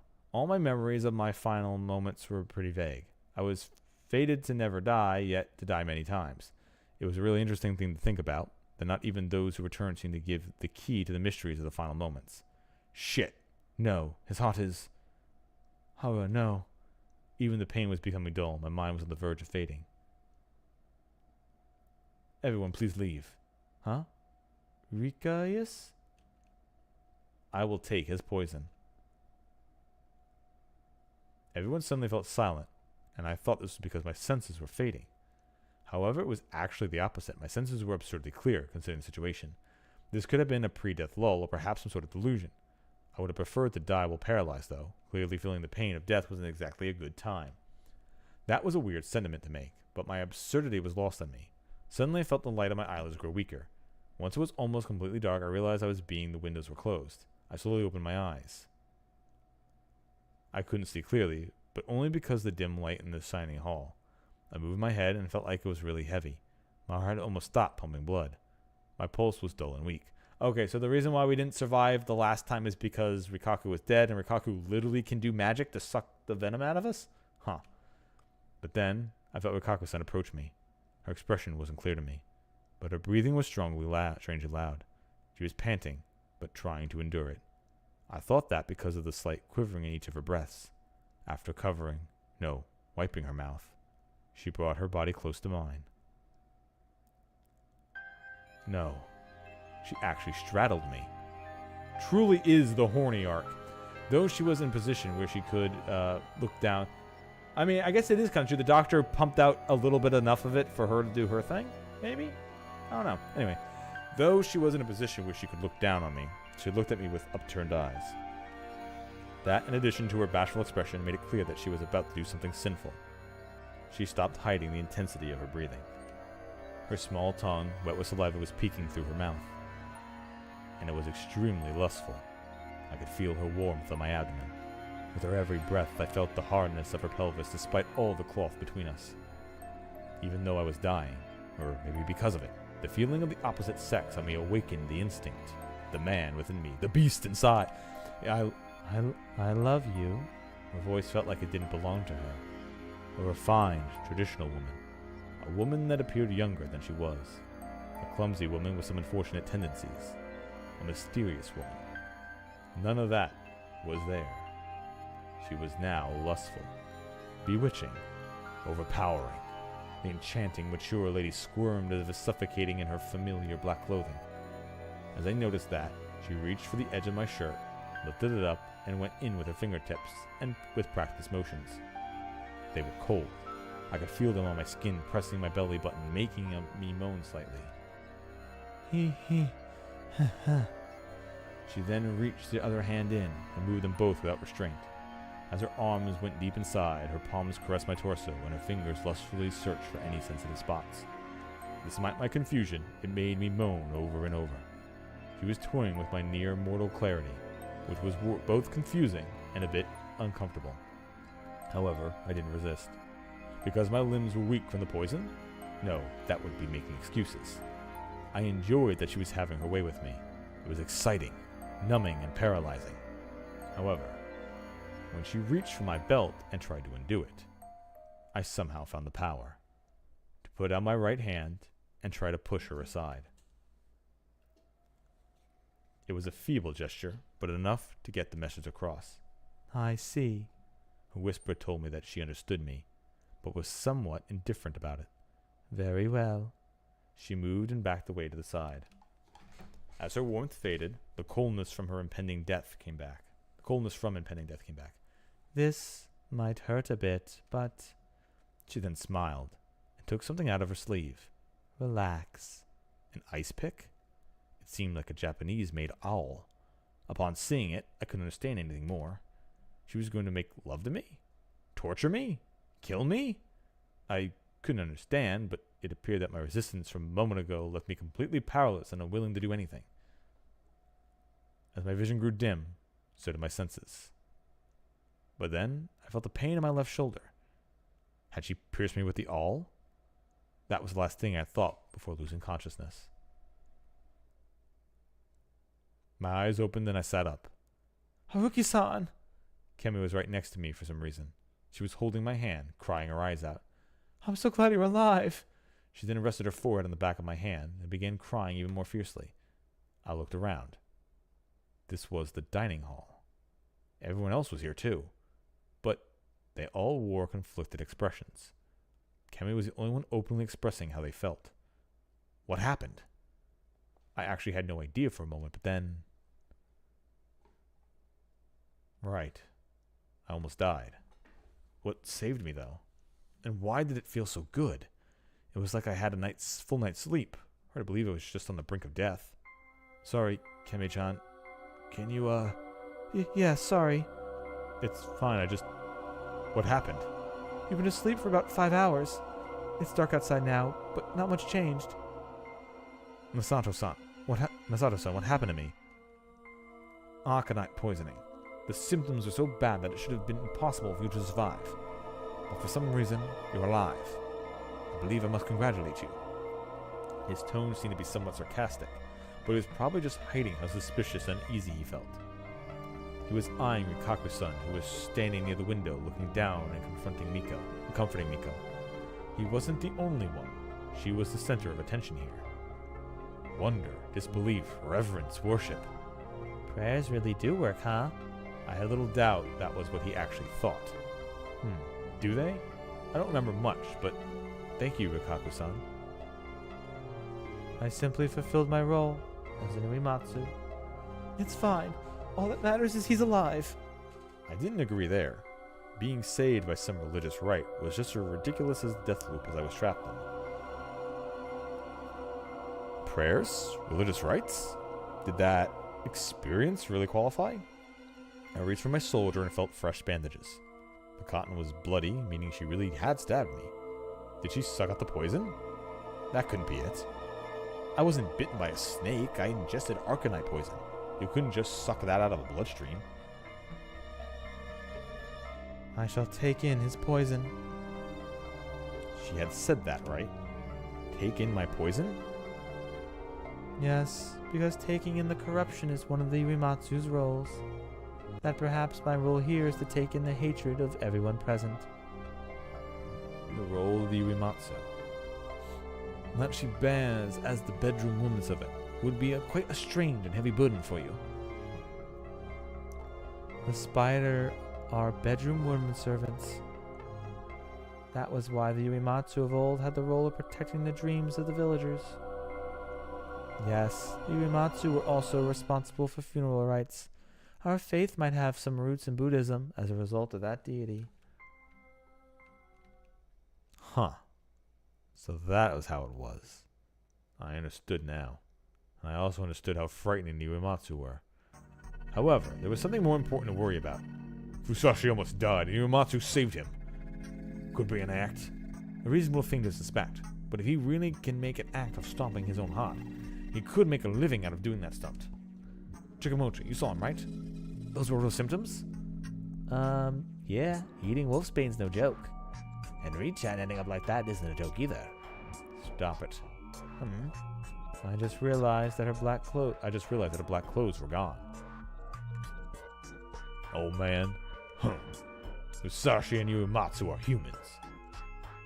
So. Wait, it wasn't Mom! There it was. Everyone was here, but Kaori-san alone seemed to be in a different position. She was deep in the room sitting, probably forcefully, on a chair with a pale face. I wasn't the only one who ate the rice gruel, right, Yasunaka-kun? Yes, no one here ate any more after you were poisoned, but there was probably none of it in the pot. I believe the bowl you ate had poison applied to it. Or someone poured into the food after taking it from the pot. No, I didn't. Orbi-san, I'm not accusing you. I'm simply saying that it's fair to consider you the prime suspect. We can't absolve you of responsibility because we haven't formed a contingent yet.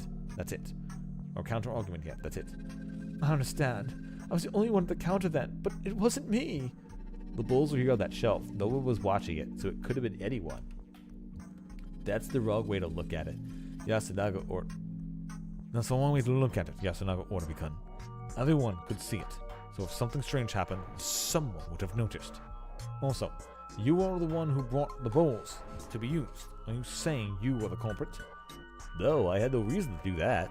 True, and it's not like there were names on the bowls. The only time you could target him specifically was while the food was being served. Well, I know, but think about it. Mom would have been the first suspect, even if Fusashi-chan wasn't the one poisoned. What would be the point of her killing someone in that situation? Yasunaka-kun, I hate to say this, but she may have wanted to take out the snake, even if it meant dying in the process. Takumi-san joined the exchange. Kyo's right. Logically speaking, you're the most suspicious one here, Kaori-san. That's what everyone thinks, not just Kyo. Even Alma's starting to suspect you a little. Takumi-san, you too? I can't let Kyo get all the hate here. How unlike you. But personally, I do trust Kaori-san. What's your reason? If she had to kill someone to protect Yoshigitsu, she'd kill everyone, not just Fusashi. She wouldn't make any excuses for it either. You're a scary man. You're a scary mom with serious guts. Yeah. He was completely right about her. Takumi-san knew her well and still fell for her, huh? He was serious about her. It made me want to cheer him on. In that case, I had to make it through the night. I trust you too, Kaori-san. Fusashi-san, do you have a reason? Well, the circumstantial evidence might not be in her favor, but it's cancelled out by her nature as a person. Also, I want to trust Takumi-san's analysis. He believed in me, after all. Thanks. What do you say? We can't hang any more today. We'll worry about it tomorrow. Good point. Anyway, it's late. Let's go to bed. Mom, I'll help clean up.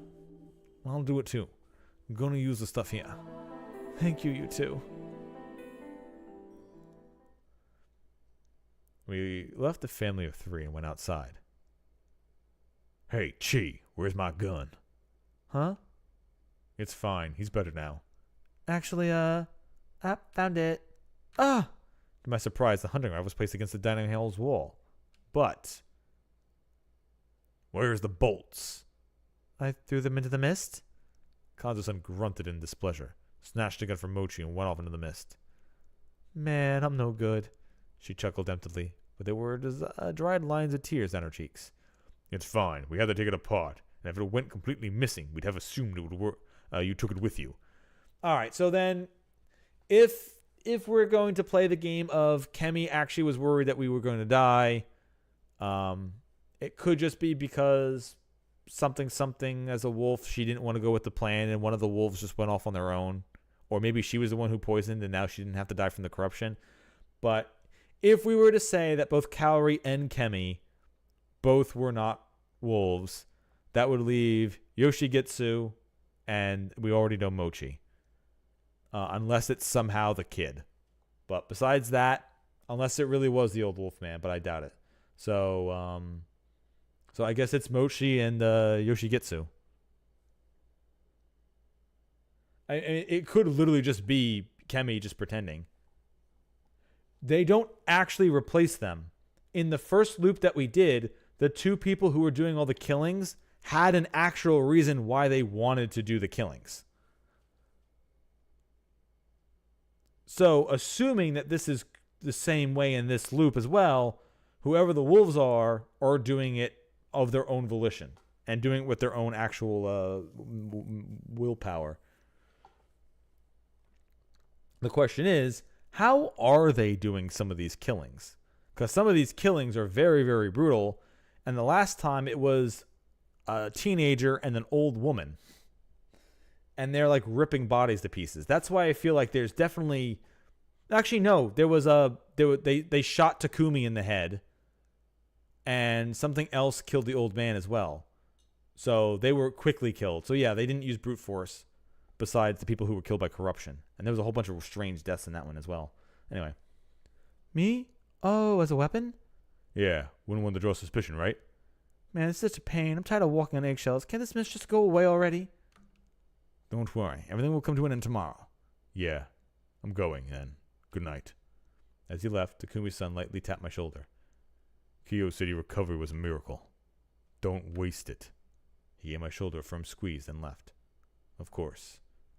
I would do whatever I could to survive. I'm going too. Fusashi-san, good night. Haruki-san, be careful. Yeah, good night. Rikaku-san didn't speak or even look at me until the very end. I crossed my legs and sat down on my futon. I wasn't tense anymore, probably because I was used to it or because I wouldn't die tomorrow. I just didn't feel like sleeping, though. I actually felt really good. Why had I survived? Was it really aconite? Even I heard that real aconite poisoning was lethal. What if it was actually some weird poison that just made it seem like you were dying and fully recovered afterwards? That kind of trick would be kicked out of the Rookie of the Year Mystery Novel Award for prep reading, in the prep reading. That's the wrong way to look at it, Yasunaga-kun Orabe-kun. Everyone could see it, so if something strange happened, everyone would have noticed.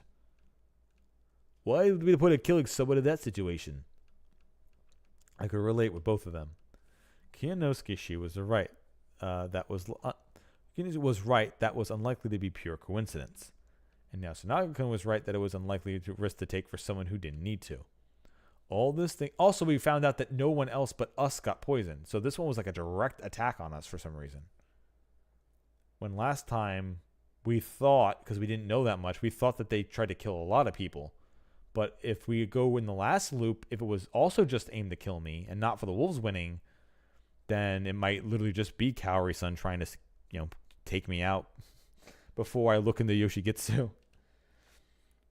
All this thinking about whodunit and made me feel like I was in some mystery novel. Though, since I could easily dispel the suspicions on Kaori-san, I can more or less see how it was. The very premise was wrong. So, I knew exactly what I had to do today. I took out my notepad, wrote down the name, Yoshigitsu Orabe, and put it near my pillow. Suddenly, there's a knock at my door. I quickly became tense again. A visitor now? Right after I almost died? I decided what to do after seeing their face. But then I realized this hut didn't have any way to look outside the door.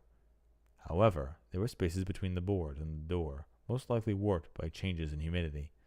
I peeked outside through them. Kemi? Another knock. Who is it? I went ahead and asked. It's me, Kemi Serizawa. What is it? I want to ask something. Well, ask away. Shouldn't you be sheltering right now? It's dangerous outside, isn't it? Sure you should be here? I'm okay. There's still people walking around. Can we talk? I don't mind if it's through the door. Sure. I realized that I can't do anything. I'm a huge failure. I've been causing trouble for everyone here ever since I was little. That's why I studied hard, entered a college, and went outside the village. Did you know that the only way people from Yasumizu can leave is either going to college or finding work somewhere else? I didn't actually. You have people who work away from home?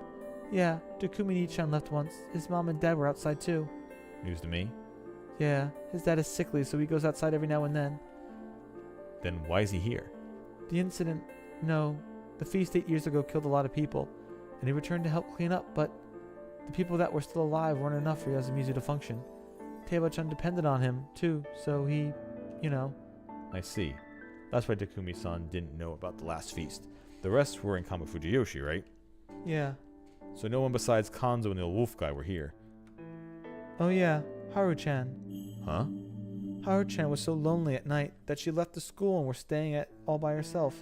She then went through the mountain path and... Huh? She was in Yasumizu too? I don't know. The adults said that they found her in front of Yasumizu and there were rumors she saw something there. I don't know if that's the reason why, but she started acting weird afterwards. People said she was possessed by a wolf. It came as no surprise, but Kemi still had the info I didn't know of. Had Haru-chan caught a glimpse of the feast? But then that would mean she too survived the feast of the Yomi Purge. As things were, there was no way to leave Yasumizu and was engulfed by the mist. I didn't know if you could enter it, but it was natural to think you couldn't leave after doing so. Thinking rationally, she wouldn't have made it to Yasumizu in the first place. But her possession. If she'd seen something in the mist without ever making it to Yasumizu, she could have become afflicted with some trauma or something divine because of it. Hell, who knows? Maybe she looped before us. I see. So you rose. You have tried again several times, have you not? Yeah, okay, she might have done that. Okay. She might have looped last time. If I wanted to find out more about her, it was too late for that this time. I could have been wrong, of course. There was probably a lot more info for me to find, not to mention I couldn't go back unless I died. Also, I decided to save the human so I would see it through to the end. Of course, that included her. Sorry, anyway, what do you think you're useless? I mean, I can't vote right, nor can I think of Yasukun or Takumini-chan. Yasukun and even Nasato-san are doing whatever they can. If you ask me, you're the reason why no one crossed certain mental lines. What do you mean? We grew accustomed to killing and unfairly punishing each other. In a way, we're already insane. Still, we surely regret it. If we killed people purely for revenge, and we were absolutely in danger of doing that, and I kind of think that you've been racking your brain trying to avoid that at all costs. That's how it seems to me, anyway. Did I miss the mark? Sorry, I didn't mean to act like I know everything about you. I'm just saying that people have what they're good at and bad at, and I think that you're a valuable asset in your own. Haruki-san. What? All of a sudden her voice cracked briefly, weighing down with sorrow. Why? Why are you so nice? I'm useless. Even when you collapsed, all I could do was cry. Just say it. Tell me I'm in your way and I should die. Why would I say something I don't mean? It wouldn't help anyone. Say it. I can't hate you if you don't. I love you, Haruki-san. I can't bear it anymore. This wasn't an admission of love. This was an SOS, if not a plea for death. Do you hate your home? I do. Everyone here too? I hate them so much. As if that's true. But there's no place for me here. In the end, she was someone who abandoned Yasumizu. Even if there was a space for her to live, she just couldn't adjust to this way of life, and her thinking was no longer the of Yasumizu inhabitant. However, moving away didn't solve all her problems either. She saw a glimmer of hope in her homeland and returned here, or so I assumed. But she didn't get what she wanted, and suffered in vain, and on top of it all, she was caught up in the feast. It must have been incredibly painful, so that's why she treated me so nicely when we first met. There must have been a profound emptiness in her heart, but I couldn't return those feelings during this loop. I already accepted someone else. I get it. Rokako-san is cute, isn't she? I had no idea she had superpowers too, though. Superpowers? She took away your poison. That's why you survived. It's amazing. I don't stand a chance against that. You're charming too, you know. Then go out with me. Play with me, hold my hand, take me on a bike ride far away. Let me spend all day sleeping in your arms. Open this door. I could do that, but that would be an empty gesture. Being granted false hope only led to greater despair. So I didn't open the door. I couldn't. Liar. I lied? Not blatantly, maybe. You let me get my hopes up, then just left me hanging, and now you say you won't lie? How mean. So cruel and unfair. I'm just awful. I might have underestimated some things here. Trying to save someone you'd given up on was just as naive hypocrisy. In the end, you need to be prepared to never see them again. but that only works when you've been physically separated. I was probably the only refugee she had left, but in the midst, there was nothing for her to hide. She could only attack herself in a roundabout manner by criticizing me. And I want you to reject me properly. no matter what happened here, it wouldn't end well. Worst case scenario, she could disappear into the mist again. Could I really write off as simply drama between a man and a woman? But I had already decided. The moment I opened my mouth, What are you doing here, Sarazawa-sama? Rikaku-san's voice. It's nothing. I'm just being pathetic. Night is for sheltering. As for the snake, Fusashi-sama is in danger. Should you not be more considerate? You're walking around too. As an Uematsu, I must perform my nightly patrols I can. That's just an excuse. Someone will die regardless, and what will you do if something did happen anyway? Even you could be a wolf, right? Stop it, Kemi. The head of the Uematsu family, a beauty, a woman of character. You're not very popular in Yasumizu, but everyone here thinks you're a good person. In Kama Fujiyoshi, you're actually respected and revered. You have a place to return to, but none of that matters, does it? Kemi. Don't say my name. Rikaku-san might be a wolf. She might be a terrible person. This might all be an act. I am human. Anyone can say that. What matters is whether you can get someone to believe you, and you use superpowers. Of course everyone will believe you. Of course he'll love you. I don't stand a chance against that.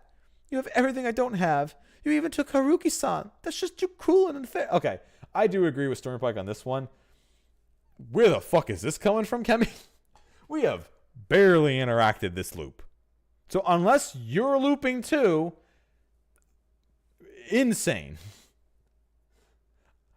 Fucking sane. She didn't want to hurt Rikaku-san. She only wanted to hurt herself. But as one who could do nothing but hurt her, I couldn't say anything. You are misunderstanding me. How? Haruki-sama simply gave me hope. He merely lended his chest to me. In fact, he refused my indirect request. Even as he was dying, he clearly rejected me. There is nothing between us, and never will be. You're lying. You're just playing it off. Rather, I am the one who has nothing. I am a hollow woman, possessing only the Uematsu family's crest, history, and faith. I do not have a place of my own, either. I do not even have the power to cling to salvation. My entire body and mind was sold off to Shinai-sama. What do you mean? Once the mist clears, I intend to finish my business here. Hand Miko to the police. Let the flow take me away from here, and accept where I end up. But you're different. Once the mist clears, Yasumizu will surely accept you. Your cheerfulness, strength, and consideration gives everyone hope. This is where you belong, and I have no such place. And Fusashi-sama belongs elsewhere. As those born in Fujiyoshi, we cannot dream of spending our lives with him. Let us go back. I will take you to your room. No, I don't get you at all. It's not that complicated. If you love each other, then date and do whatever you want. I cannot do that anymore. Why? She's right. Yeah, Rikaku-san had my thanks. She gave me the best way to deal with this. Fusashi-sama. I want to ask the head of the Uematsu something about the feast in Fujiyoshi. However, I won't open the door. Kemi-chan, you can go now. No way. If you don't believe that much, we won't have worked out anyway. Then I'll stay here. What would you think if someone sat in and listened as you went over your history with men? All right, I'm going. I had no idea if she really understood. Or understood it the way I intended. But she probably could tell that we were about to speak on something unpleasant. Haruki-san, once the mist clears, what do you have to do and do it right? Backing down was part of a proper breakup. Good night. I could hear her walk off. Then nothing. Uematsu-san. Let me apologize for one thing. Okay, I need to drink something because my voice is really dying here, and I don't know how much longer this is going to go before the night actually ends, or I wanted to end it. I kind of want to stop it here and just be like, all right, I'll be back at this later. Because, oh man, all right, one moment.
Okay, water acquired, water drank, piss taken. Take another drink of water. Okay.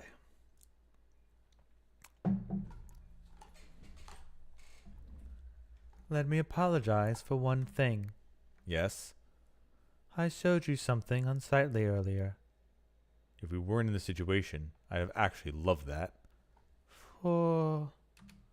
Please don't say that. It made the mood less tense, but wasn't quite enough. Then I'll just ask, was that an act or something? Or a mask you wore when you had to fulfill your role as Uematsu? I could hear her gasp. You knew? That response proved my assumption was correct. The bedroom woman servant. I should have questioned the lewdness, the derogatory nature of that term a bit earlier. The Uematsu were the Fujiyoshi head family in charge of the night, including the secret matters related to it. They weren't just the night watch and people in charge of funerals. They also handled the nightly affairs of men and women. That meant they were Fujiyoshi's local sexual service providers. As the head of the family, Rokaku-san obviously knew how to handle such things. If I had to guess, all the Uematsu girls were given such a role. Also, I imagine that taking in the poison and corruption was closely related to bodily intimacy.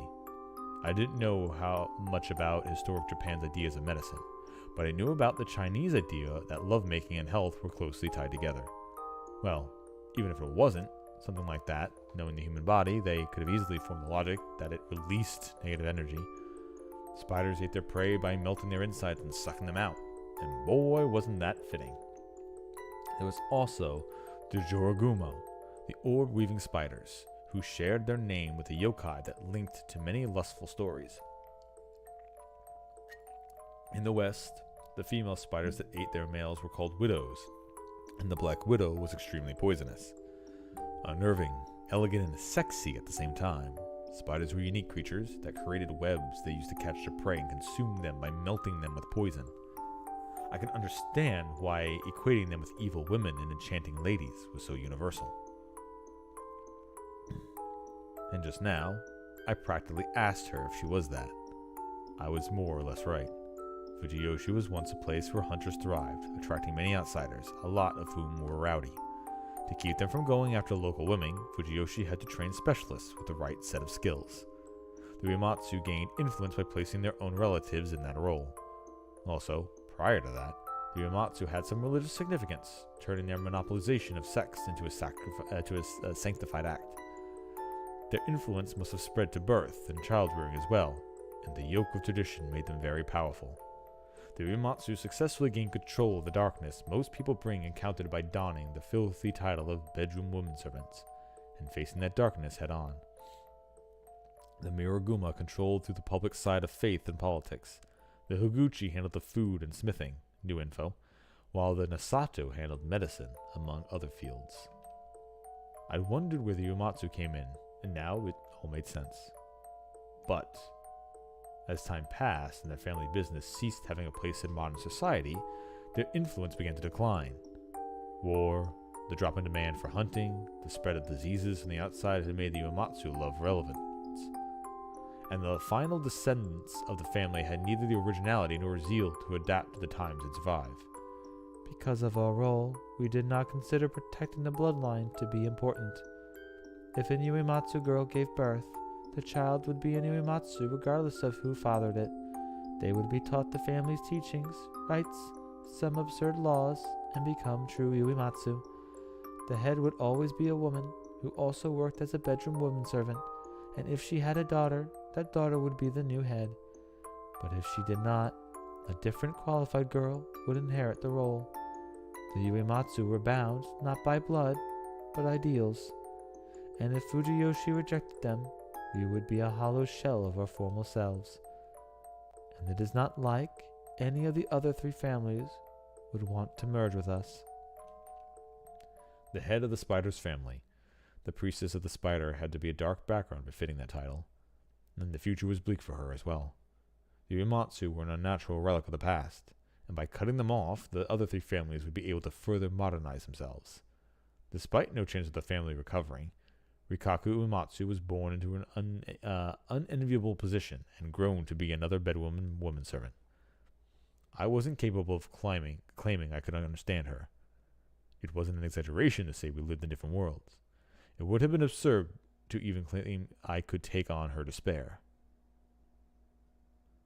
You are truly gentle. I couldn't understand what she meant at all, so I thought about it for a few seconds before I would ask.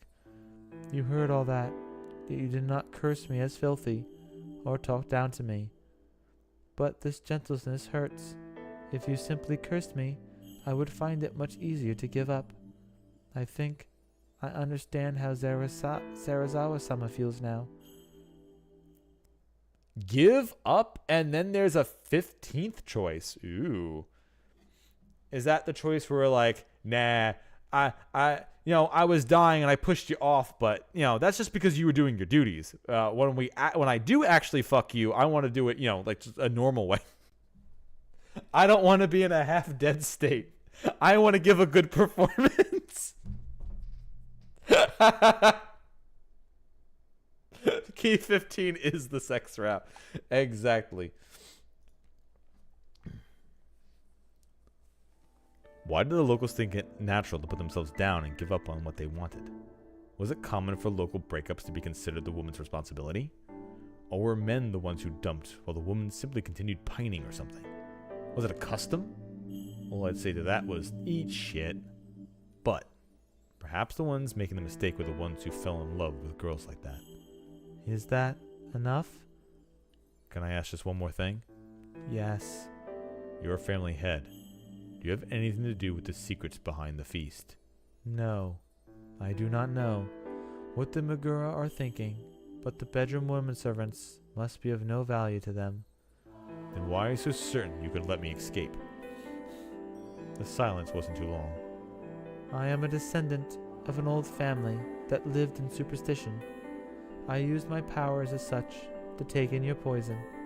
I thought that perhaps I could use it to let you escape. There is nothing more to it. That made sense. Does it though? And now that she used divinity as a basis, there was no room for me to argue. Is that enough? Yes, thank you. I believe you. I guess it's time to sleep. Hope we see each other again tomorrow. You shall not die tonight. The spider, sent to us by Shinai-sama, will protect you. She was basically saying that she would protect me. When you say that, it's strangely believable. Huh? Nothing. Give my regards to Miko. Certainly. Huh? Why? I'll probably mention this again tomorrow, but if I ask you, please tell me the truth. That will end this game. If you are not with us at that point, I will take Miko to the police. Thank you. I believe you. And that was the end of that. Still behind the door, she gave me a boring goodbye and left. Remarkably fatigued, I collapsed into the futon. It was pretty thin, to the hard floor below my shoulder, but I can't be bothered to even react. Did I actually just break up with 2 women in one evening? I hadn't even been there that long since I'd broken up with Mitsuji, and I'd already made a habit of it. I got on a trip because of a breakup. I'm going to find more of them. If I couldn't escape, maybe I'd be happy if I just came in through Saranaga like last time and enjoyed some time with Kemi. Or was there a better path to take now? I couldn't tell anymore. Wolves are out about tonight. Yet here I was thinking about the stuff. Was something wrong with my head? Well, there probably was, but this wrongness was different.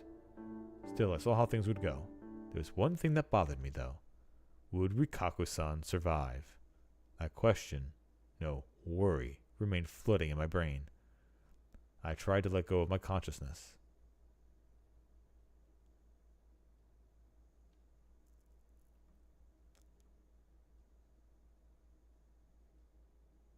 And never woke up.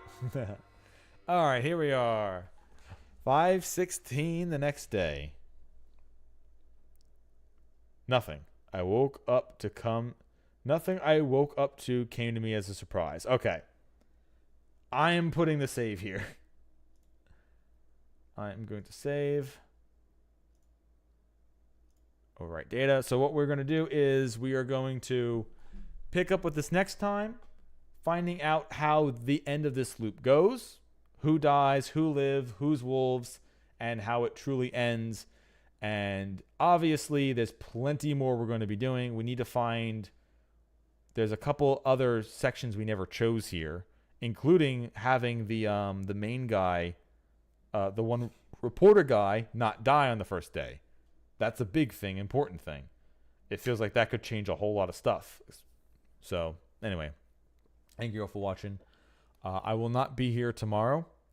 I have a birthday to go to, and it's going to take an entire day pretty much. I will be back on Wednesday to continue streaming. Whether this or I start the puzzle game Blueprints, I'm not sure. I might do one more day of this just to completely knock out this loop, or to set whatever might come up next. But anyway, thank you all for watching.